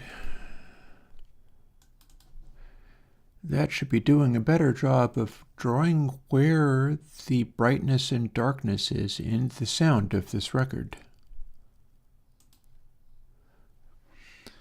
If we play it,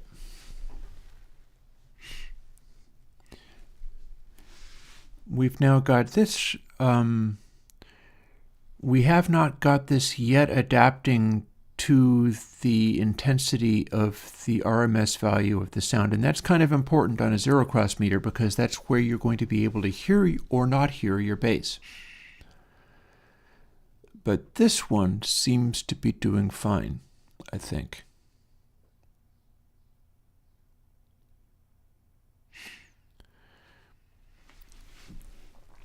And I think that's probably a pretty accurate picture of where the darker sounds versus the brighter sounds are sitting.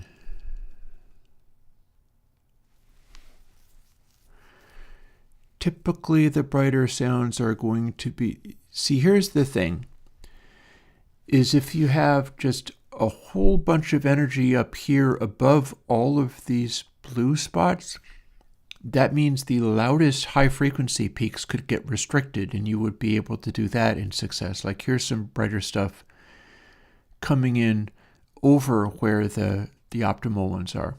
Similarly, the green stuff is coming in lower than where that is.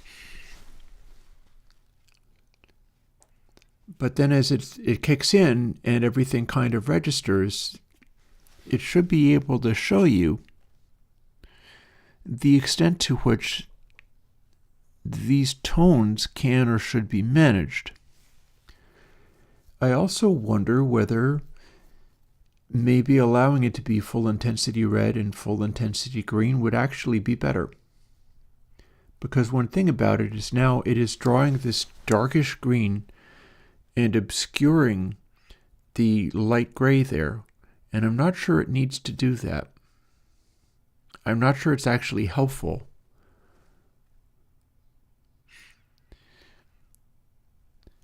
And it needs to be not distracting from the brightness, or not distracting from the darkness of that blue, which is a very intense blue, but it should really stand out against the other colors. So let's do those things.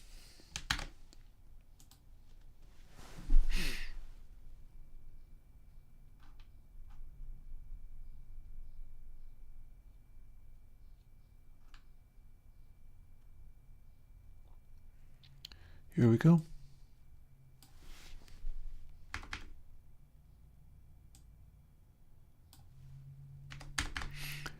So full intensity red or full intensity green.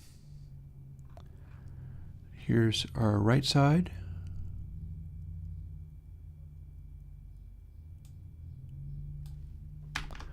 Full intensity red or full intensity green. I'm also going to dial down the size of hair.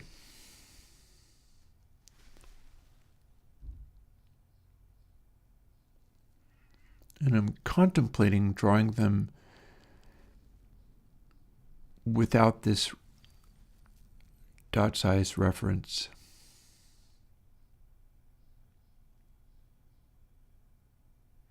Yeah. Let's try that.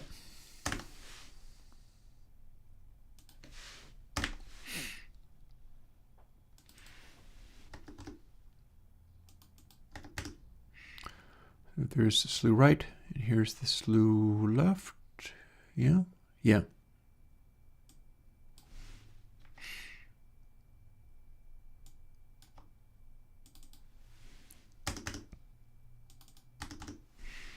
There. Now it'll draw a 2-pixel dot for every single one of those and restricted to the size it is. And then the zero cross is going to get its own thing, but that's coming. And the letter grade that it's assigning is unchanged. So all the work that I've been doing to file all these things correctly is not invalidated. We're just fooling with the colors and things.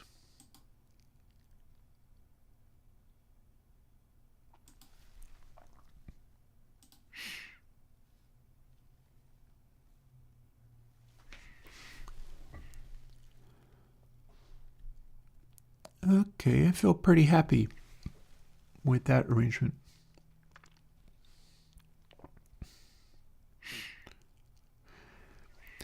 That green you can barely see against the gray, but that's not necessarily wrong. That's sort of the baseline color of where you'd want that to be. So what it is saying is that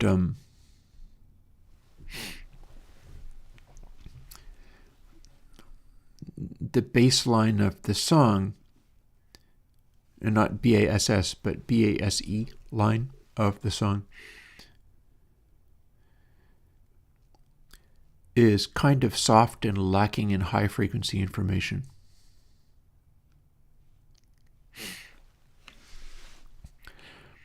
Also, the parts where it's brighter than it needs to be, if those are within the dynamic range of where the loud sounds can be, I think that probably blends. And heading into a chorus.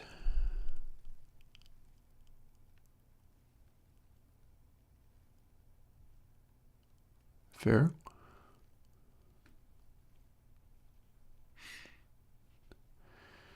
This is still an 80s-like track, so the fact that it's throwing a lot of red dots is pretty much correct, because Every Breath You Take is, in fact, a pretty bright track, honestly.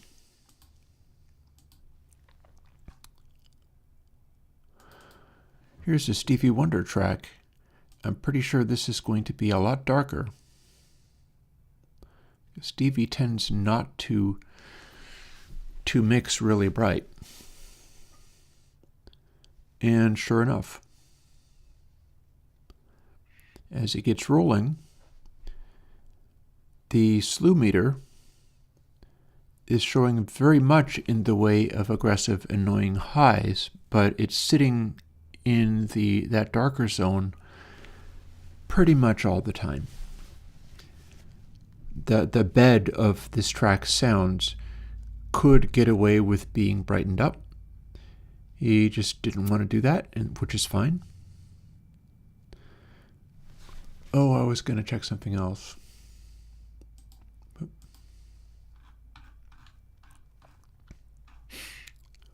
Right up to where the B class records are.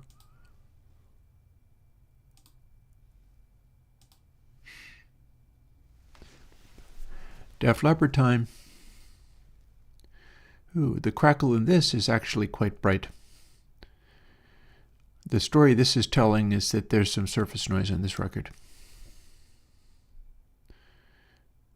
But then the background is immediately supplanted by Def Leppard cranking away, and sure enough,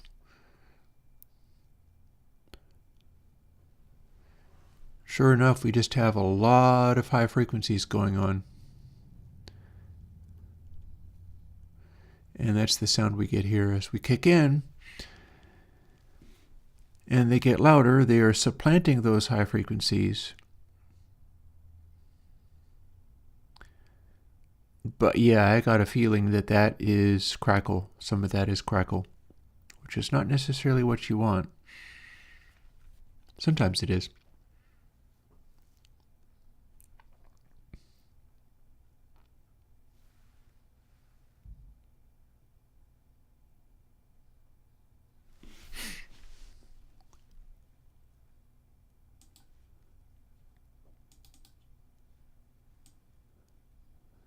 Taxman.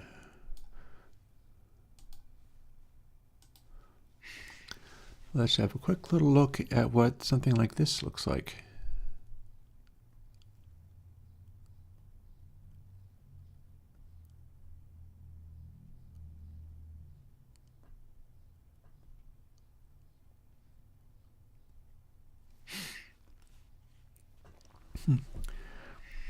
Again, the energy here is on the bright side. I still need to attend to that zero cross meter.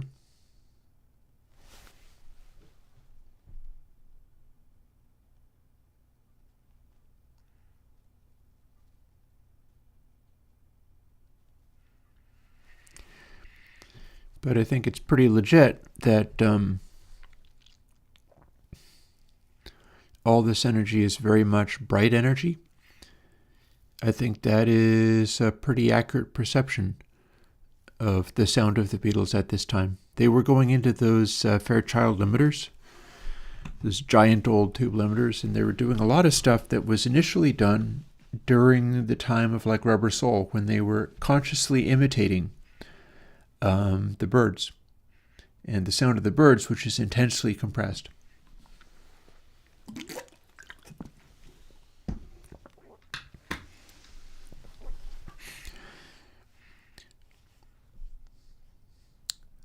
So what we're seeing here,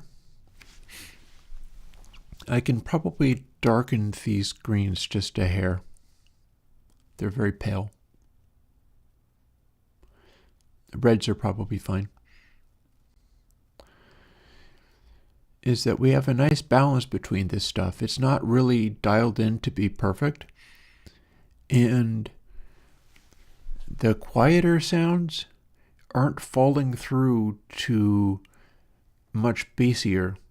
And the louder sounds, I feel like there is a degree of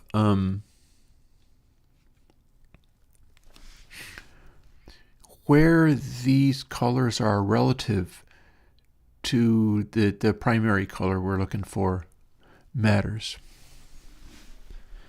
So the brighter ones are likely to always be over this band, and the green ones are likely to always be under this band. But you can see as the dynamic range changes that it all moves around quite a bit.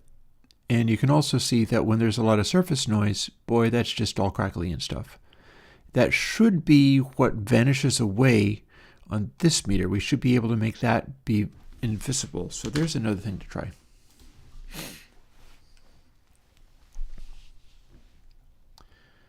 So, which were the things I was doing? Let's see.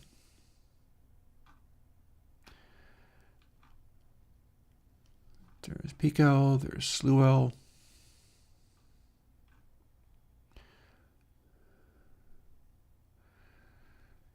Here's where we were going to be using a darker color. What is the color that we were using for 0.902F? Okay, I got a calculator right here. I can figure that out.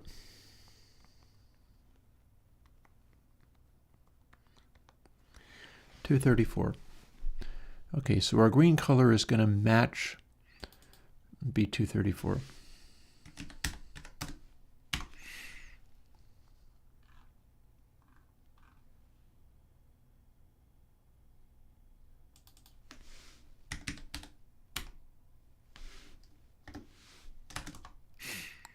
I realize I'm doing it in integers in some places and in floating point other places. And the integers that I'm specifying are in fact being specified as floating point. What? Go figure. I never said I wasn't confused, just that I'm trying to get this done.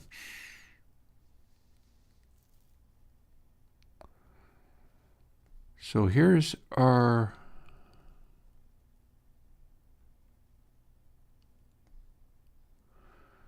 color.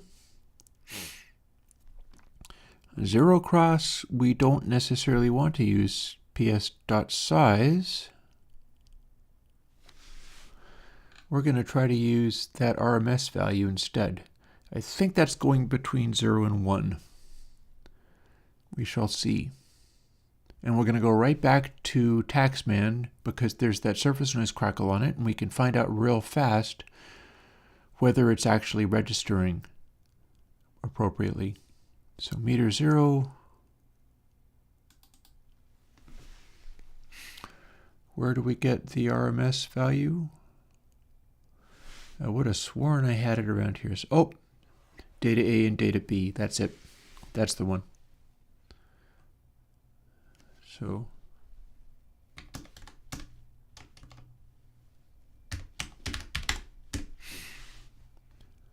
two times data A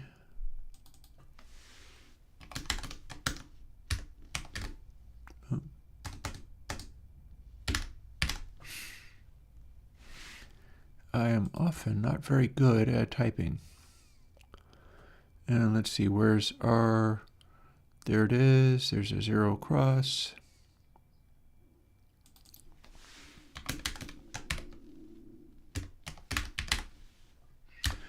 And my stomach's rumbling. Is it that late in the day?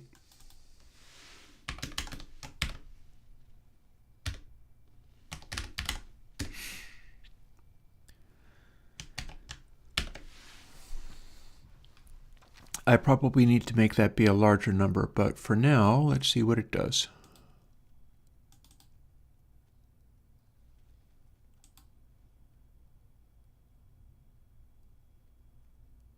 Come on. There you go. And no sign of it until this kicks in. Good.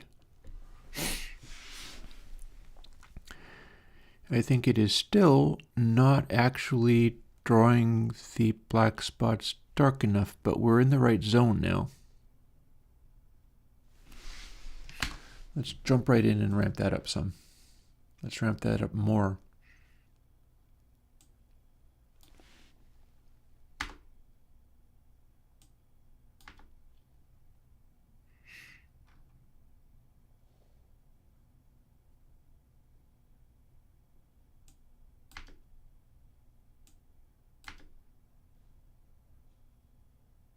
Oh, I did that in the wrong place, didn't I? Let me go and fix it. This is the one that needs to be 5. I think that one needs to be 2. Actually, no, I think we could go with 3. I think we could go with those dots being a little larger.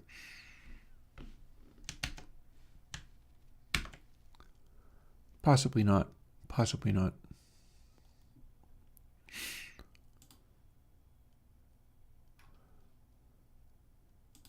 Let's try yet another track that we have in fact already measured. And let's see where we get from here.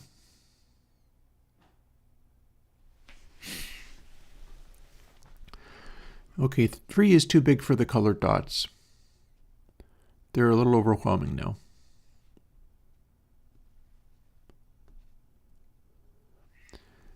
However, I feel like the blue dots are doing okay.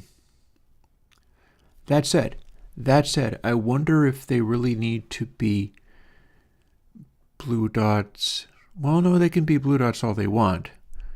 But do they really need to share the same sizes I've assigned for the other stuff? Or can they just strictly be tied to the loudness? Because that's not always what registers. I feel like that's an improvement that could be made.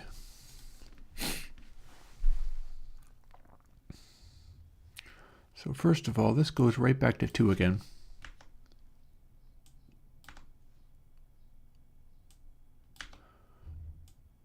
That was making the other dots way too big. But now from here, meter 0,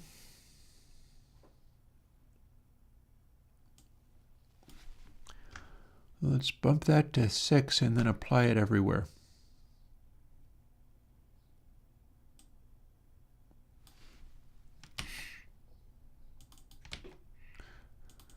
We're not even using ps.size for this.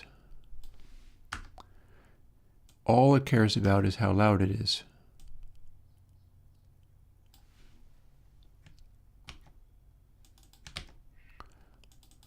It will in fact assign the colors, but that's not as interesting to this calculation. It's not as interesting to the 0 cross.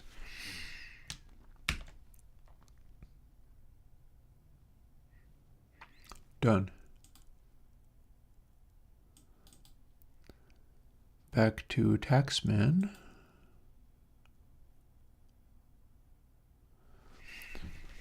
I wonder if I could scale it more, multiply it by data B twice, basically squaring it.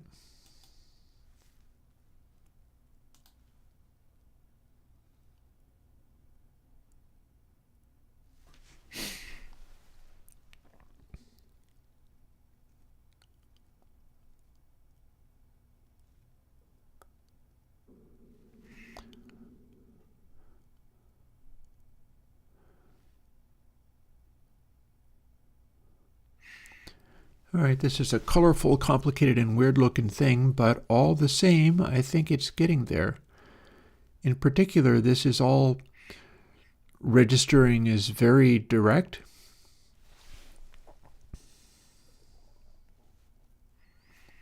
We've got our loudness thing going. The blue color is still very much the same as it was. And now the zero cross meter, I feel like I can see the loudest things being depicted more clearly, like it's a little bit more readable that way, which I approve of. And then it's just shading between black and blue depending upon what it's supposed to be doing. It makes it look like a very different meter. But also it's interesting how some of these, the zero crosses right down around 20 hertz barely register. It's like it's a pause or something. It's not a loud sound. But I bet I could make it show up as a loud sound by... There's stuff I could do about that.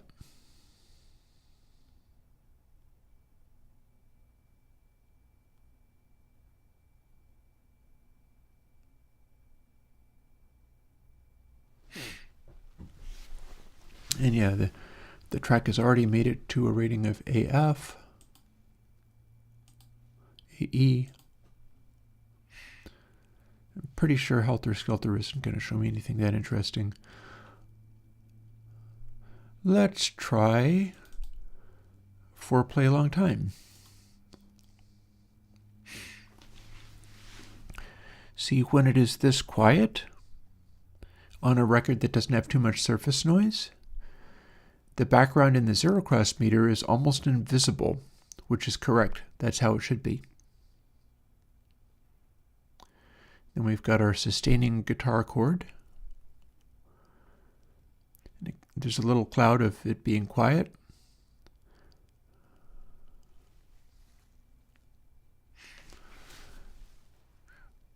The story of what the colors are doing is quite interesting now.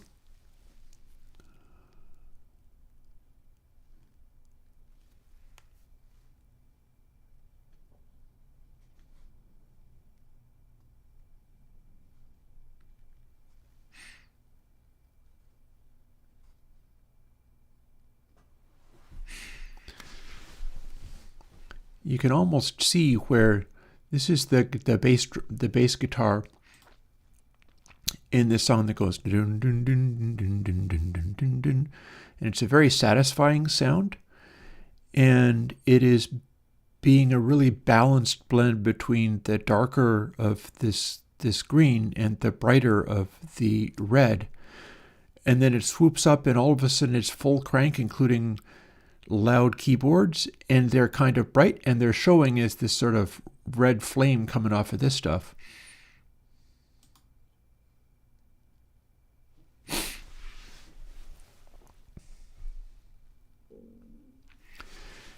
As the distortion fades away, it kind of goes through a bright spot into a darker spot as it sustains.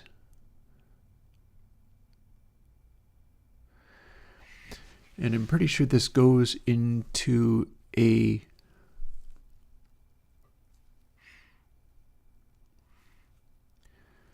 kind of very intense oversaturated sound.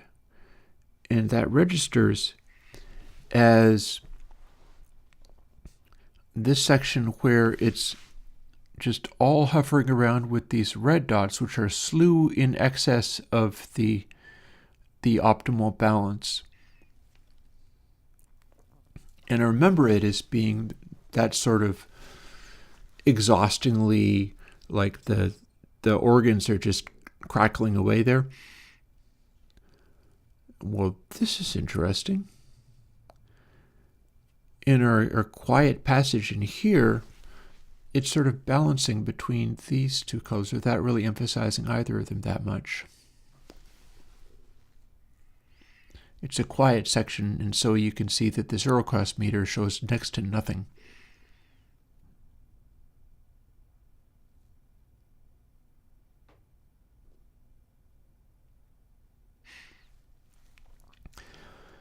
And then we're into the bulk of the song, and the bulk of the song is hitting a pretty magical balance where it's not too bright and it's not too dark, and yeah.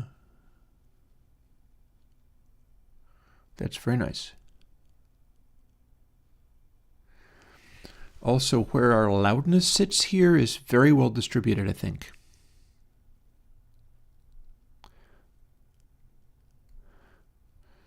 When we get more intense here, it shows up as sitting in the mid-range a little harder. Let's go and look at some other stuff while we're looking at this stuff. Let's look at a classic burial track. This should be very, very different.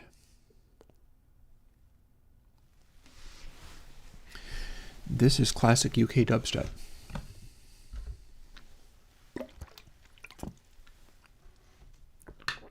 In this case, any surface noise is part of the music. And I believe that's what we're seeing there is surface noise that is part of the music.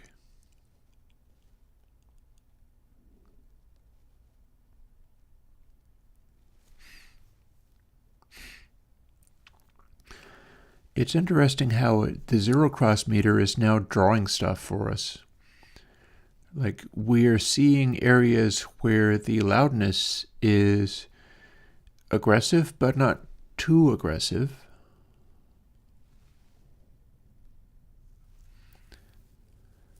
And it's drawing real shapes and patterns down in the zero cross meter. That's cool. And the balance between bright and dark is pretty reasonable, I would say. It's maybe a little brighter than it needs to be. Off of a dub plate, it wouldn't be doing that quite so much.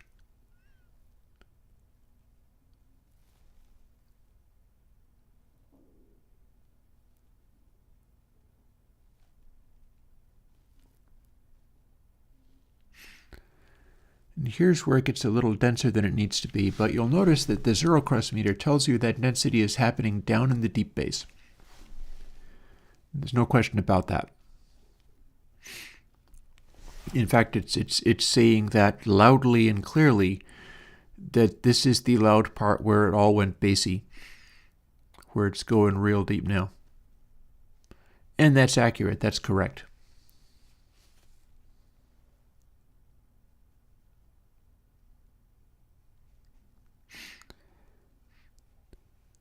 It's also suggesting that the cool parts of the sound are happening down in the deep bass. Every time we go like right down to here, it's all that blue section for like, this is where the good stuff is. Whereas if it was showing up at the blue section up in these higher frequency areas, that would be like sonority. That would be like loud singing and stuff, which we could actually have a quick look at that too, because we've got a Cheap Trick track.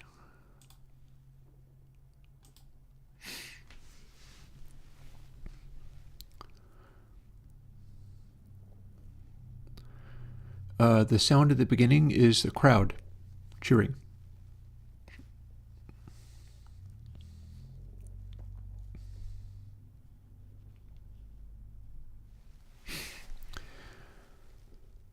I am considering lightening the red in the middle meter just a hair.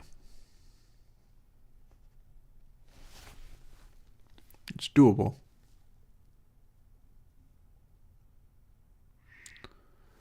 Oh gosh, will you look at this? So this is interesting. This is a little story about the sound of Cheap Trick, I think. The deal with these guys is that they were really good at getting a pop record sound.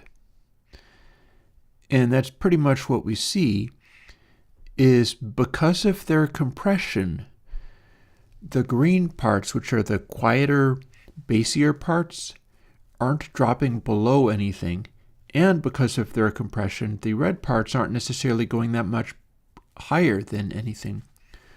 I do wonder whether it's possible to set a mix situation up to where your green parts tend to be higher than the blue stuff, and the red parts tend to be lower than the blue stuff. If you did that, it would be some kind of weird modulation of the tone.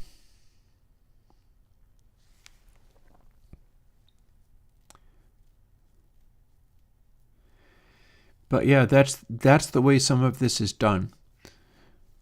The reason that the green parts in the middle meter aren't doing like this as much is because all of these sounds are heavily compressed, and so the quieter parts are lifted up in volume to balance. And the zero cross meter is telling us a story where everything is very mid-rangey. There is bass, but it's not nearly as big as you'd think.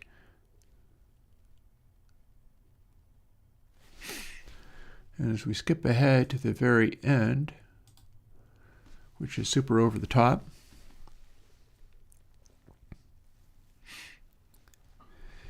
this would be where Cheap Trick kind of really get into it and go extra hard. And what we're probably going to be seeing is that the mid-range on this meter registers higher as it goes, like there's more energy. I am wondering about trying to accentuate this. I am wondering about trying to really highlight what's happening there. Because again, I could take the RMS meter and multiply it by itself, which is squaring it, which is the opposite of what root mean square, which is what RMS stands for, means. And that dies away into cheering.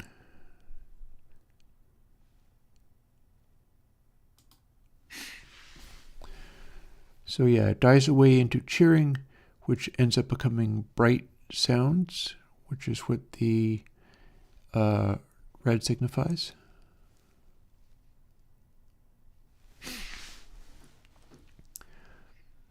Now what I'm going to do, I have to take another pit stop, but we're going to throw on Taming the Zoxin now that I've done all of these changes. And I'm going to pipe it through, but we're going to see what that looks like on the new, more colorful meter with all of these different changes.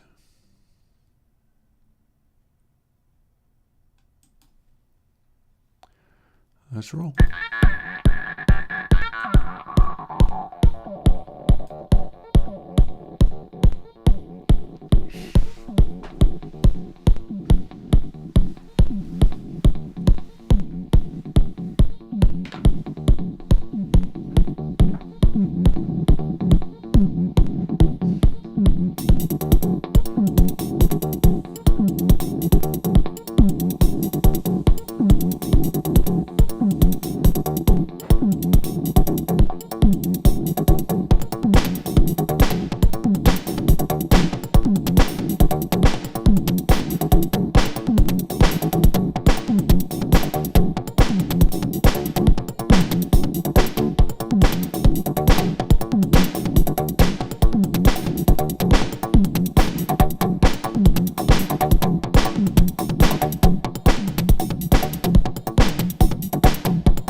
Okay, I'm back.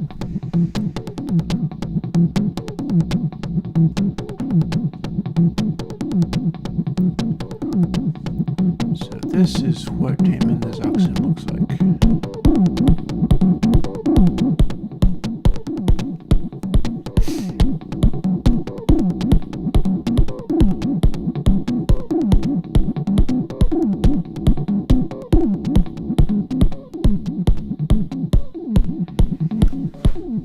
So what was the next thing to try? I think the next thing to try was, let's exaggerate that zero cross meter.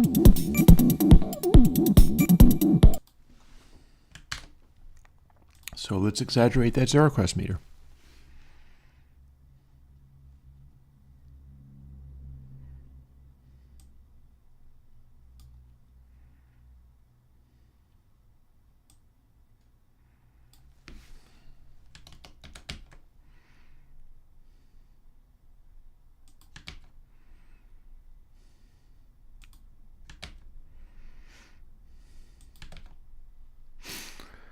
And likewise for over here, I think.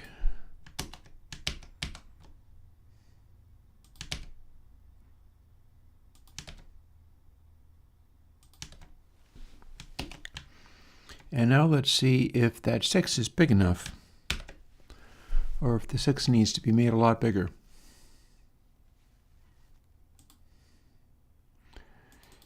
By having a quick gander at Pink Floyd, in an absolutely classic record.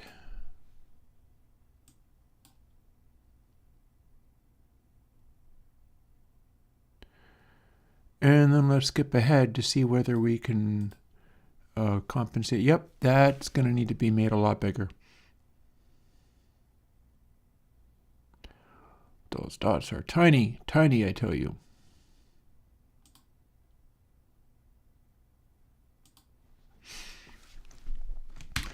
Let's deal with that.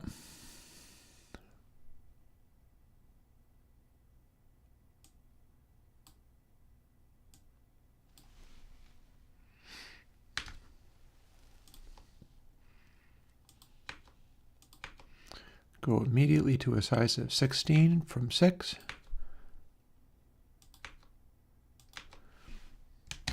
And we'll see what that looks like after building, so it uses the thing. There we go. And then we're probably going to look quickly at some convenient and handy burial, which I know will go good and loud, and that'll show us what that does.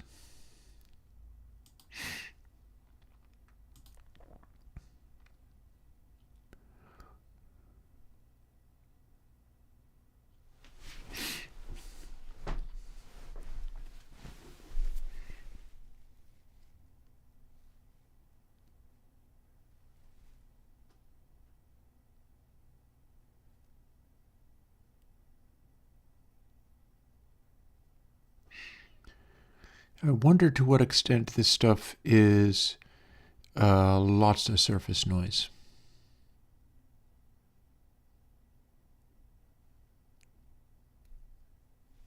Oh, that's interesting. I think I can see the drums.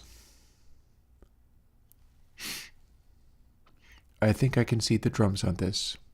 Boom, tsh, boom, tsh, boom, tsh, boom, boom, tsh.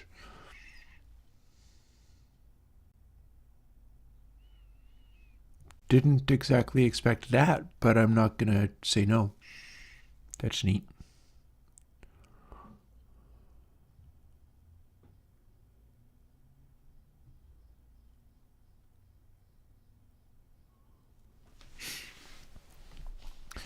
So this is interesting. Zero cross meter just became a lot more interesting than it was. It's drawn all kinds of funky stuff on here.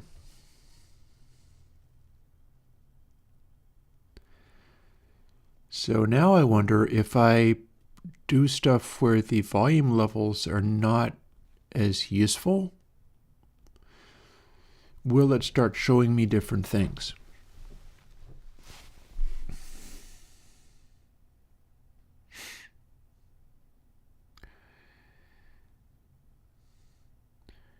because that zero cross meter with the new changes in it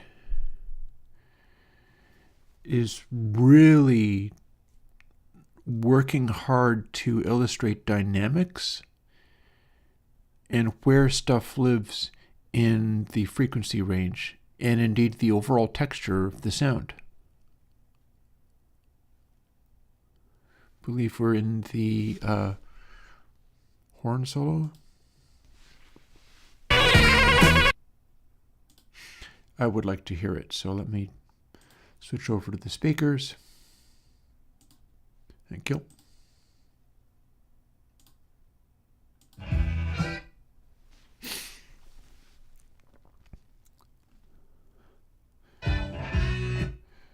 We are in the horn solo, definitely.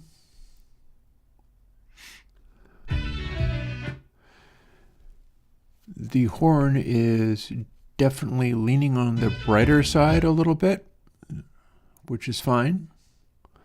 It's intentional, I believe.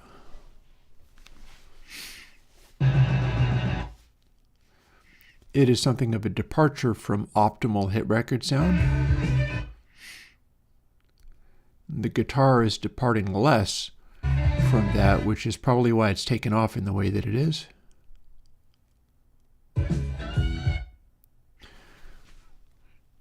This is an interesting little feature right here.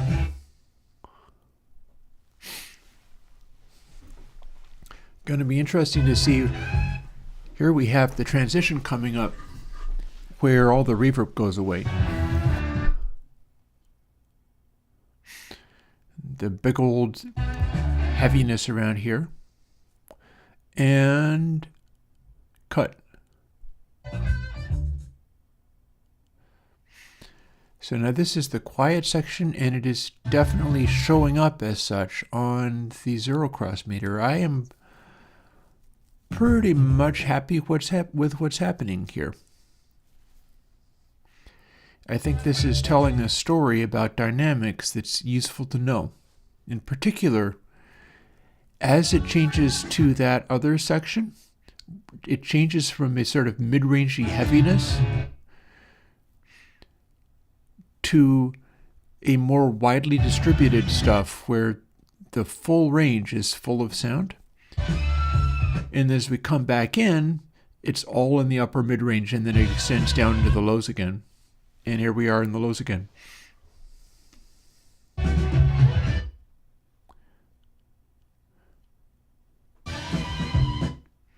Pink Floyd cranking away doing this. There's that foundation always. And the intensity, oh look, there's even an indication of extra low frequency stuff in here. So let's bounce right back over to, well, let's go even farther. Oh, let's check this out.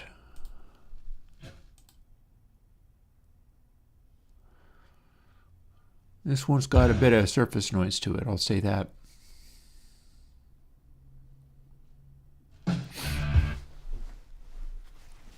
Oh, I should check out Pyromania.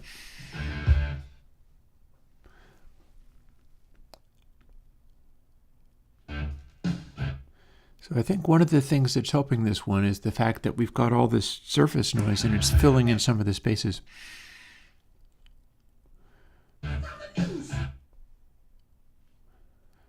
You know, sometimes that is more relevant than other times.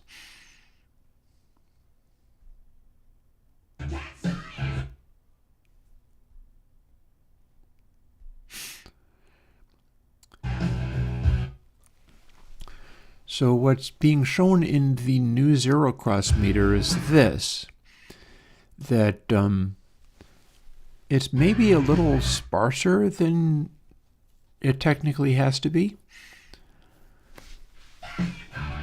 but our sort of drum thumps are showing up here, and then the high frequency stuff is more of a cloud, but it's just a little bit fainter. So we've got weight behind the drums. It's being shown as bigger spots, including a spot way down here, which is a very low frequency sound. And it's just very well controlled. This becomes a target. This becomes something that you could aim for and try to make happen in your own version of the meter, or at least you will be able to when I upload the thing. Because I think that's going to be the end of the day, is uploading the new meter. And thankfully, none of this affects the letters, otherwise I'd have hundreds of stuff to do over again.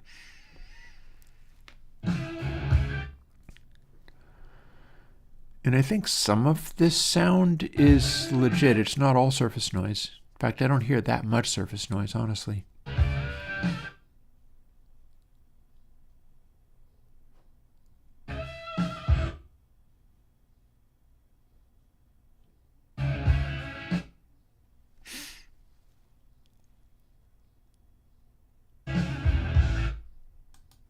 Yep. AC/DC. So let's see. Oh, I know, this one's on the darker side.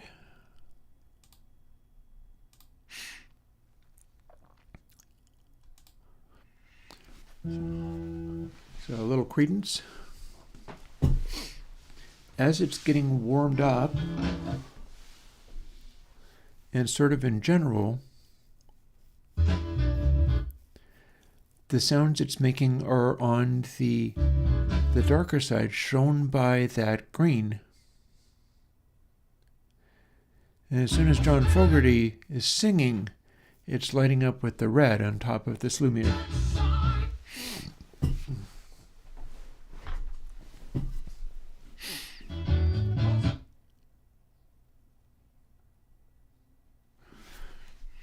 So what does this tell us about the response of listening to this song? Well, let's pause it. It warms up with this happening, which is a sort of resonant frequency that's happening. And then we have the big whoomph and diving into the song. So on these, it shows as a peak. It shows as a resonant note.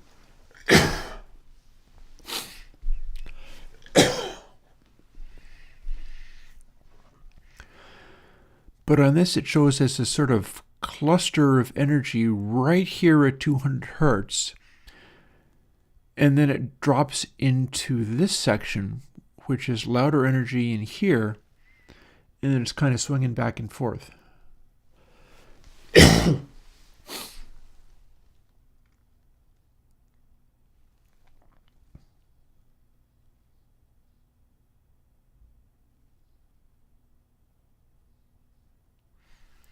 I've seen reviewers, I've seen React video people just flip out at this moment because it was so satisfying to them. This is a drum fill. This is a drum fill. Little spikes of additional slew information coming through here.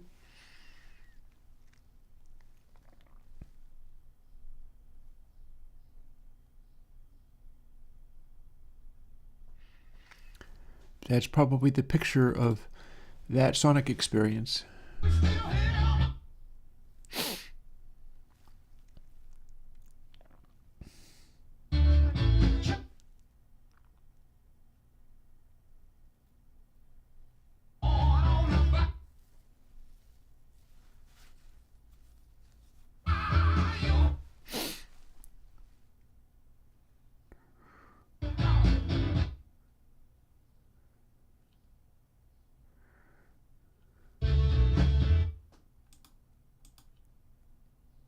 Skip ahead.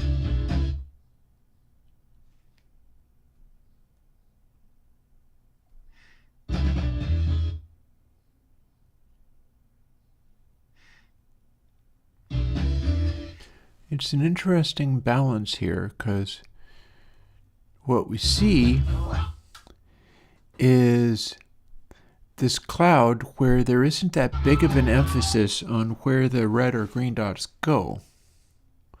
They're kind of in the same, they're mixed in with the same space as the blue dots. And then when John Fogerty is singing, all of a sudden we've got this going on. It's arguably brighter than it has to be.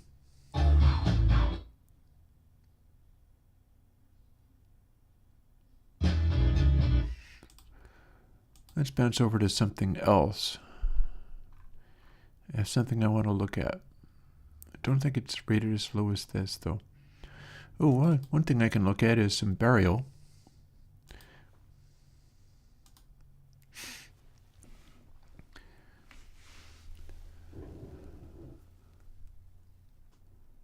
I think that's ambient noise rather than crackle so much.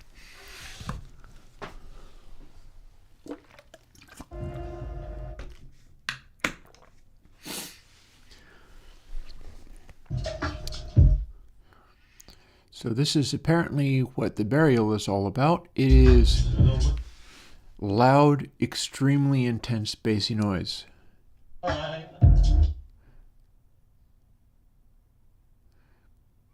But it's kind of all over the place. You have a bunch of different stuff going on. And this is drawing a picture of the loudness of this.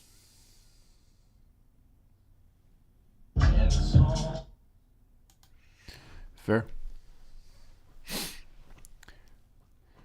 Same deal. The parts that are really working are the deep bass parts, which are also the loudest parts. So there you go. But I wanted to look at Journey. See if I can find him.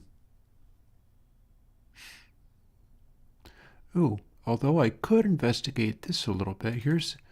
This is actually quite a popular song. It just doesn't rate very high on my hit song-o-meter. But let's just see how this thing measures. It's Donald Fagen, New Frontier. And one interesting thing I'm noticing is that although it's not really blended in very well in terms of sonority, we have a really even distribution of slew across here. The changes that I've made to allow you to be able to see it, whether it's loud ones or not, are doing a pretty good job of showing just what that sound picture actually is. And the top meter is showing how loud those sounds are, but the middle meter is showing where they exist.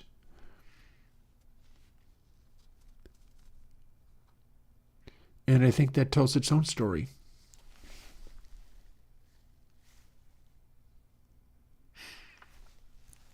Where if you're shooting to make something which is not necessarily a super loud, bombastic hit record kind of thing, this is one approach. Is to let it be very dynamic, which it is. And then where you distribute your bass and your high frequencies, or your mellow sounds and your high frequencies, is basically just make a gradient. And that's the formula for this sound, is the gradient. There is constantly a bunch of high frequency stuff going on. It's just not very loud.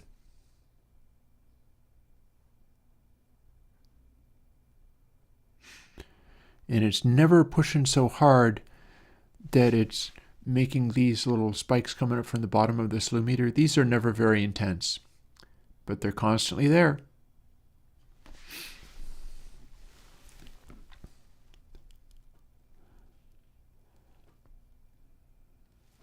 Yeah.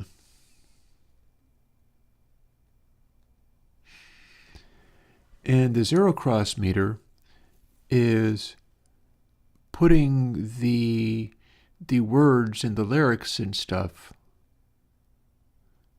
first and foremost, even when they're not all that overwhelming necessarily. You can see this is a vocal. It hasn't really been optimized. It's not a belted vocal, but it's sitting right in that vocal range. It's a little cloud of vocal right there. Same with here. So even though the whole thing isn't very loud, it's not being too overwhelming.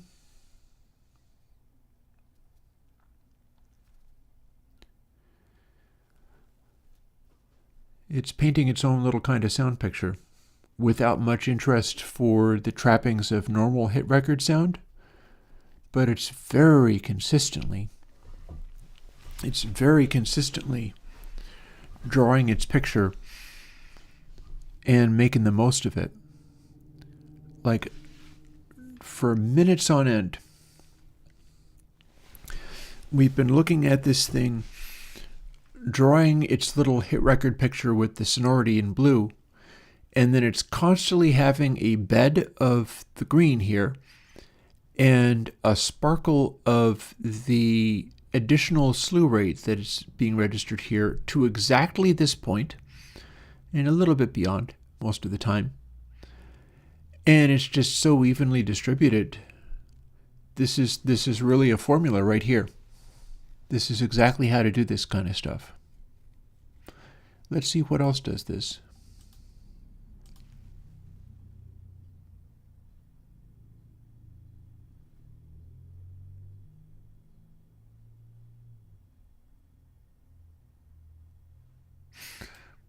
Well, this is a good song. Now that we have this new way of looking at it, let's see what we get. One thing we get is apparently surface noise, but that's fine.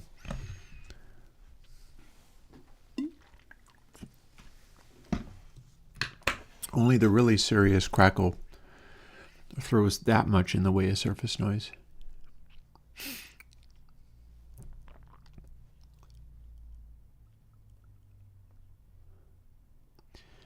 As expected, as soon as these guys start singing, it lights up.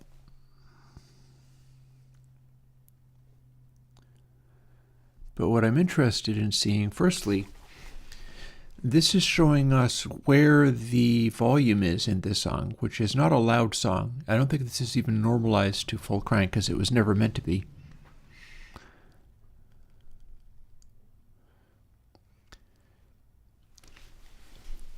So the zero cross meter is now serving as a kind of sonogram.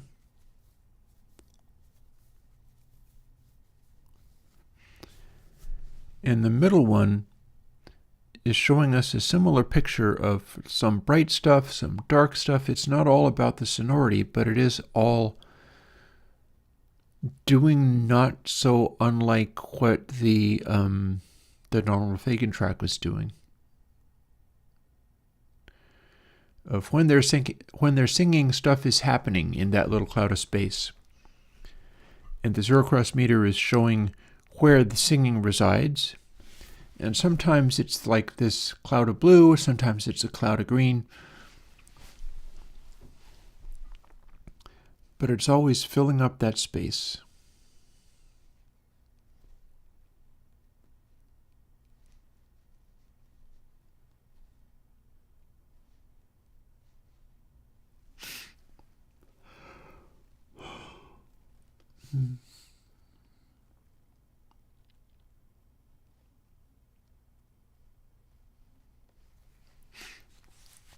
It's interesting because before I did this, it wasn't really as clear that some of the parts that they sing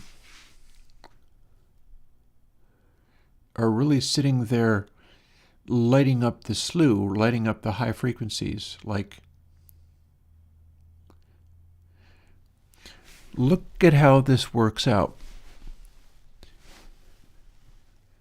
The last thing that they sing is a little cloud of green, because that's the words that they were singing fit that way.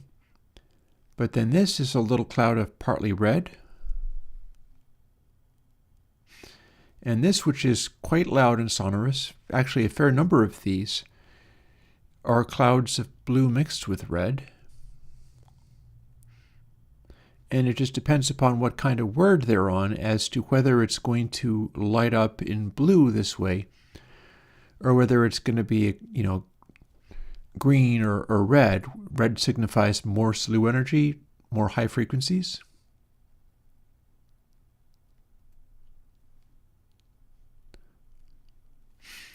And of course the vibe hype scales also modulate a little bit. In fact, the vibe hype scales are modulating all of these things. So if you set it to full vibe, this middle part is now more set up, and this part is registering as simultaneously too bright and too dark. And it's just focusing in on different things the more you do it.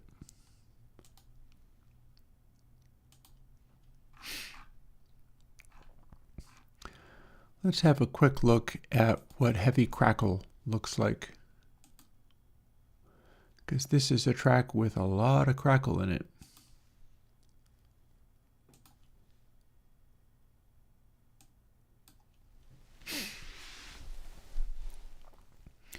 Yeah, more or less as expected. It's just a sea of red crackle high frequency sounds.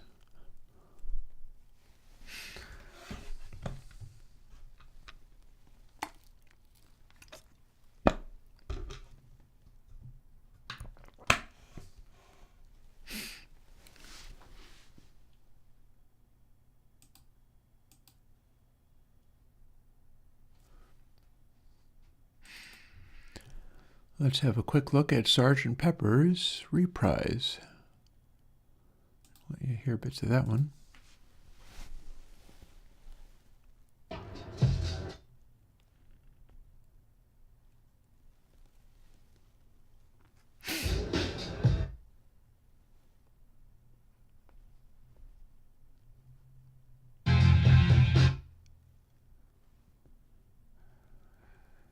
Okay, so that's neat.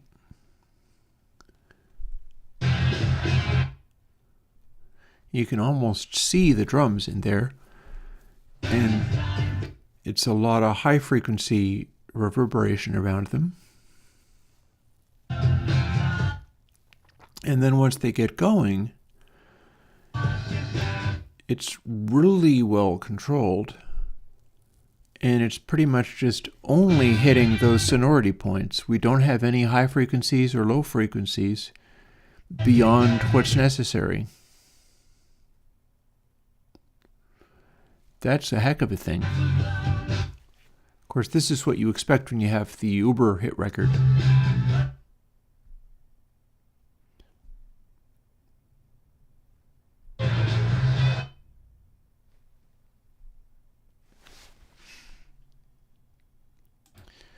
Which, of course, this is literally Sgt. Pepper's, so you could say this was a hit record, yes. The idea is to be able to identify this stuff and why it does what it does. Oh. Let's take a moment and have a look at Chuck Berry, Johnny Be Good.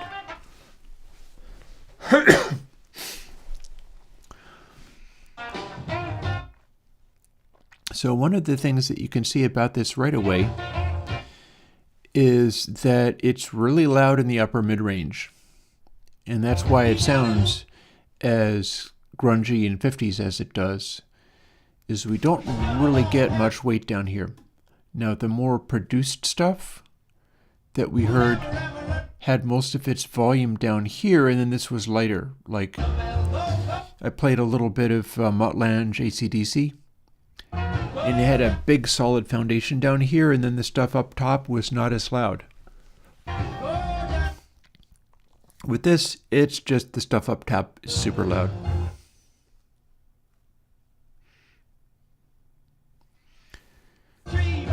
But we seem to have a pretty good balance between bright high frequency sounds and mellow low frequency sounds. And the whole thing is weighted towards the mid-range. Like, anything with this much energy up here in the mids, like this is 2K. If bright stuff got all the way up here, it would be really painful. It's more like heavy emphasis on 1K.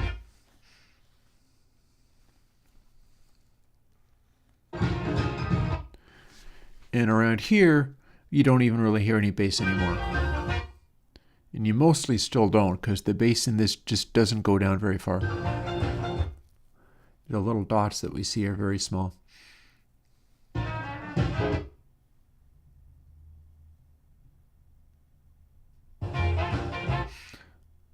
I remember what I was going to look at. I was going to look at this one.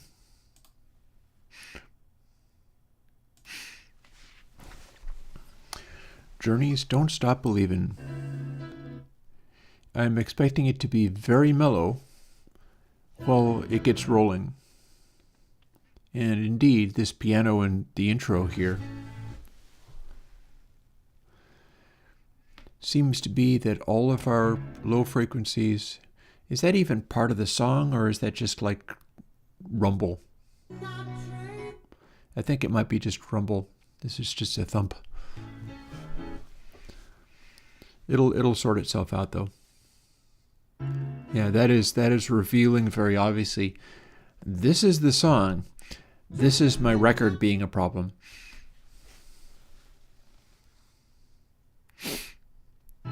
Hopefully it'll settle down before too long. Here's where the guitar comes. Let's see what happens to the color in the middle one as it does that.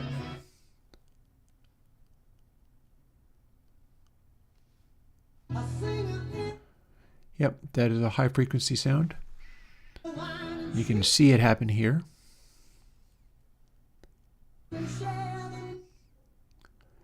Yeah. This is literally low frequency wobble showing up in here.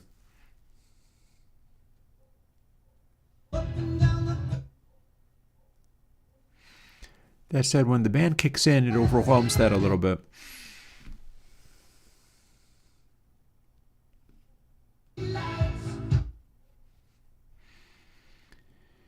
I may have put some work into trying to clean that up. I don't remember.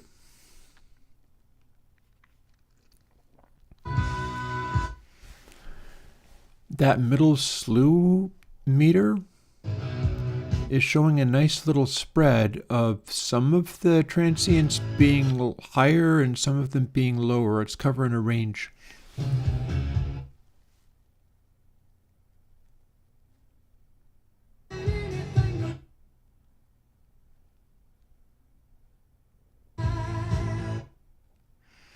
I think we got past the area where it's all warped. It's no longer doing a warp thing.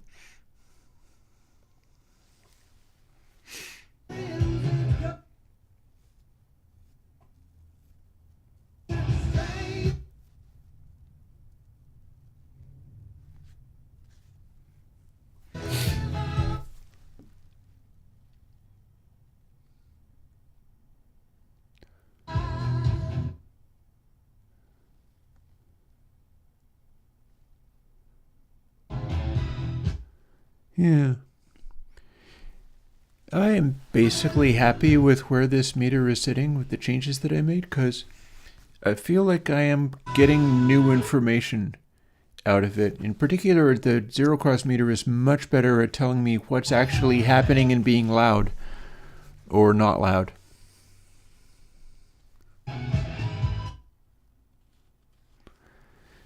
And this sound is a very controlled sound. It's really good about not throwing the high frequencies too high or too low. It doesn't have a lot of space for mellowness or too much brightness. That should come in handy.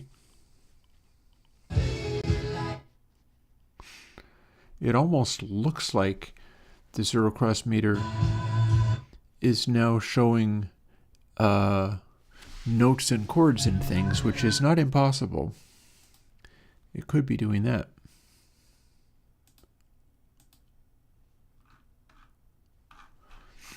What have we got that I haven't actually measured? What have we got that I haven't looked at yet?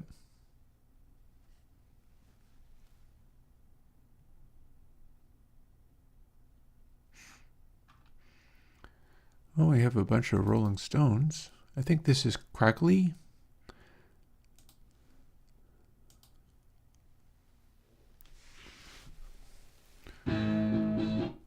Nope, not as crackly as I thought it was. But this is off of the compilation record because it's bassier than it should be.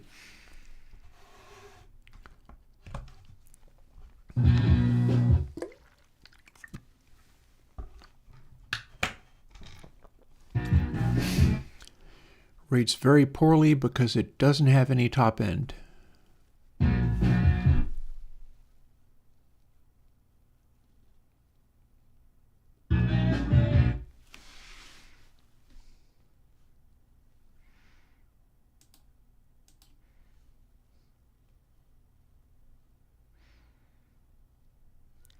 Didn't I have something cool in here?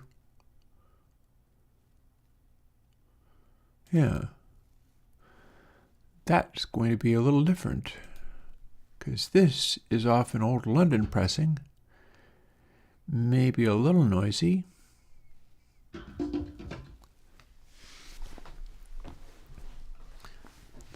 Let's run this all the way through and see what its score is, because this is one of the more spectacular tracks that I could be checking out here.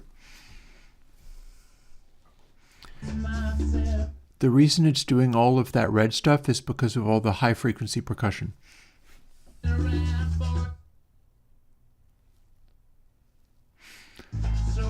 the bass comes in, and then you get to fill up. Notice that the red dots are doing things not unlike what the Donald Fagen track New Frontier was doing, is that there's stuff going on.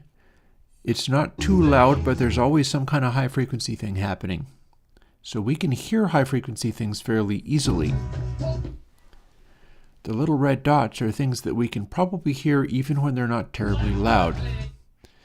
And that has its uses as well. It's part of what makes it seem as if there's a lot going on in the song.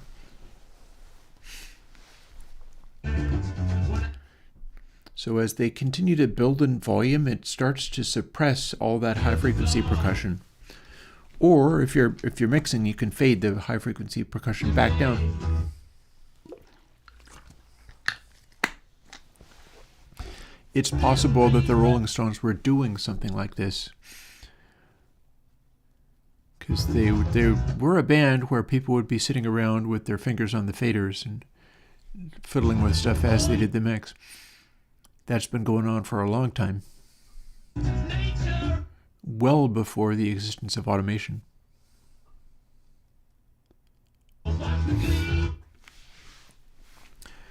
So this is a pretty good pattern for like good 60s rock. It's extending down far enough that it feels full, although it doesn't really go down so far that you can really get super heavy bass out of it. But it's also going up far enough that it has energy and mojo, aggression to it, and that's nothing compared to when the solos and stuff kick in, because that's going to be interesting.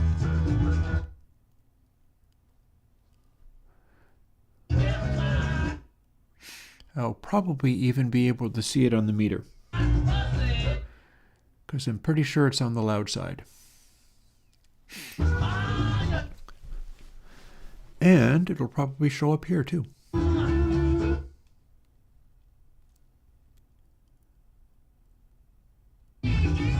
There it is. Yeah. See that high frequency stuff lights up loudly over here. We don't usually get loud noises all the way up at 2K. That's a loud noise that's all the way up at 2K, and it's registering on the new version of the zero cross meter. You don't want to do that too much. But that's literally happening, and you can see it on the slew meter, just filling up the top end without actually distorting and going through to here. It's sitting in this narrow, tight range up 2K, very loud, but it's not pushing the peaks beyond there. Singing is able to make the peaks go beyond there, but it's a really good balance, honestly. This is a really well mixed, really well recorded track. and I am not at all surprised that it writes AE. If I'm lucky, I can use it as an evergreens. It completely deserves to be AE, by the way. It is a A-class track. And to some extent, A is defining itself as the tracks that basically changed the world. Like, this caused so much excitement and drama around the Rolling Stones that a guy died. This is before Altamont. Yep, there goes the guitar again. It's not quite as bright as it was before because it's not going all the way up to 2K. But yeah, there's just a lot going on here.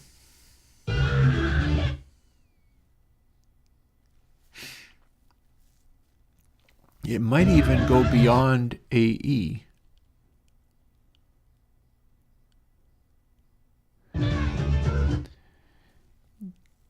I think it's interesting observing this pattern too. Like, I'm pretty sure I can compare it with other ones where they're more chill, they're not as exciting, and you don't always see this information in this particular range. This particular slew range seems there's some real brightness stuff going on up here too. It's a loud song. This is.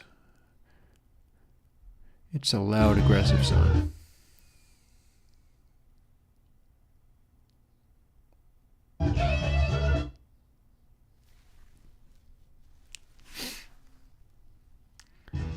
And we got the fade. I think I've got Jigsaw Puzzle. So let's see. AE.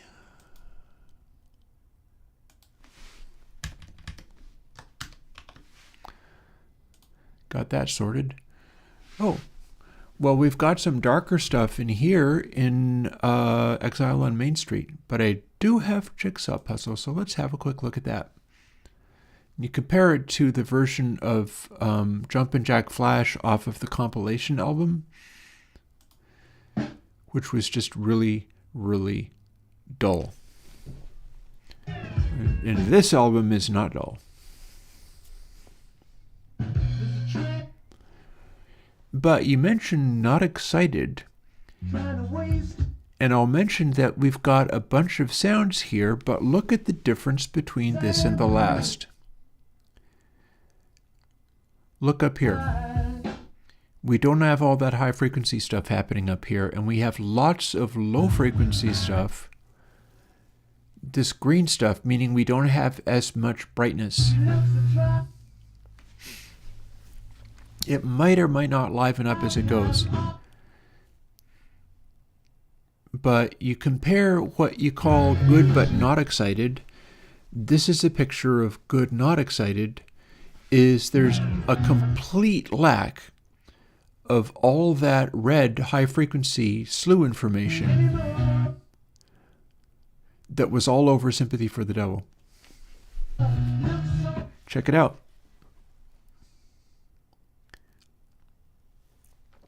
The hit song aspects of it are showing up about the same. About the same amount of those blue dots there.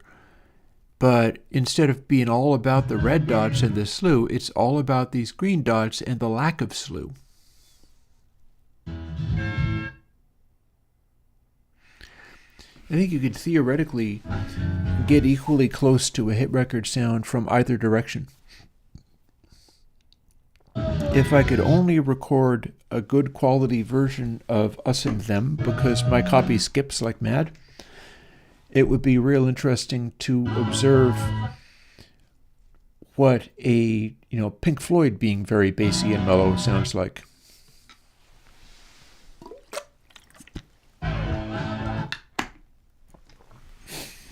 They're only 2 minutes into this song. So the excitement value of this one is simply not high enough to really peg the meter very much. But it's telling the whole story of what it's about right here.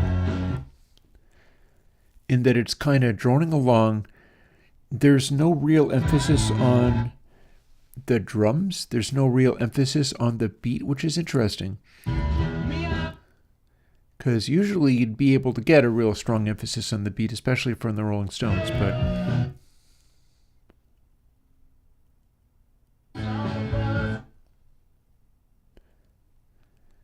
it's really, really lacking in high frequency energy. It's really, really lacking in any of that. Yeah, it's a go with a flow beat. So that's it. That's the thing that can be done by dialing in stuff to act like this.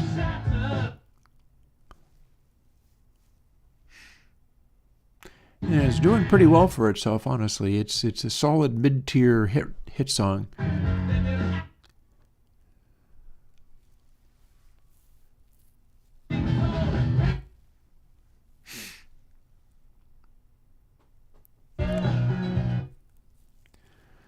You can see in the bottom that it's kind of cruising along in that line that's almost totally obscured is around 200 hertz. The line in the bottom is 20 hertz. The line above it is 2K, and then there's a 20K above that, which you pretty much never see this meter, because the meter is trying to do things over the entire RMS measurement, and you almost never see the lowest frequency zero cross of that window of time be as high as 20K. But interestingly, you can sometimes see stuff go almost up to 2K, and when that happens, that means something really loud and upper mid-rangey happened.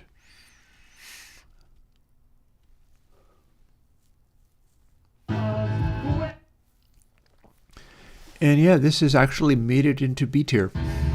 It's BF, and it might even go higher than that in the final outro, because it's got about a minute or so to go. And this would be where they ramp things up to the most exciting period, or possibly not. No, they're just going to give it a try. I don't think it's necessarily going to go higher than BF, but maybe it'll make it to BE. And it does. And it does. So here's the question. Is it going to make a break for like epic pop song now? I don't think so. But it's a solid B tier. Yeah, they're losing energy. They're petering out a little bit. Yeah, that's what they're doing. And they're keeping the energy going. Pretty good.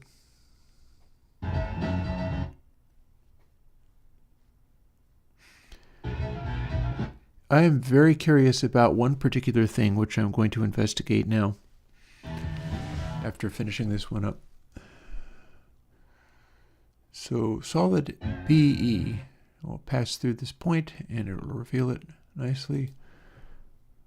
Jigsaw puzzle.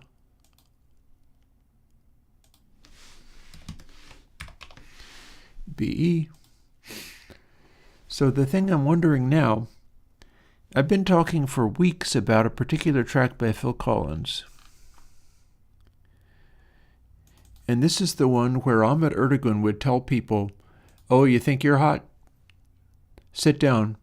I'm going to play you this, and then come and still tell me that your band is epic hitmakers and you're amazing. So he'd be playing people this song to blow their minds. And I'm wondering if my new metering is going to reveal anything more about this song that I didn't have before.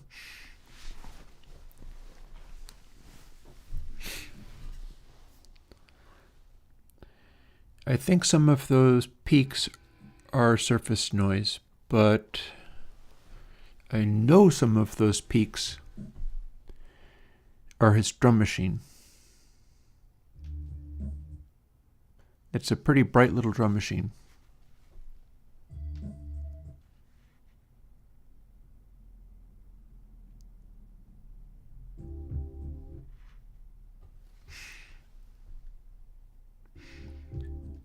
Yeah, so this, of course, is Phil Collins in the Air Tonight. And I'm real interested in hearing, or seeing and hearing, what happens in this that caused Ahmet Erdogan to freak out so much and think it was such an amazing thing that was his go-to for like cooling off people who were too excited about their band. Is he'd use this song.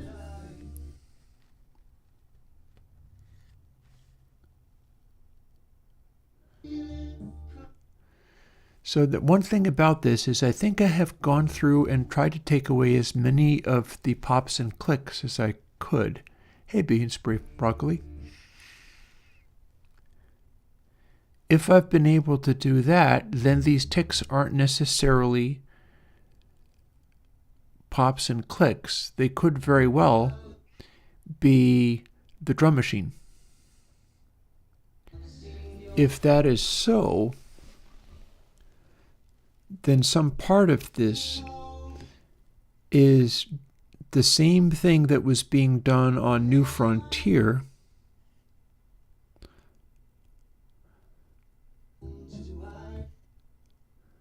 I also think I see some of his words showing up in different colors.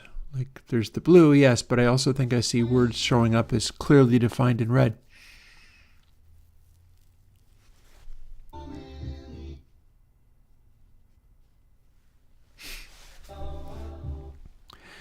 I'm definitely not sure if the super high frequency noises are literal pops or part of the drums.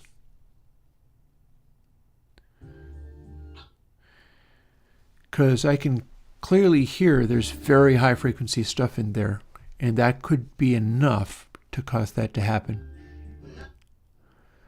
You look at the zero cross meter, and it's this faint little cloud that's everywhere.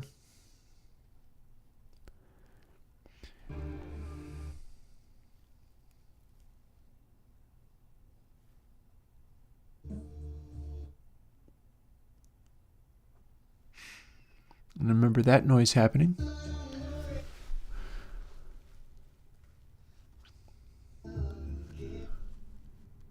It's interesting how some of those details are being drawn as like little clouds of mixed colors. Like you got his stuff going on, and then it's this distinct little cloud, but then bits of it are drawn in red now, rather than just being omitted. And that's interesting.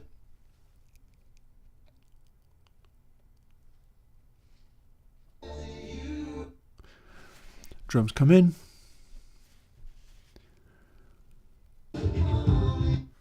Drums are very dark. That's kind of interesting. Yeah, here's our drum fill right there, and that's a real shape on the zero cross thing. It's a really well defined thing happening. It doesn't show up as well on the other stuff, but it shows up real well on the zero cross. Even though none of it actually registers as primary hit sound. Fill immediately starts to do that. It goes towards the fade, and yeah, they probably are dark so that they don't clash with the vocals. They fill up space in a good way.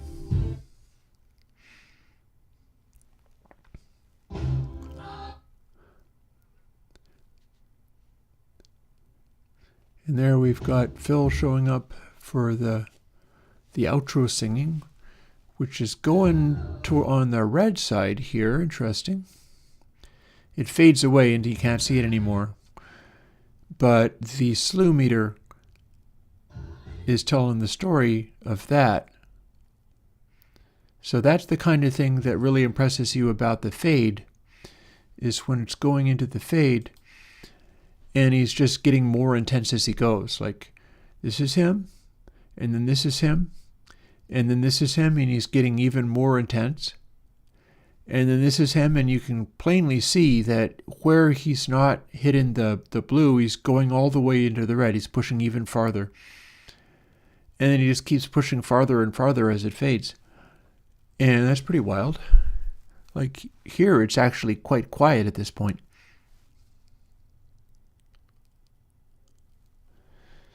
And yet it only rates as a DA, because the rest of it isn't loud enough.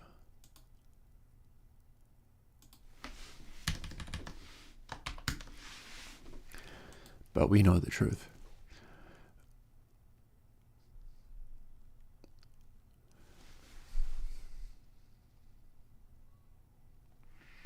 So I'm kind of pondering what would be fun to look at now.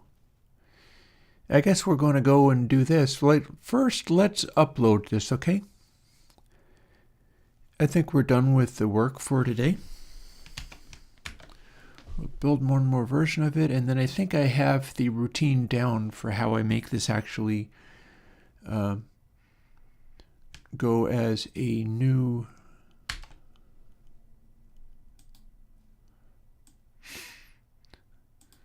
upload. So we'll fire that up.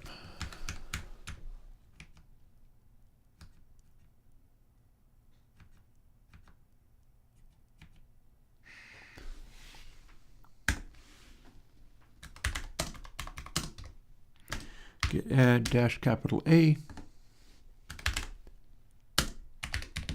Git commit -M.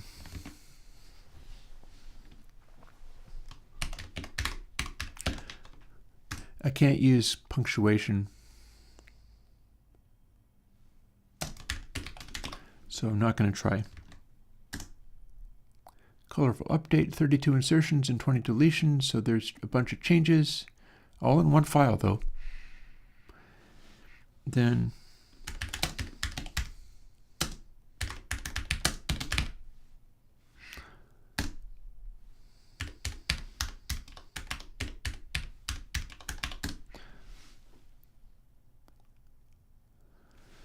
and now I go one step beyond.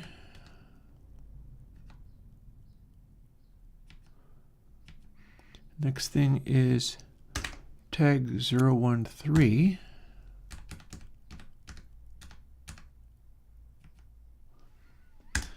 And push the new tag.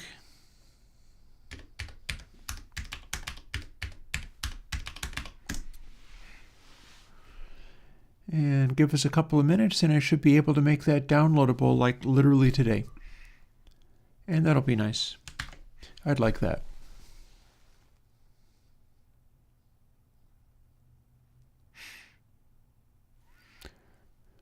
So let's look at some other things. I'm not exactly sure what let's have a brief look at Pink Floyd, Wish You Were Here. All of the initial stuff in this song is so completely faint that it barely shows up on the meter at all. Thankfully, I don't have a lot of low frequency rumble or a warp to deal with.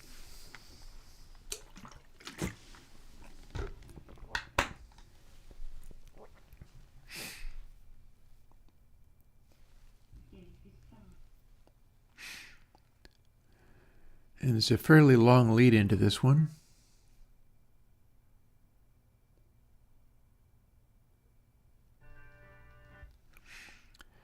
So one thing I think I might be able to identify is that there might be a kind of desirable sound through having some of it be neatly localized high frequency stuff like this. Pretty sure some of it's surface noise though. And darker stuff. Although clearly the way to really nail it, like Sgt. Pepper's Reprise, is to have everything hitting that point of ultimate sonority at all times. That's clearly one way to go.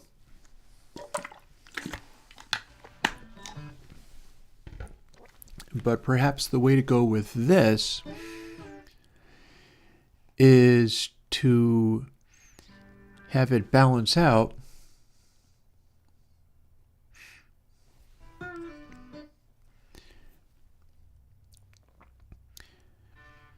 in such a way where you get a blend of the stuff, where you get a blend of higher frequency stuff, lower frequency stuff. You got a little of everything going on, and that's one way to get there. Vocal, so you think you can tell. On the very bottom one, you can see it doing its stuff. You can see where the singing is coming in. And I'm pretty sure we're also going to see the drums showing up in obvious places, all much lower than this.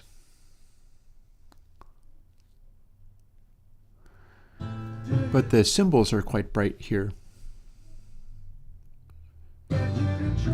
Actually, I lie, they kind of aren't they? Cymbals are very chill.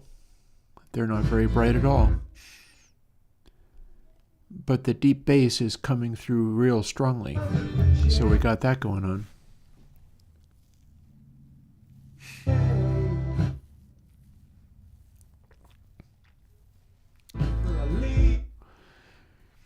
One thing about this is that it's doing a very good balance for having everything be roughly equally strong. Like the vocals are not getting buried by the drums, but the drums are registering real strong. And in fact, when the vocals aren't kicking in and we've dialed it back, you can see that the drums have also dialed it back. And that's just good playing right there.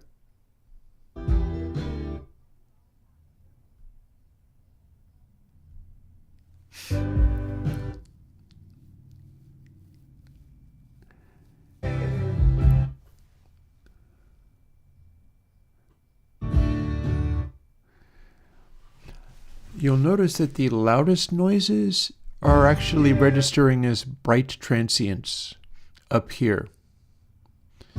We do get stuff happening, although you notice that we're not getting sibilants interfering with things.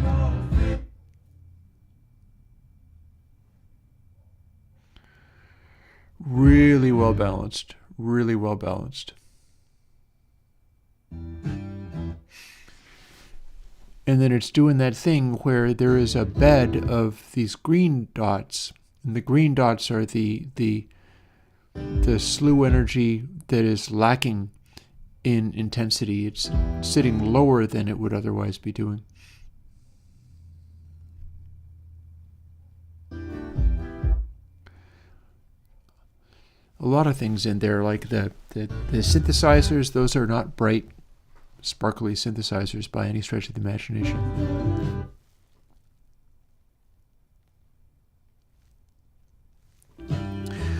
You can probably see on this meter if the vocals are too weak relative to the drums or not, or if they're too strong. These are bordering on being... They're bordering on being louder than they need to be, but not really. Not really. And it makes it to a CF. Neat.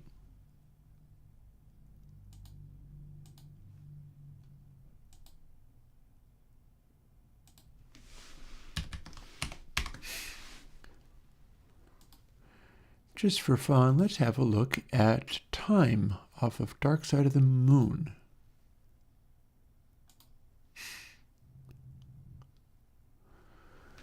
There's going to be a lot of high-frequency information in a moment, let me tell you.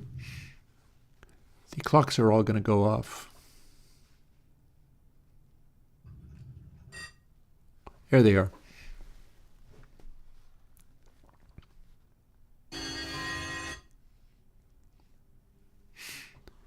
Yeah, I'm interested in seeing how that goes. This is the bit where I knew it was going to blow up, but notice what's happening here. These grays are where it goes beyond that, and look at how well controlled that is. I've got lots of stuff where it just blows right through in dark black. But no, as obnoxious as those clocks all going off was, that's ridiculously well controlled. Hey, sweeter than anything. I had forgotten that that was even possible, much less that it did that.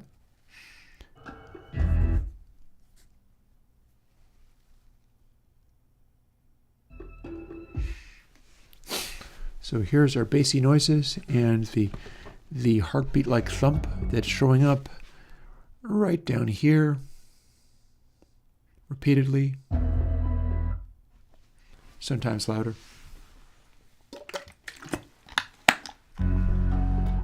Very long build up with this one.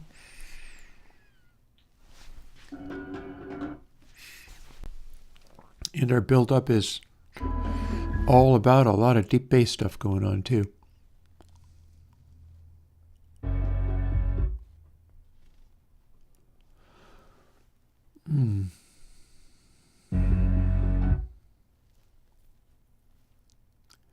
You know, I must confess, I am tired at this stage of the day. It's going to be nice to switch over to having my tacos and being done with the day.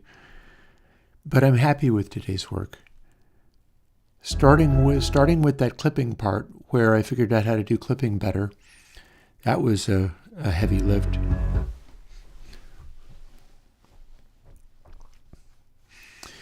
My dude in the beginning of the stream was all upset because I was frustrated and in pain over it, but it was worth it.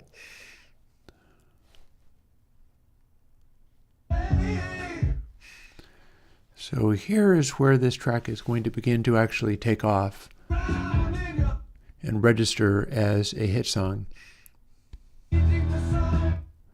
But it's interesting how it's still a blend. The arrangement is carrying it this way, and it's the sound of the band a lot of the time.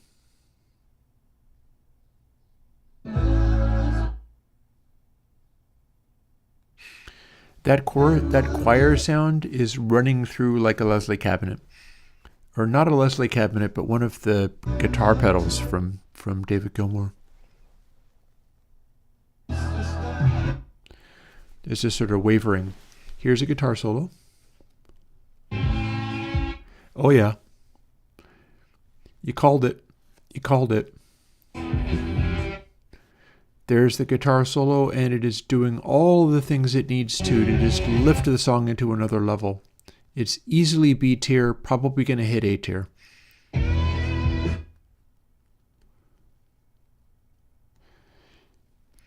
And that would be the star power of David Gilmour right there.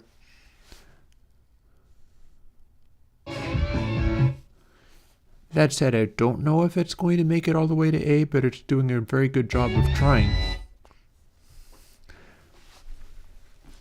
And it's fascinating the way that it's blending with those. The blue dots are being blended with the green and red dots the entire way along. And the whole thing is a very even balance of things. Oh yeah, it's shooting for A tier. It's going to make it. It's going to do it. It made it to A tier. Lovely. How high can it go? We'll find out.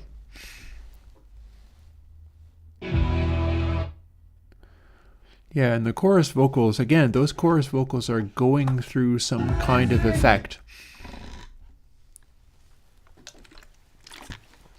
And one of the interesting things about building stuff like this is that you get up to heights like that, and then it doesn't take all that much to maintain it. Like, you can take a breath and still be able to keep the energy up.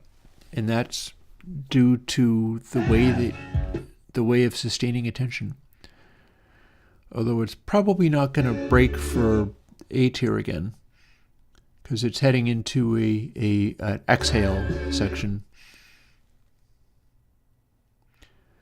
It's just going to do a slow, gentle exhale.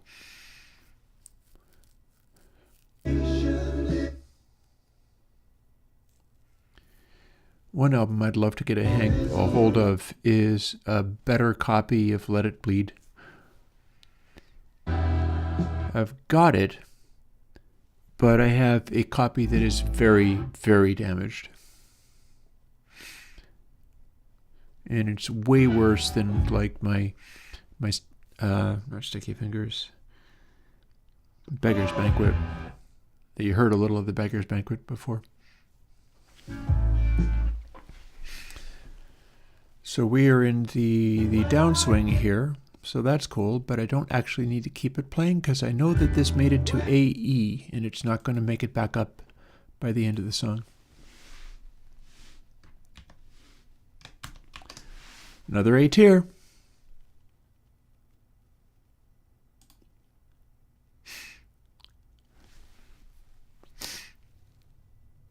Contemplating doing more Robert Palmer. But instead, I'm going to check out what driver 8 sounds like here.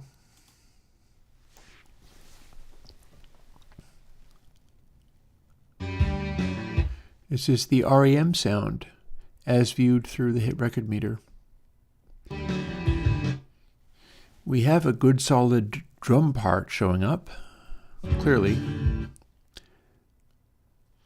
And we've got a nice little blend of dull and bright, all kind of happening at the same time, which I think is probably part of what to look for. It doesn't show up as much in the celebrity meter, but that said. Also, I think it's interesting that as you adjust the vibe to hype meter, it will also start telling you different things with the blue and, the green and red dots on the second meter. Change the vibe and hype, and it will start telling you different things for that meter. And they'll be the correct things for what you're aiming for.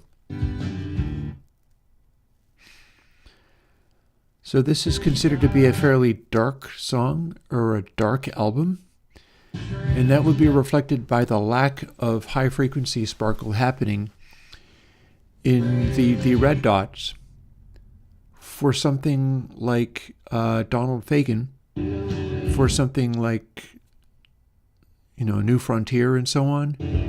There's just a lot more going on up there, even if it's not driving the song.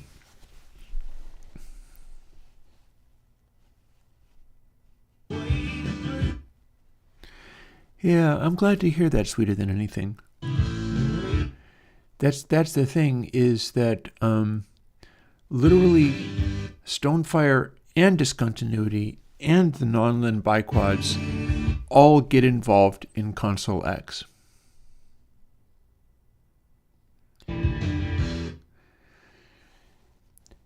So the difference between vibe and hype here is kind of significant. I can take a minute. I'm not sure if it's actually that I need to rate the song. I'm going to try going through some of these. I'll finish out the day now that I've uploaded this, so in theory you can download it pretty soon. After this song I will go online, go to the webpage, and make sure that other people can grab it as well. But vibe and hype is a sliding scale, and it emphasizes different things. I'm not going to touch it right now because we're going to try to see whether this breaks for the A rating at the end. But hype is added energy, vibe is reduced energy. So they have their own things going on. Vibe is probably going to be more of the green dots of less energy going on. And hype is typically more of the red dots, higher energy going on. And this made it to BB, so good for it. I really like this song. I need to get some more REM records. Very impressed by this song. So I think we've got all of our AC/DC rated. So we have Mutt Lange era AC/DC, Like You Shook Me All Night Long.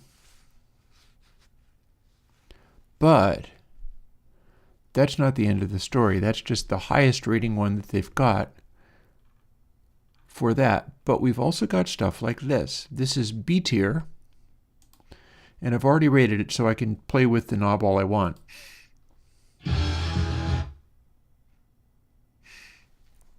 We're doing the playing it through the speakers.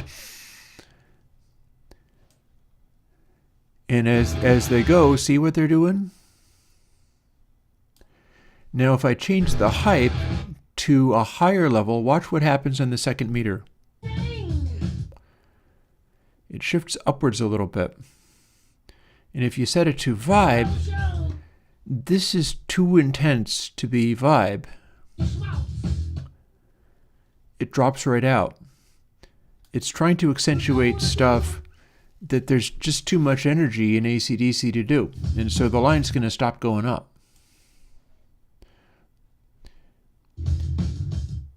You'll also notice that it is not entirely a frequency-related thing. What it is balancing between peaks and slews. And when the guitars come in like this, if we set it to full hype, it hangs in there pretty well. But as soon as we start backing it off, what this tells you is this is too loud to count as vibe. It would rate quite high if you had it as all hype, like this, although sometimes they push even harder than that. But then as soon as you start backing it off for a mainstream audience, it'll register that stuff, yeah, but they're just pushing toward, like I can put it to the end of the song here.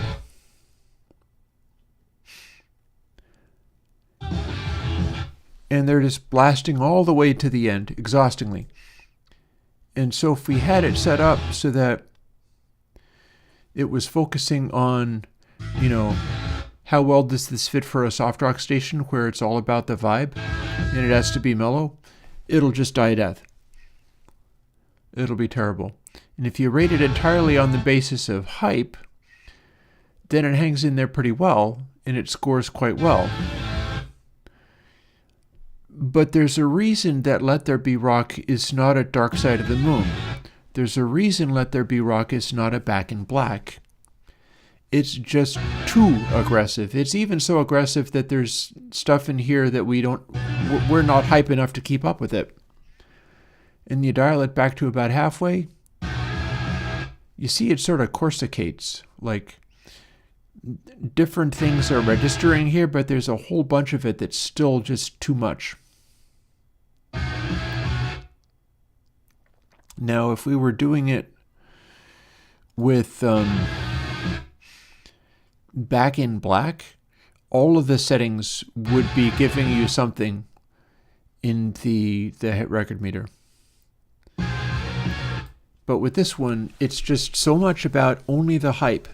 It's so much about hype alone that you can't actually crank the hype meter up enough to really cover it. It's just too much. It's just too loud. Stuff like this, like it goes even off the end of the hype meter. Like there is nothing which can convert this to being a hit record because it is exhausting and overwhelming. And it's like one long scream. Which is pretty cool. It's pretty neat. But that's why this doesn't qualify as a hit record. Whereas, if we go over to Cheap Trick,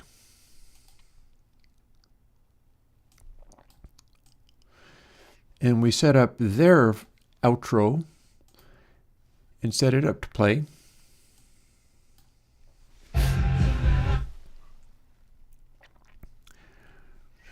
this is their big finale for the song.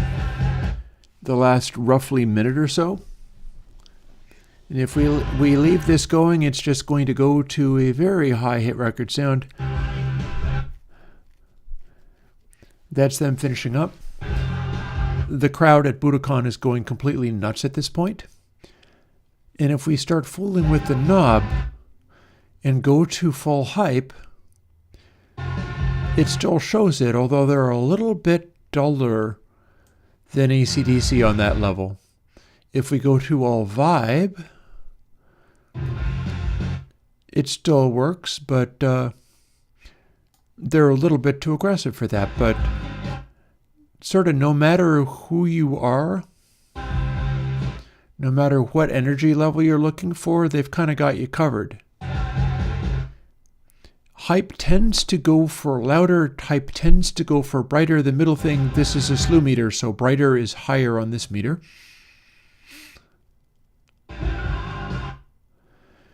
And then your hit record stuff tends to be dialed back from full hype. You have to have some of that warmth. You have to have some of that warmness there.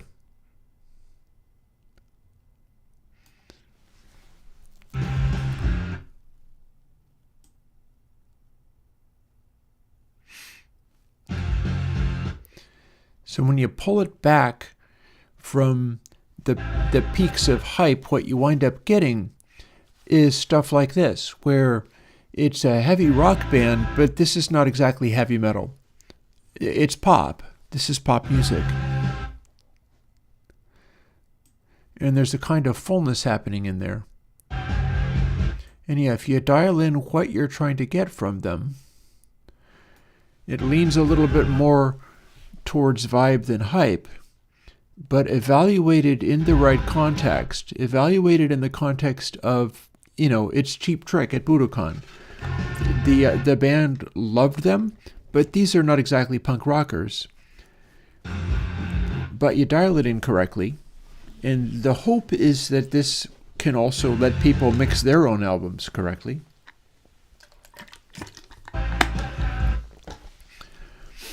And you're shooting for, say, a pop rock kind of sound with a lot of fullness. You're using your compression properly, and everybody's excited, and it's rocking away like mad, and it's like a couple of notches below apex heavy metal song. The climax of this one goes all the way to AA. And the reason it doesn't go all the way to AA but stays at AE, which is still a hell of a good performance,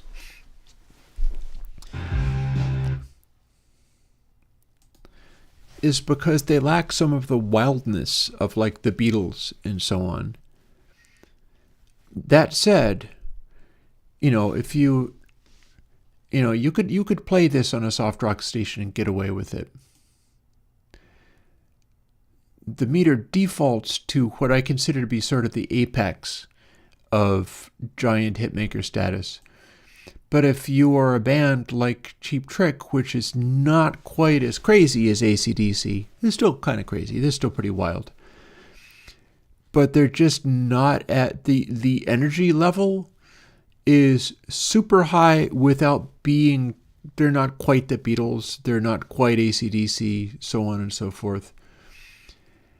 And if you adjust it to compensate for that and go, okay, we're not aiming for full hype, let's aim for leaning over into the vibe. All of the people in that Japanese concert were loving the vibe of all of this. And for them, it was a AA, AAA, quadruple A, and so on and so forth. And you could hear with their ecstatic screaming on the intros and outros of it. This was peak rock concert for these guys.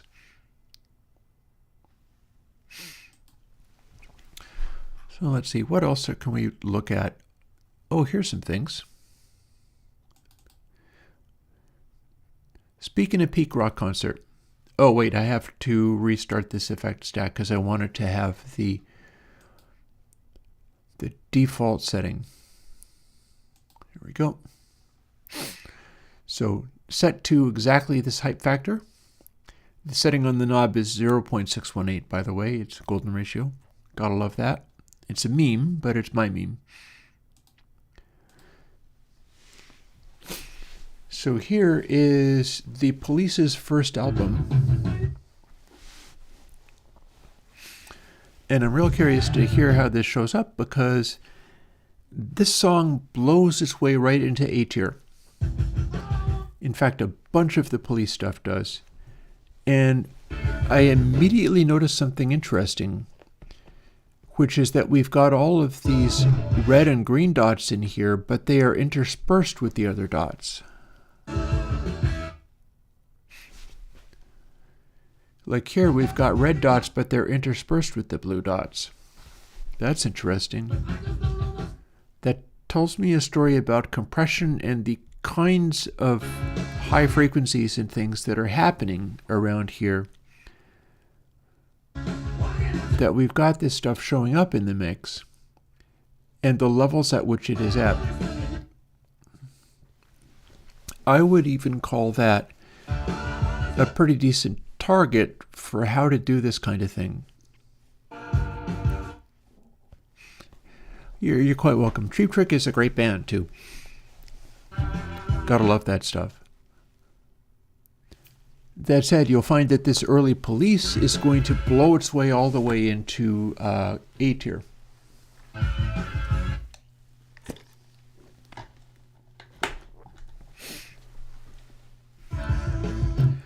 I am quite confident of that because I have measured this one before. This is just the final for me making my rankings and ratings and things. But yeah, this is really interesting, the picture of this. We have a complete intermingling and scattering of sounds here. I'm not sure I've seen this before, and it's really interesting.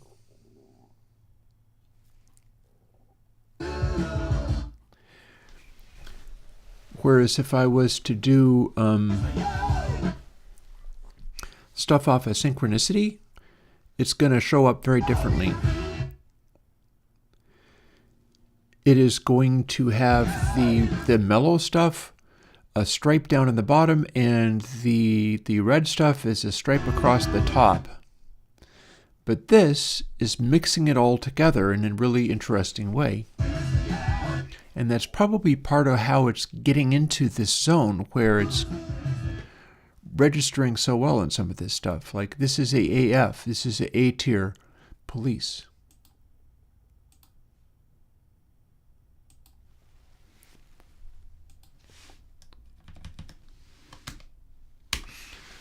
And so now I have done that.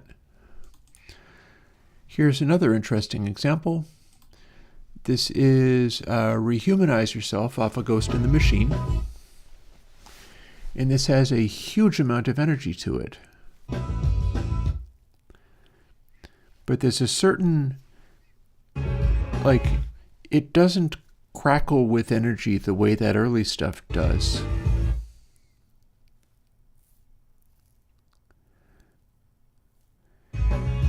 And I think the answers to that are showing up, although it might light up a little bit as we go into the verse, which is, this is the verse. So we've got a bunch of brightness going on, but it's somewhat restricted, and it's not, it's definitely, there's a certain amount of high frequency restraint here. It's a very high ranking song. This is an amazing song. But look at how those low frequencies were registering higher in next to you. But in this one, they are strictly represented as the bottom of the blue range in the middle meter. And we've got a much wider range mix in the bottom.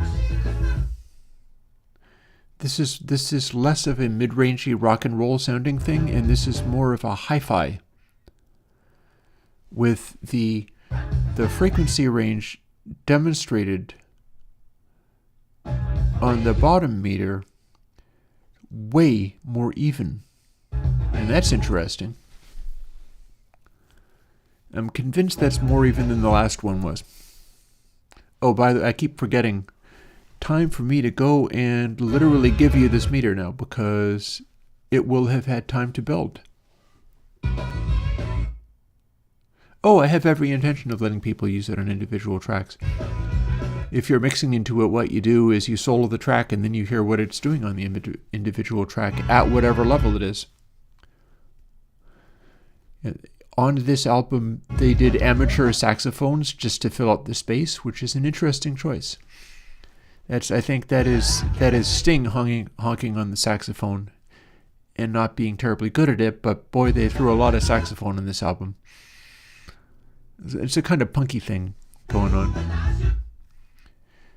They were not really concerned about whether they were playing the saxophone expertly, but they were very concerned with making a lot of noise. So let me get through this one, and then I will go and give you folks this meter, because it's that time. Alrighty, and we begin to fade out. That made it to BB, and that is showing some of the stuff that you would anticipate from a more widely ranging, more hi-fi style of mix, where it's got the super highs, but they're not very quiet. They're not very loud, they're very quiet.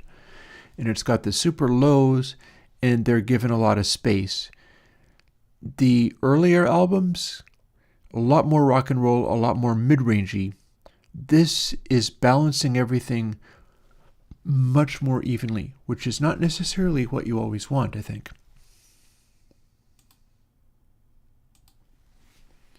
It's directly above Roxanne, so that might be the next thing to look at.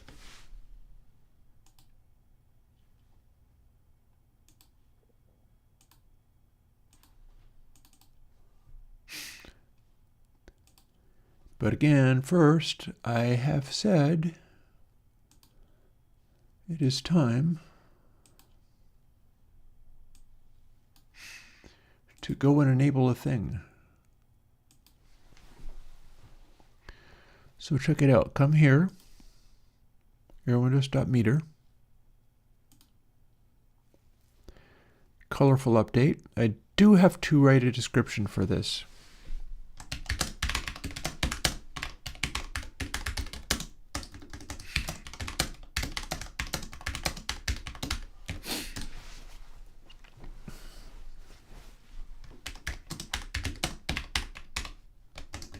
Sure.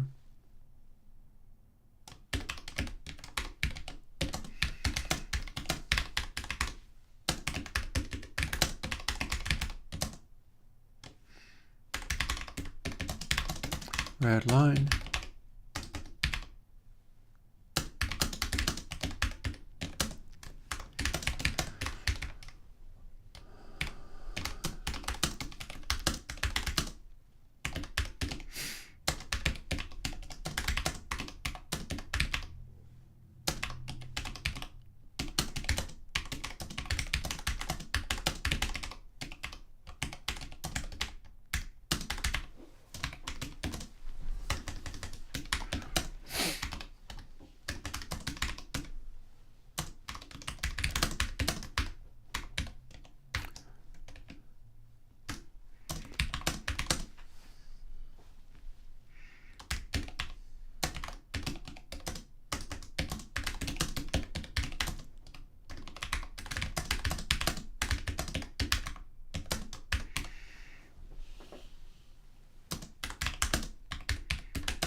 Middle meter. Hang on. Making sure to see this. Oh, you haven't got the newest meter yet. I'm just making it available now.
Oops.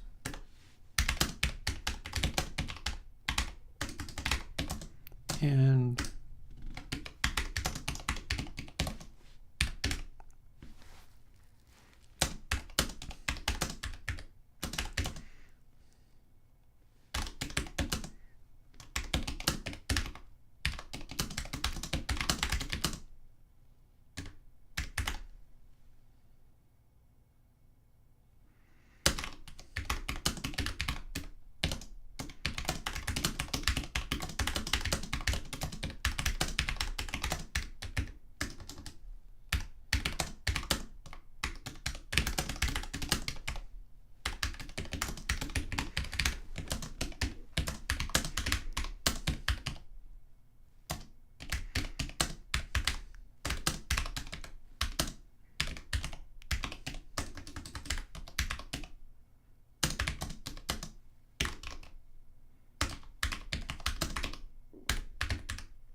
And having written all of that stuff, we can now, boop. There you go, 31 minutes ago, it's all set to do. You can now download it. It looks exactly the same as all the other ones, but this is the new one. It is ready to go. And here's what Roxanne looks like. And remember what I said about how you can do this kind of thing by having a bunch of energy flying around in the slew area? Stuart Copeland's hi-hat is getting this off to a rousing start. Even though the only sounds are from the drums. But, yep. That is a perfect little picture of how to do a hi-hat intro perfectly. Perfectly. So we didn't have that this morning, so this is cool. This is going to crank its way up to being a very high hit record score, but I didn't really anticipate having a technical assistance in being able to dial in like hi-hat intros perfectly.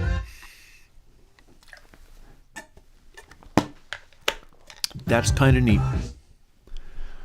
In fact, throughout this entire track, it appears that we have a little cloud of high frequency information filling up the entire space. Yep. Oh yeah. Watch when he sings Roxanne the second time.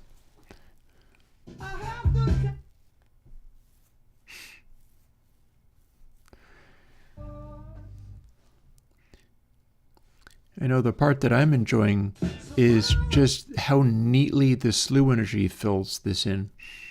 That's wild. So here he sings again. It's a little rowdier. And loudness, look at where he is in the zero cross meter. That sting cutting right through the track. People have imitated this like they were imitating Got Ya. Eddie Murphy imitated this moment in a movie. Eddie Murphy became a star by singing this part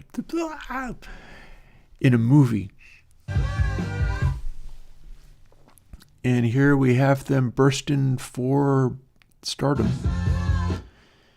Finishing it right up.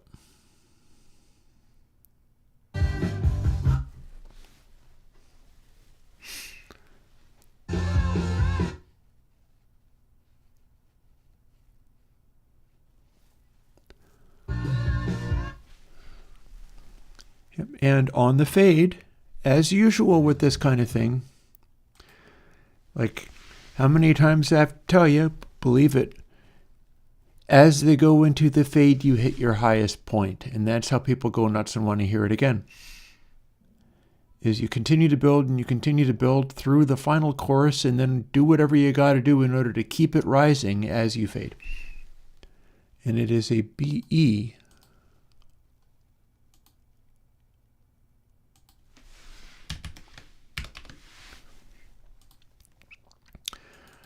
This song is great fun on any other day. And once I've finished with that, I think I'm going to go and defrost some of my dinner.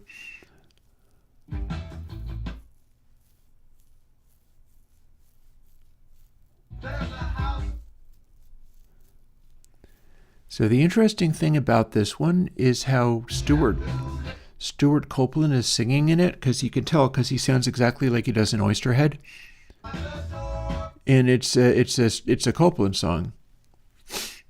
And it's probably one of the most successful Stuart Copeland songs on any Police album. And he lights up all of the hit record sound things just as much as anybody, even though he's completely out of tune. Because it's about emotion and intensity, not about how skilled of a singer you are.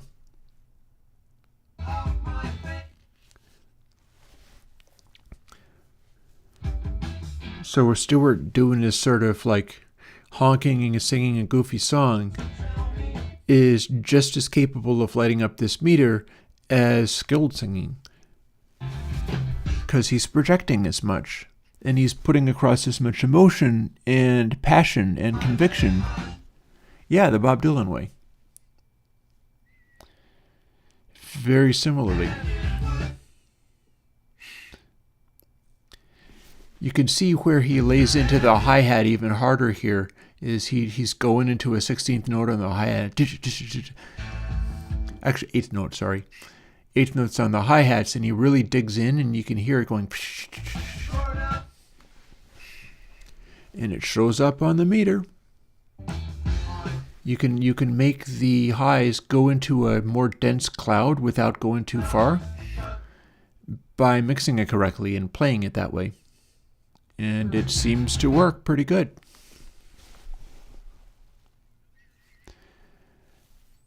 That is, I don't think I have any way of registering that on the meter as I've designed it, but I can know about that. So if I had something going along and I wanted to throw more energy into it, it's like, okay, here's where the section goes from this amount of density up here to this amount of density up here. Just do more stuff. Just go harder.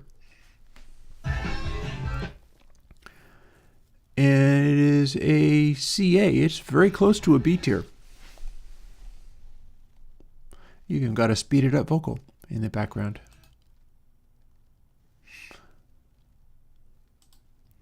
CA.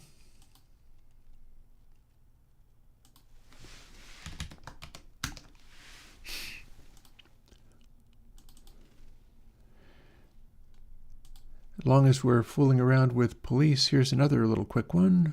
Well, not that quick of a one. It's a 5-minute song. Here, let me get that going.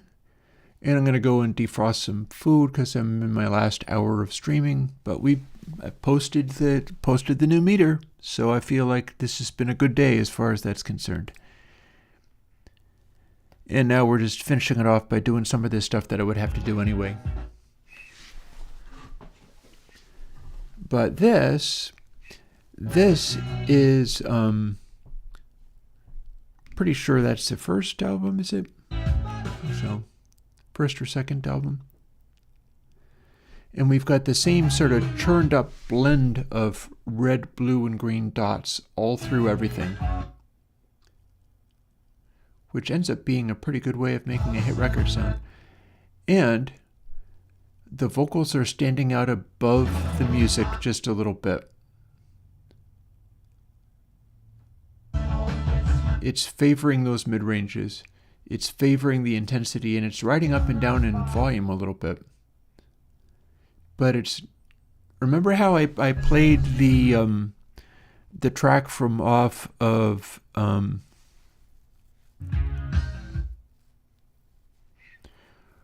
remember how I played the track from off of Ghost in the Machine? And everything was really intense, but it was all very evenly distributed.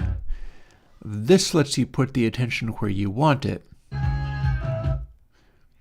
Where we've got like loud voices and stuff up here. And this is filling up a good range, but this stuff is not as heavy or as intense as the dynamic bursts, the lead vocals, so on and so forth.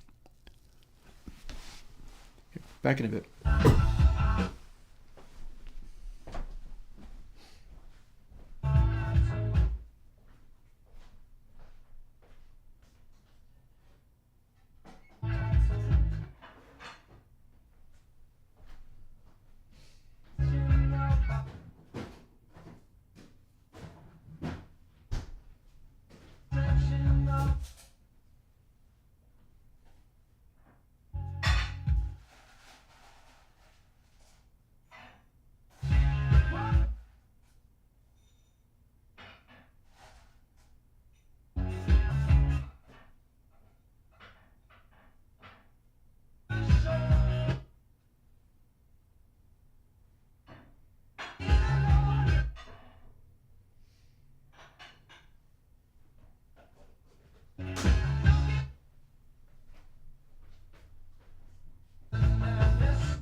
Hey, I'm back.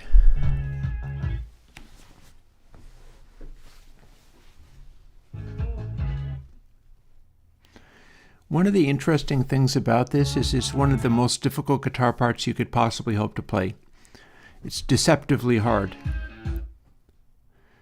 Not comfortable, and you might not hear it very clearly, but on this song, Andy Summers is playing a harmony guitar on top of it.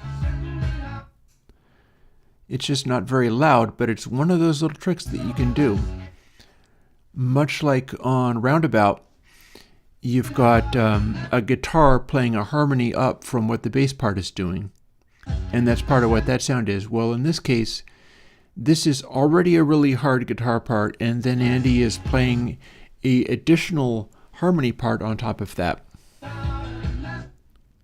And I think it's going to go for another one of the setting the high score on its outro.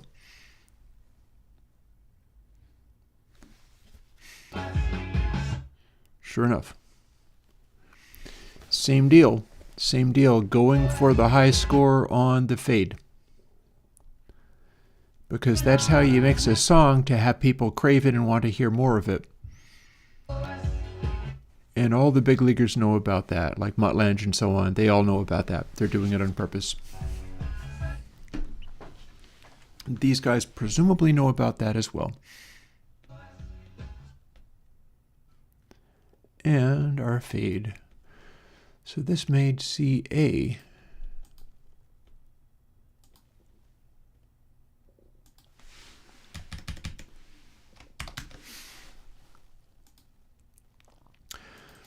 So remember how I mentioned the difference between this and Ghost in the Machine? This is also in Ghost in the Machine.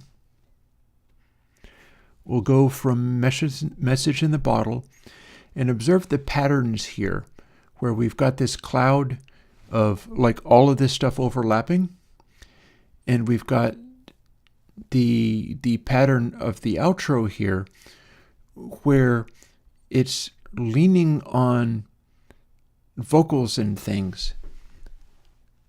When we go and do Man in a Suitcase, it should be doing the Ghost in the Machine sound. And in fact, we can immediately see the Ghost in the Machine sound. And that is these low frequency drum sounds and things in here are incredibly well defined. It's all incredibly well balanced. Even though it's an up-tempo song, which is kind of like their early stuff. But everything's going into the weight of the drums. We're not seeing as much in the upper mids. This is extended downwards. It's extended downwards until we have like solidity and an evenness, an even distribution, which is not letting the mids of the vocals stick out as much as they did. So this is not a vocal up record. Not in the way of some of the earlier ones.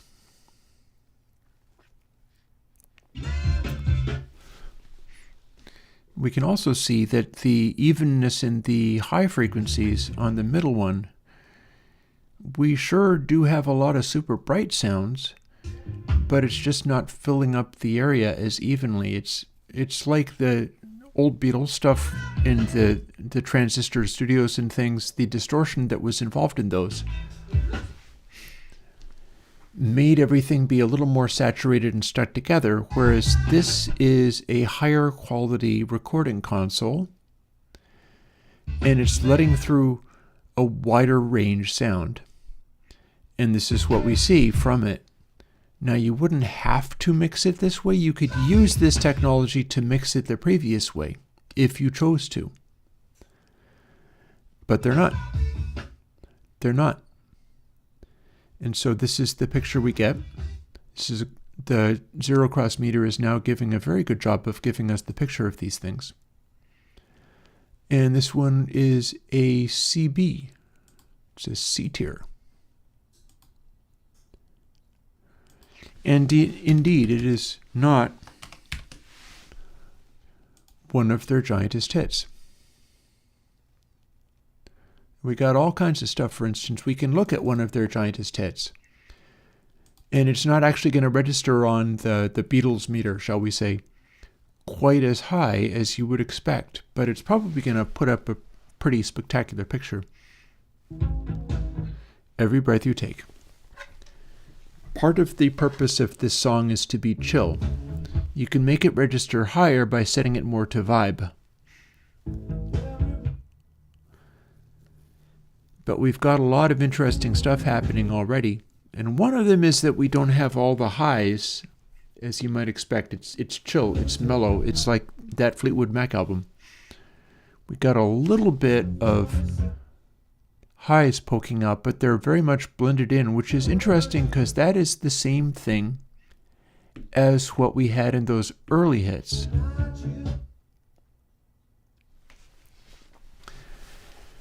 And that's an interesting observation that I wasn't entirely expecting. But it looks like this becomes one of the patterns, is you try to get your range of blue peaks to encompass the other peaks. That said, with the green all the way down here, that does say that it's mellower.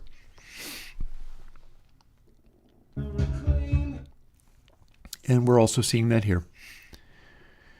The picture given by the zero cross meter says that energy is being expended in making the widest range sound. And that's also pretty obvious in the literal sound of it. But it is being represented here as well.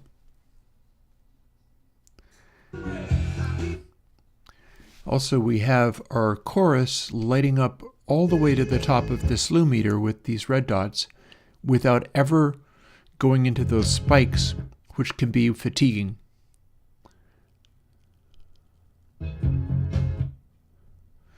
So this is neat. This is leaning in the direction of that Donald Fagen track. This is leaning in the direction of the Nightfly, by the way that it's got those highs scattered in there.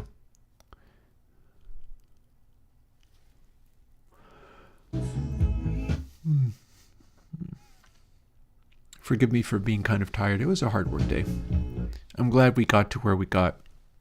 Especially since I'm still looking for Sodar to help me make this be portable to more platforms, because I have my work cut out for me doing this side of things, and I'm never going to be very good at managing like GitHub Actions and CMake and stuff. I pretty much have to ask for help for that. It will just be equally frustrating but much slower going, attempting to master those things. But yeah, this is... So kind of what ends up happening with this is if you're shooting for a really wide range on the zero cross meter, which is going to show you how hi-fi it kind of sounds, it's going to take away from your ability to project those mid-ranges. It's going to take away from the ability to really push a loud sound, but there's choices to be made around there. And also to be chill and comforting and soothing, you're going to want to have the bed of green here, hovering around pretty much where this is sitting. You'd probably aim it for where Every Breath You Take has it, most likely. And that's one way of targeting things. That's one way of aiming it. And we're CE. And the vibe control doesn't do very much, does it?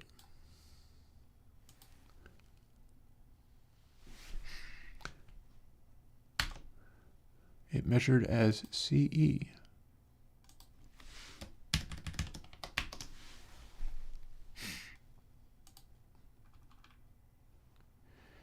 Yeah, we got lots of stuff here. Oh, we could have a look at a couple of other things. We've got about 50 minutes to go. If you have requests from anything that you see here, shout them out. I'm going to stretch it so that I can expose as much of this as possible for my last 50 minutes of streaming, because we're going to be doing this because I need to do them anyway.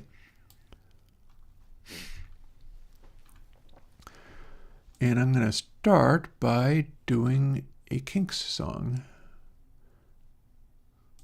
which is one of the great songs ever. And then we'll continue to expose these so that you can look at what is there.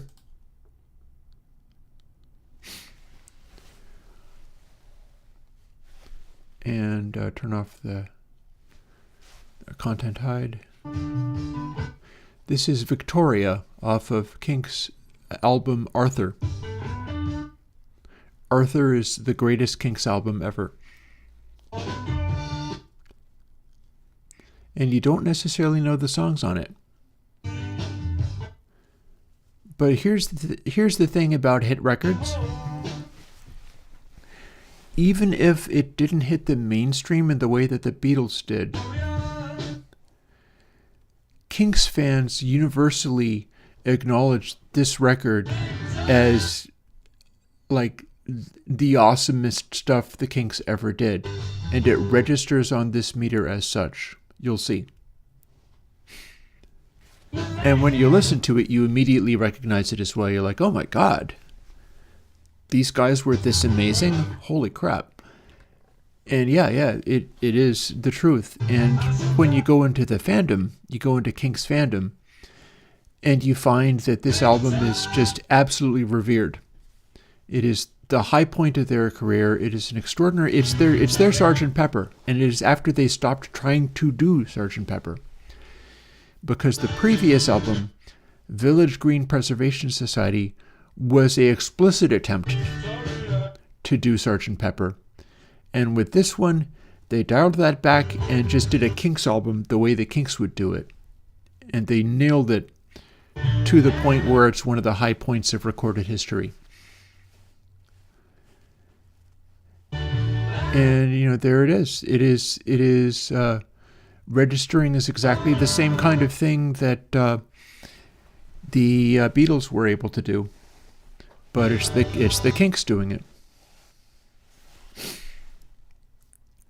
And it's going to make a break for the very, very top of the chart. It's already A tier, and I'm not sure it's not even done yet. There's more. There is a whole bunch of stuff like that. Shangri-La that you see up there is another one like that. But yeah, if you see anything in these this list, shout it out, and I can throw it in there. There are some exceptions. For instance, I'm going to have trouble with some of the Rolling Stones ones because some of them are incredibly dirty and scratchy, and I was going to figure out how to clean them up. So we're going into our last minute of Victoria, and as it goes out, it's going to just levitate. It does the hit record thing of it ends with a bang. It ends by just taking off. They go into the final chorus, and it's possible that they go into the final chorus with more hype than necessary, but it works. I wonder whether they're actually going to make it to a... No, AE should be about it, I think. Yep.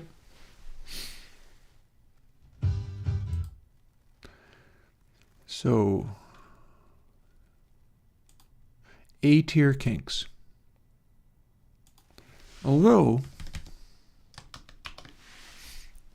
when you say A tier kinks, people also invoke this song, Waterloo Sunset.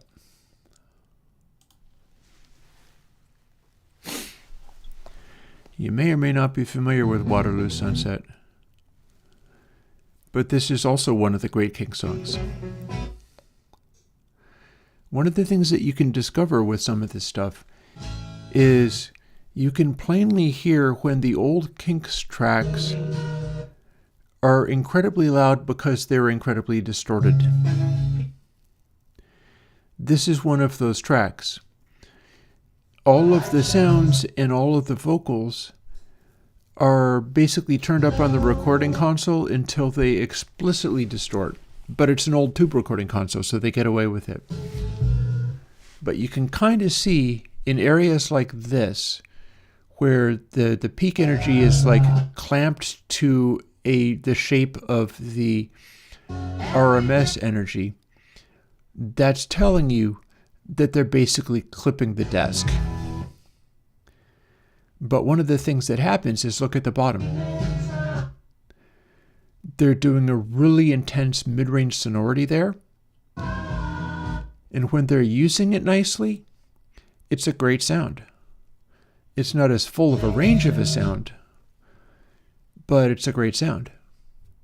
And a lot of it is being done, like, this is where distortion enters into things as far as making a loud sounding 60s record, is all the little channels and everything get tube saturation, and that's part of the sound. Even the Beatles got into that at times. A lot of the time, one of the things with the Beatles was their engineers were very careful to not distort everything. But until they got into the TG-12345 console, they were still running kind of hot. They were still distorting a little bit as they went. Some tracks more than others.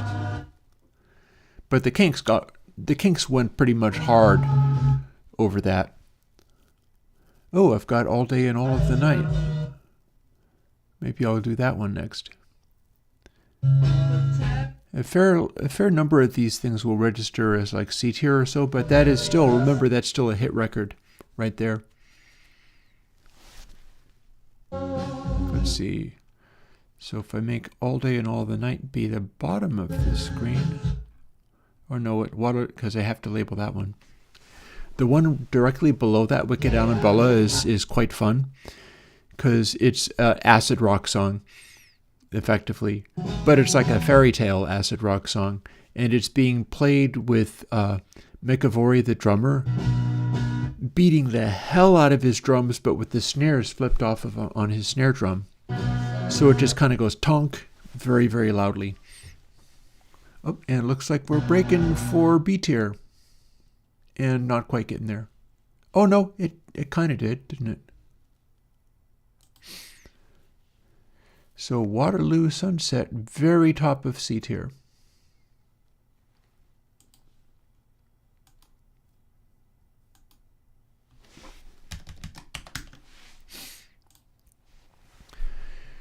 So I mentioned Wicked Annabella. I don't see any requests for anything right at the moment. Might be fun to have a quick gander at a Rolling Stones song that is later in their career. This is, of course, Shattered. And maybe this is going to be a characteristic Stones sound where we've got a similar thing like with that early Police of the green and red dots in the middle meter are all intermingled between the blue dots.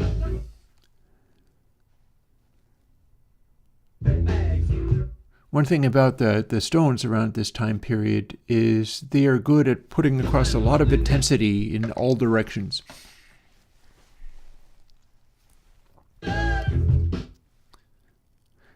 It's also a nice and clean record, so I'm not being too bothered by lots of obnoxious crackle.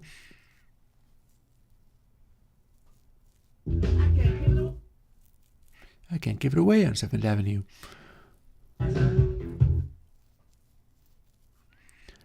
A fair number of my Stones records are either really dirty and crackly or actually have skips, and that's unfortunate.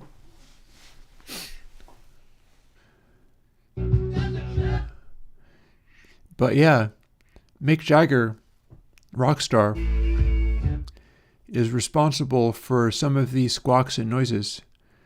Like, you can see that it's even brighter than hit record brightness, but you can see him show up here. And that's one of the ways of doing this kind of thing. If you want to make something sound like a hit record solo or a hit record vocal, part of the secret is to make it louder. This is a good, loud, solid band here, but at the same time, Mick gets to be really loud in relation to it. And the meter shows that. In fact, that's, I think, one of the things that's happening in the Police's Ghost in the Machine, is that they've got everything evened out so much that the lead vocals aren't sticking out as much as they could. Not nearly as much as this. On Ghost in the Machine, the lead vocals tend to sit back. They're blended a lot more, and that's not necessarily a good idea. Not for some styles of music.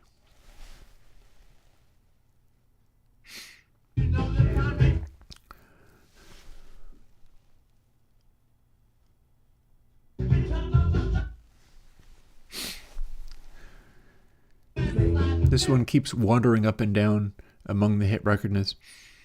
It's B tier already, which is not surprising.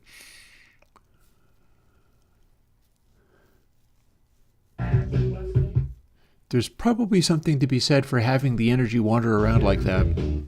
It sort of ebbs and flows and goes up and down. You compare it to a band like Def Leppard, where they are basically zooping up to a hit record level and then sustaining that as long as possible. This has more of an organic feeling to it. And here we are, ending on a high, as is the concept. Boom. Ending in B tier. In fact, that might have been their high point, which is one of the secrets to how to do that. So let's see, BE for Shattered.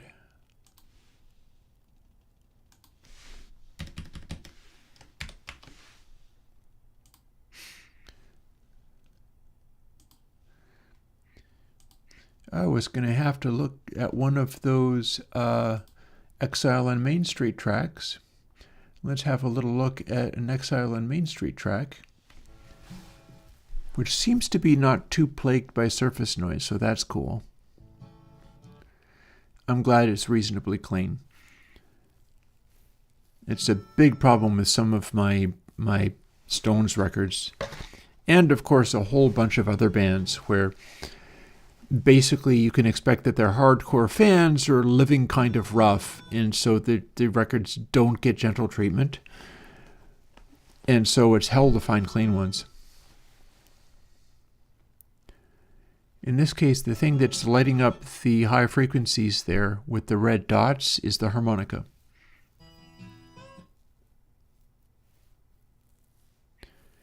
It is at least helping.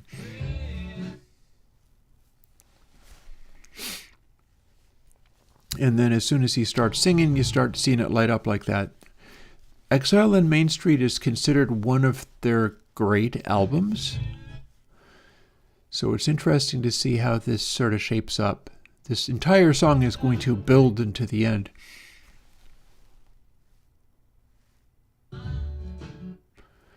The fascinating thing is how we've already got the band in, but it's incredibly quiet compared to where it's going to go.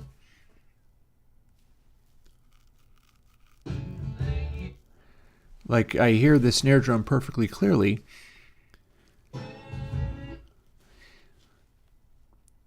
But it's really got a long ways to go as far as the build-up is concerned. Look, I can show you. This is the song.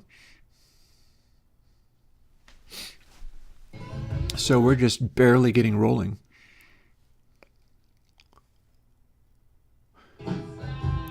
But you can plainly hear the drums are already playing. And I guess the loudest bits are vocals. Look at that. That's Mick right there. And that tells you something about what it takes to have it be like, this is your greatest album, is that it's the people involved. It's the lead singing that is making this one rise above the bass of the music there. And you see it starting to lift on the hit record meter as well.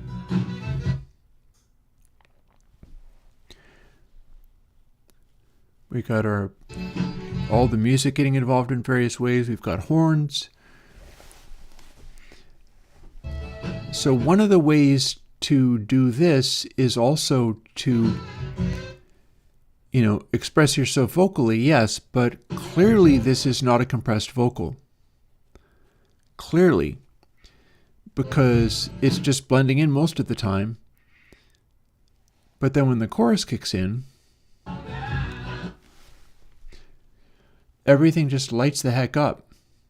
And we've got so much energy in the mid-range here from those voices. He's just really belting his heart out here. And it's showing up on the zero cross meter. Because the size of these dots is how loud the thing is, you see. So we got a kind of 60s mid-rangey sound. It is not nearly as wide range as stuff like Ghost in the Machine, which is like making really neat patterns of kick drums all around here and stuff. But this is reserving all of its energy for the mid-range where things can most easily be heard. And that's a good idea. Depending upon the genre that you're in. This has already got the Rolling Stones up to easy B tier and rising. And here we are at the end of the song, and bada boom.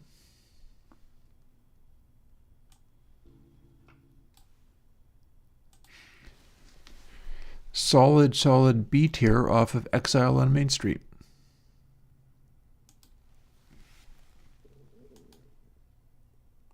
Several stuff from Exile, actually.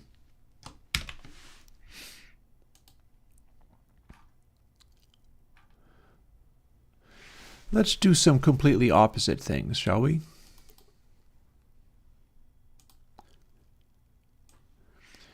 This is a J. Geils Band record, Freeze Frame.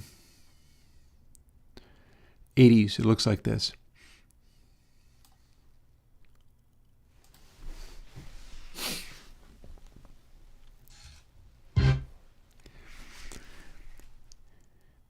And you can see how 80s it is by how much high frequencies are in there. This is also an SSL mix. I would bet a fairly good amount of money that this is an old SSL 4000 mix.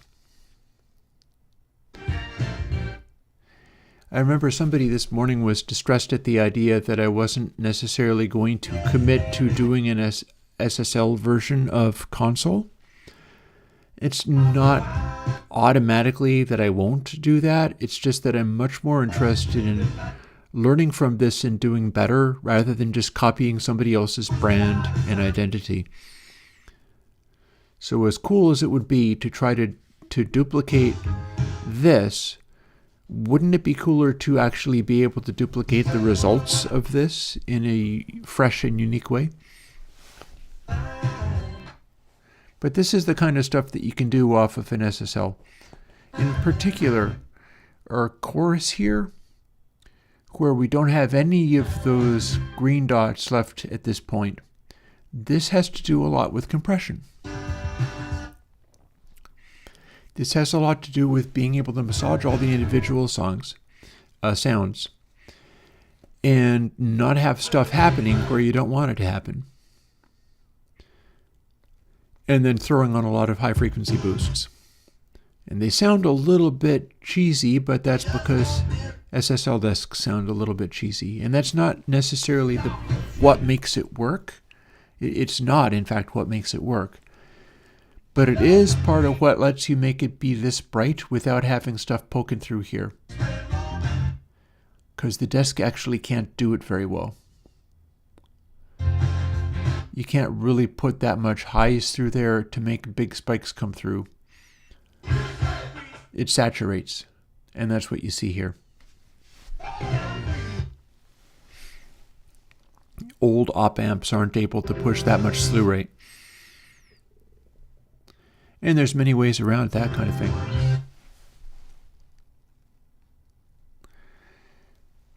So yeah, we have already made it to B tier. And we're only about 2/3, 3/4 of the way through the song.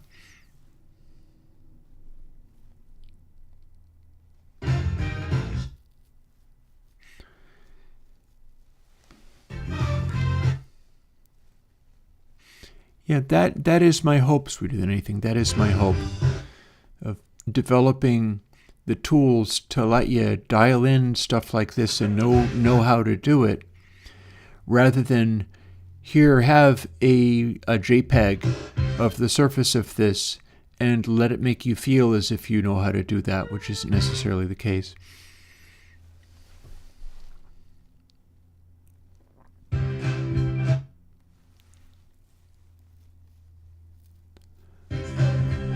And here's our outro as we head back into B tier. And we're going to try to keep riding. We're BE now. Somebody brought in a high harmony vocal.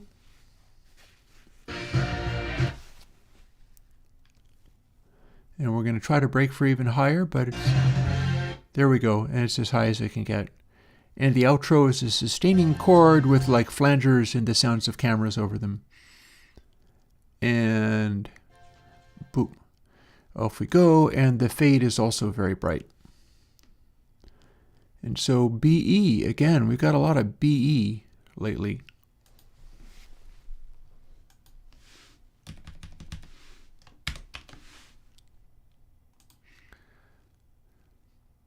For something completely different, here's a track from James Taylor called Mexico. And it'll be interesting to see what this one looks like. I'm wondering if this is going to have similar qualities to Donald Fagen's The Nightfly as far as a bunch of high-frequency stuff happening all the time. Because this is not a heavy rockin' song by any stretch of the imagination. But all the same, it's still a big hit song. And it's really pretty sounding. And I find it very, very... It's a really warm, lovely, satisfying song. Hey there. Well, yeah. What do you think I would do? Of course I do. And interestingly, in this one, we can see that it is immediately registering with a lot of these blue parts where it's coming across real strong. But you also notice something in common with the old Rolling Stones and the early Police, that we have the capacity to have a lot of mid-range voices come through, and they look like this.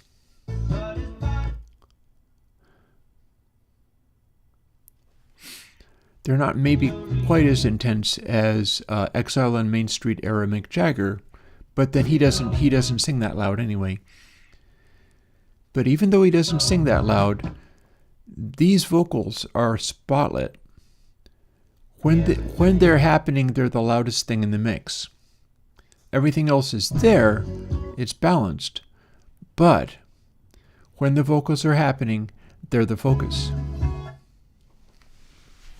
And that is happening whether or not they're lighting up these blue lights for the hit record sound. Here he is again.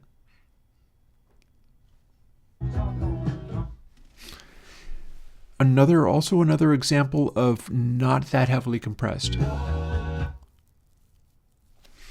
And there he is again. And he is singing, this is him, the green dots.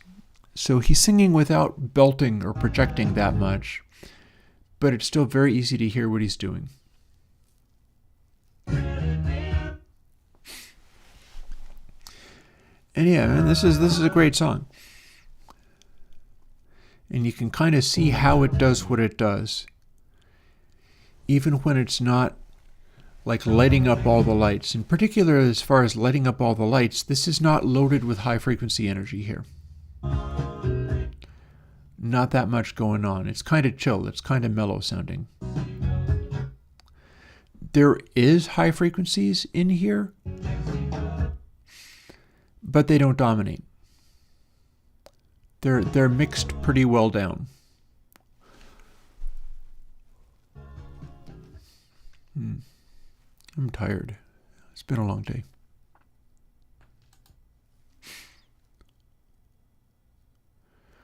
That rated as DA.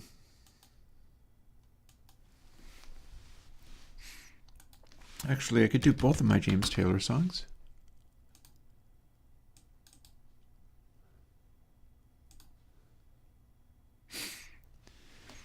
Because we've got one of his massive hits off of the Sweet Baby Jane's album, Fire and Rain.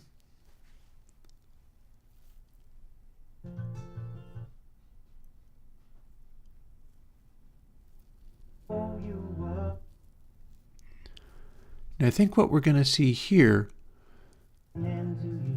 even though as a rule, this is one of the early singer-songwriter albums.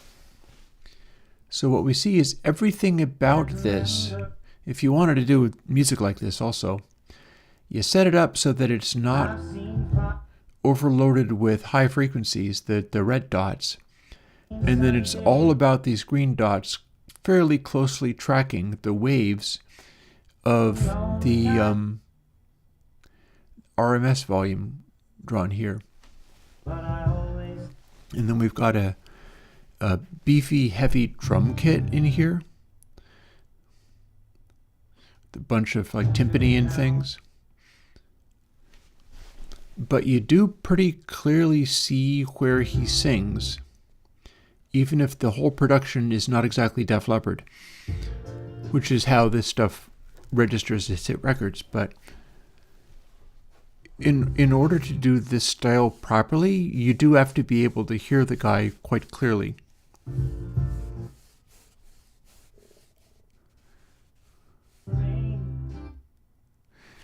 And I think this would be him too.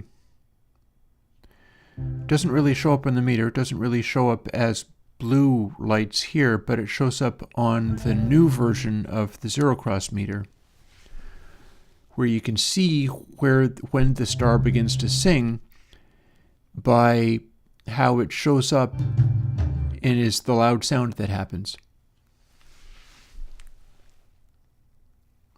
Which is fair, that's how that's supposed to work.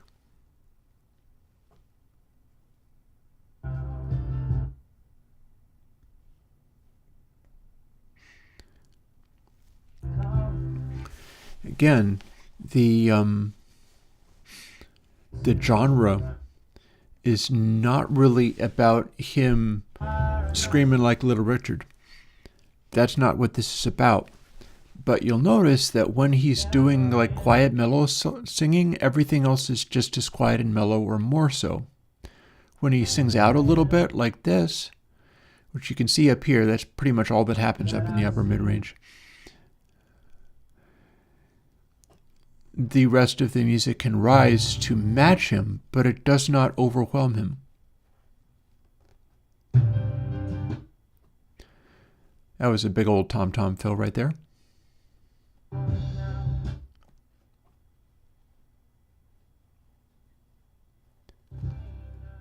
And yeah, generally we react to these blue moments as star quality in one way or another.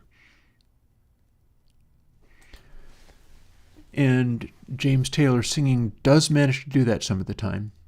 That said, this is a pretty far cry from trying to be a hit record in the sense of Def Leppard and the Beatles and so on. So it got to EB, which is not very surprising.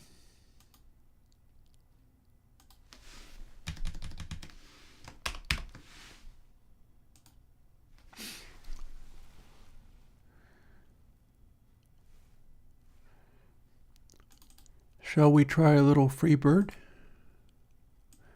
You know Freebird, right? Lynyrd Skynyrd.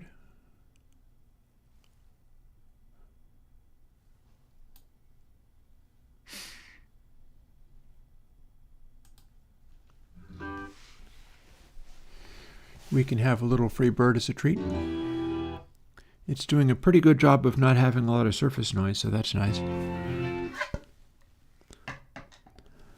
And it's getting underway with mostly a bunch of mellow sound, but a few little sparks of star quality in blue. And we'll just kind of get rolling.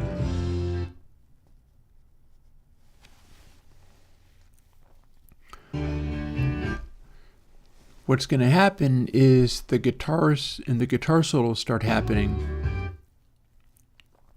And that's what lifts it up, although it's really trying for an Allman Brothers-like sound.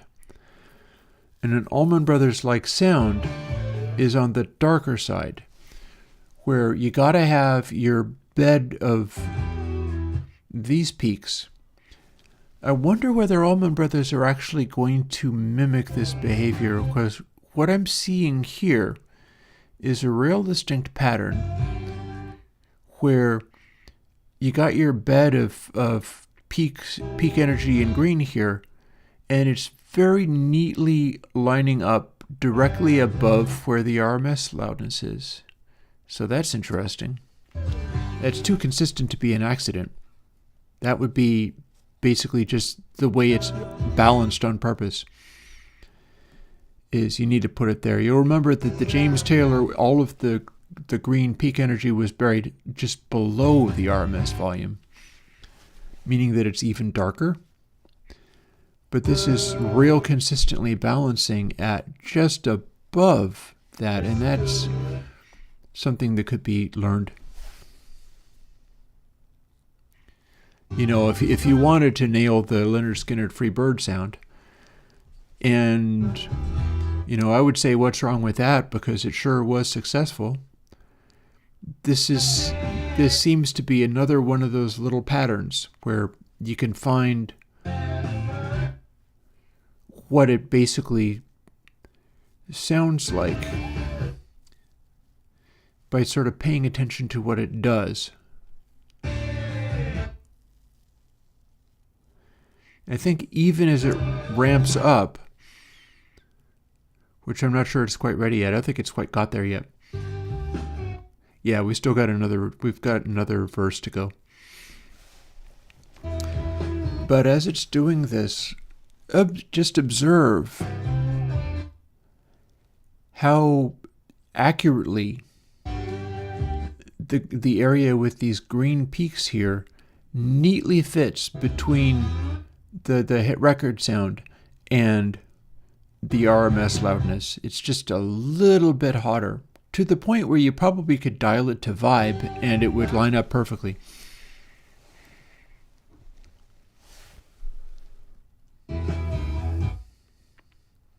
Makes you wonder what got them making choices like this, because it's such a consistent choice.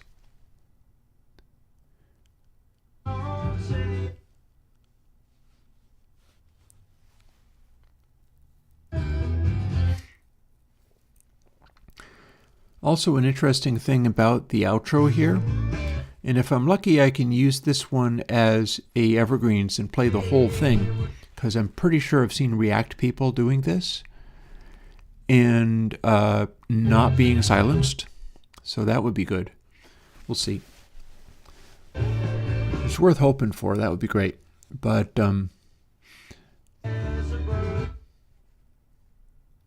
it's just interesting to see how these things rate, how they line up, because not everything tries to do the Beatles style hit record rock and roll madness, maximum intensity at all times thing. These guys are clearly not trying to hit maximum intensity at all times, but they're getting there, and they're going to get there on the back of the guitar solos. You can feel them ramping up, and you can also see the meter register what they're doing.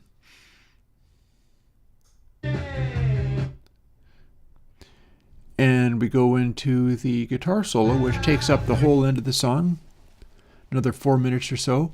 And the interesting thing about this guitar solo, because in recording it I got a lovely chance of hearing it real good, and we're hearing bits of it again.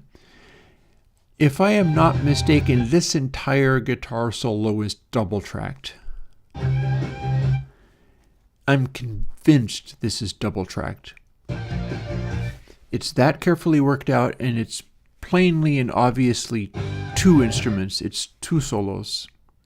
They're mixed together. They're in mono. So they're not doing like a left and right thing.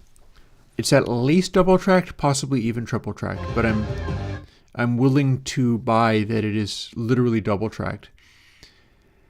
And just off it goes. You know, from the 5-minute mark or so onwards. It's all about just an endless guitar solo.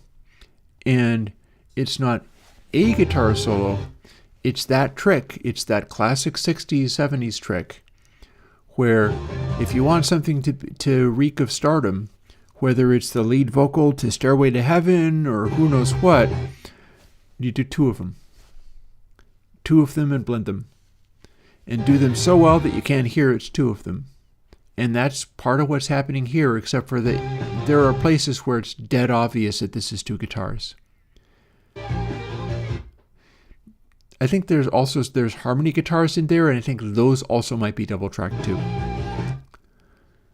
But the main guitar solo is very definitely double tracked, and that's why it sounds the way that it does. Now, is that difficult? Yeah. Yes, this is difficult, but that's also why it sounds the way it does.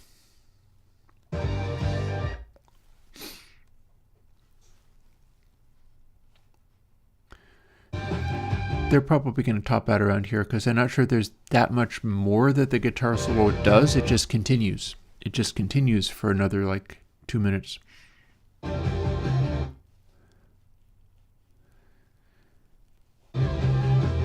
But we can kind of see on the meter, one of the things that's happening is they're reverting to that Allman Brothers-y sound where we've got all these peaks and there's this bed of green peaks between the RMS and the like intensity zone. If you push harder than that, you get into the realm of extreme excitement, but I think this has a comforting quality to it. I think there is a degree to which doing it this way, and it is starting to take off a little bit. It's rising a little bit. If you let it settle into that zone, I think that is a zone that is very pleasing to people. Like you can really enjoy it. But I say enjoy it as they start to level off and take into outer space, and clearly it's going for the big outro. Cool. Okay, well, it went pretty far into the outro. It went to top of B tier. I wonder if it's going to manage A tier. That would be pretty cool. In particular, it would be pretty cool if it managed A tier at the last possible moment. I don't feel it's going to make it. But it made it very close to A tier. And it's in the final little bit. So that's neat. That is also in line with the theory that in order to do the massive hit record, you got to build to a final peak right at the end. And we literally see that in the guitar solo, they upped the energy until right at the very end, they built up to a peak, which is BA is what they were doing here.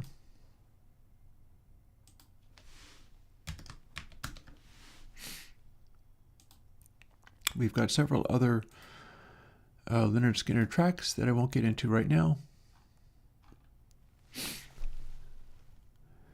It's the final 10 minutes. Do we have any ideas, requests, brickbats?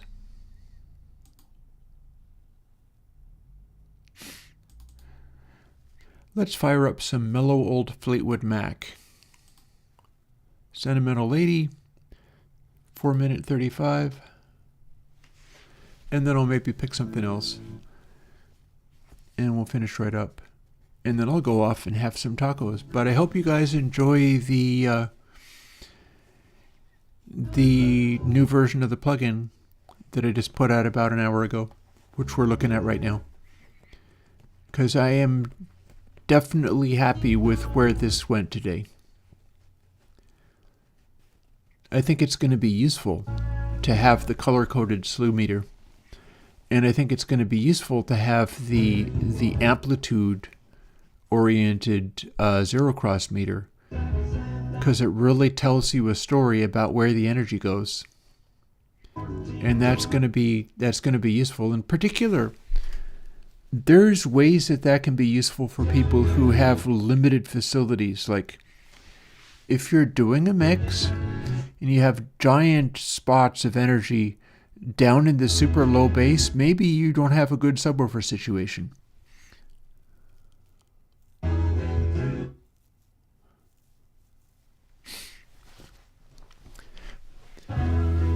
And yeah, notice something else about this. This is showing a very similar pattern in those green dots to Lynyrd Skynyrd, and it's also that Allman Brothers kind of sound, where that's where the energy sits. So go for your soft rock, go for your sort of classic roots rock kind of thing, and you might want to target that. And you might want to avoid having too many hypey high frequencies like these red dots that pop up. For some things, like for instance early Police or Donald Fagen's The Night Fly, you can make an entire song out of having just lots of scattered stuff, stardust, sprinkled all over here. But for this, nope.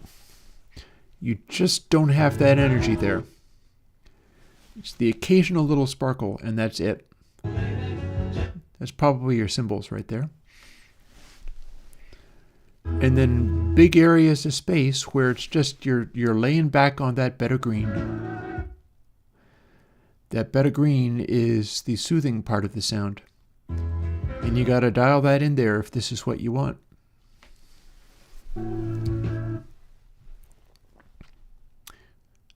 But if you want 80s, you have to have the sea of red dots filling this entire area. Ideally without big spikes through here, otherwise it'll sound like post-90s or beyond.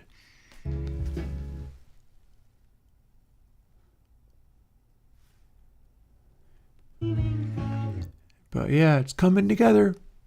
It's coming together. Before very long, we will be able to put this out as a plugin, and I'll make a video on it.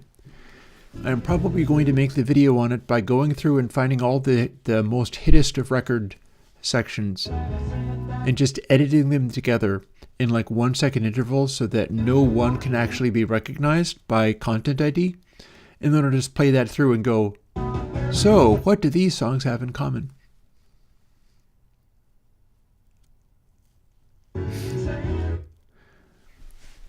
So one of the interesting things about this is that it's 60s, 70s sounding, but it's also sitting below this 200 hertz line. So it's got a lot of sort of weight and beef to it, really. The balance is not so bass heavy that it's like 80s, but it doesn't tend to be too bright either. And yeah, good song, good song.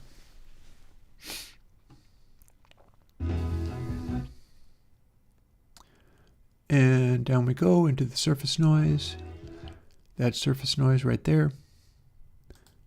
Surface noise comes up when the grooves of the album are not deep enough that you can have stuff scuffing across the surface of the album. And then the quietest parts are the parts where the grooves are very close together, and so it's easier for the surface noise to sneak in. And it is a CD rated track.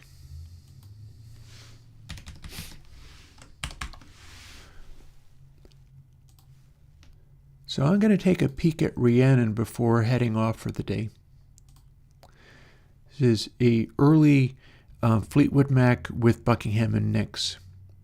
And the neat thing about this one is that in all of the previous versions of this that I've tried, this doesn't rate very high on the hype meter.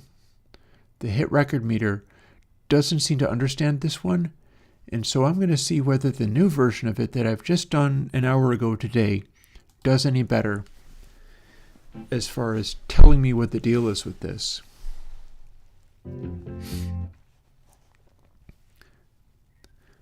Because this is a monster hit, this is a monster hit. So if my meter doesn't register it, it should at least tell me something about it that I'll be able to interpret. That said, I bet it does okay.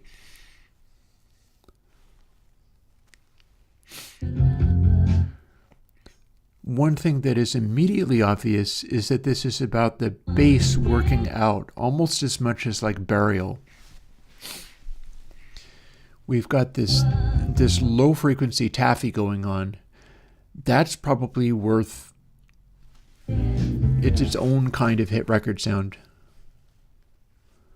that is not registering as much on the Beatles level of things.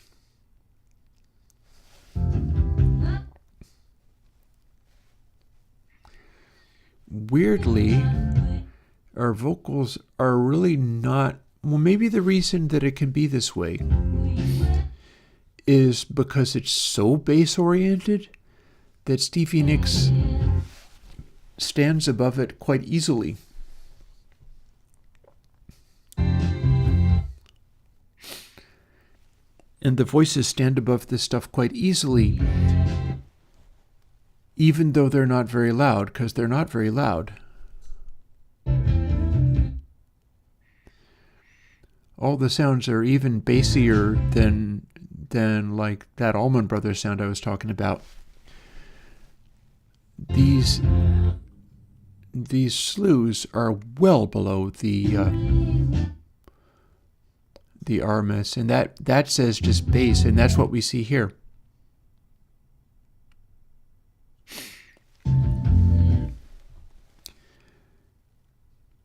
Yeah, this track is like bass taffy.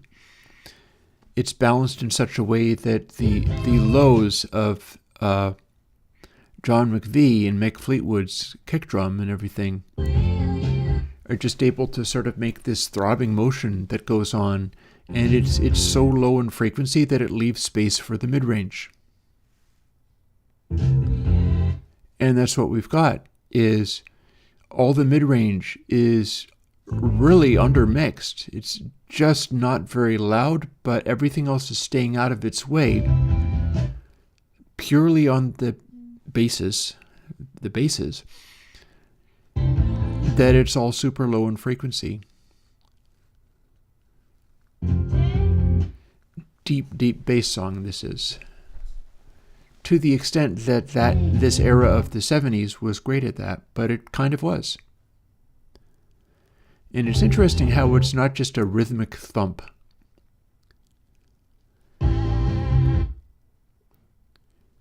So much of this is being carried by that bass guitar. That bass guitar is a powerful force in this song. It's carrying the whole song. Fair. Very interesting.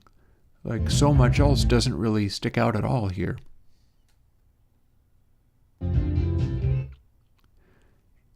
It's a great song to listen to. I love this one. Hopefully I'll even be able to do a evergreens about it. We shall see.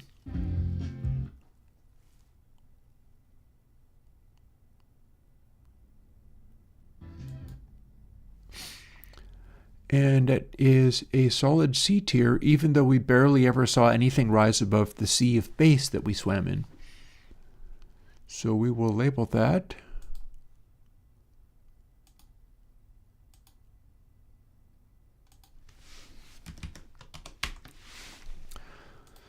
A solid C tier. And we are going to call it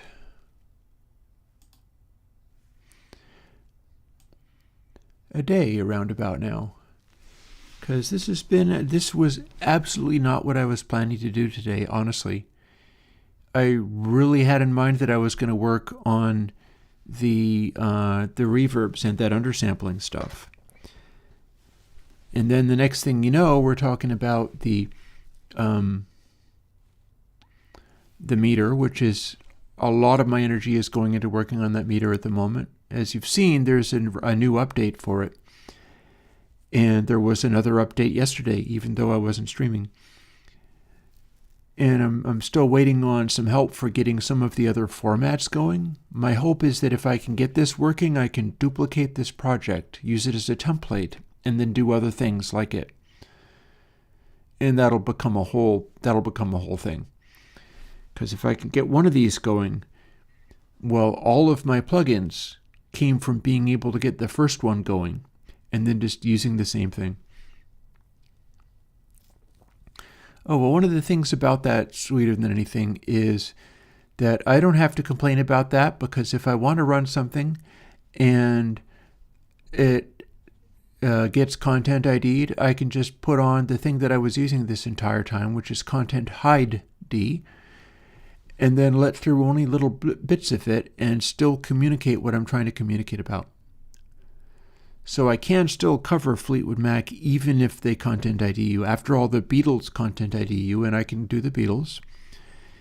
And I'm looking forward to covering a little Jimi Hendrix. The only thing about that is that if I'm doing that kind of stuff and I have to resort to content hide D, all that will happen is you'll be able to hear the raw audio, but only in like 0.9 second chunks. So you miss almost all the song, but you'll still be able to get some kind of ear reference for how that stuff sits in the mix, like how far apart, how far away it sounds, what that level of mid-range or brightness sounds like, and so on. You can dial in your ear a little bit, even in tiny, tiny increments. And for some of this stuff, we're going to have to settle for that. But there should be some things, like I know there are some things, where I can play the entire track because I've seen React people do it. And I'm effectively doing a React thing, but I'm also layering a whole level of educational content on top of it. But it's not audio talk. I'll be typing stuff on the top of it. But yeah. So it's been a good day. I am going to go off and have my tacos, and I'll catch up with you folks again on Thursday. Maybe I'll be able to do more of that, the reverb stuff, because I've been working really hard on trying to get that reverb stuff to work, and the downsampling is just not doing quite what I anticipated. I'd like to be able to play really bright stuff into it and not have it just do a nasty digital ring right at the cutoff frequency. But some of what I'm trying to do with it seems to be coming together, so we'll see how well that works. In any case, I will talk to you later. And see you on Thursday, most likely. Bye-bye.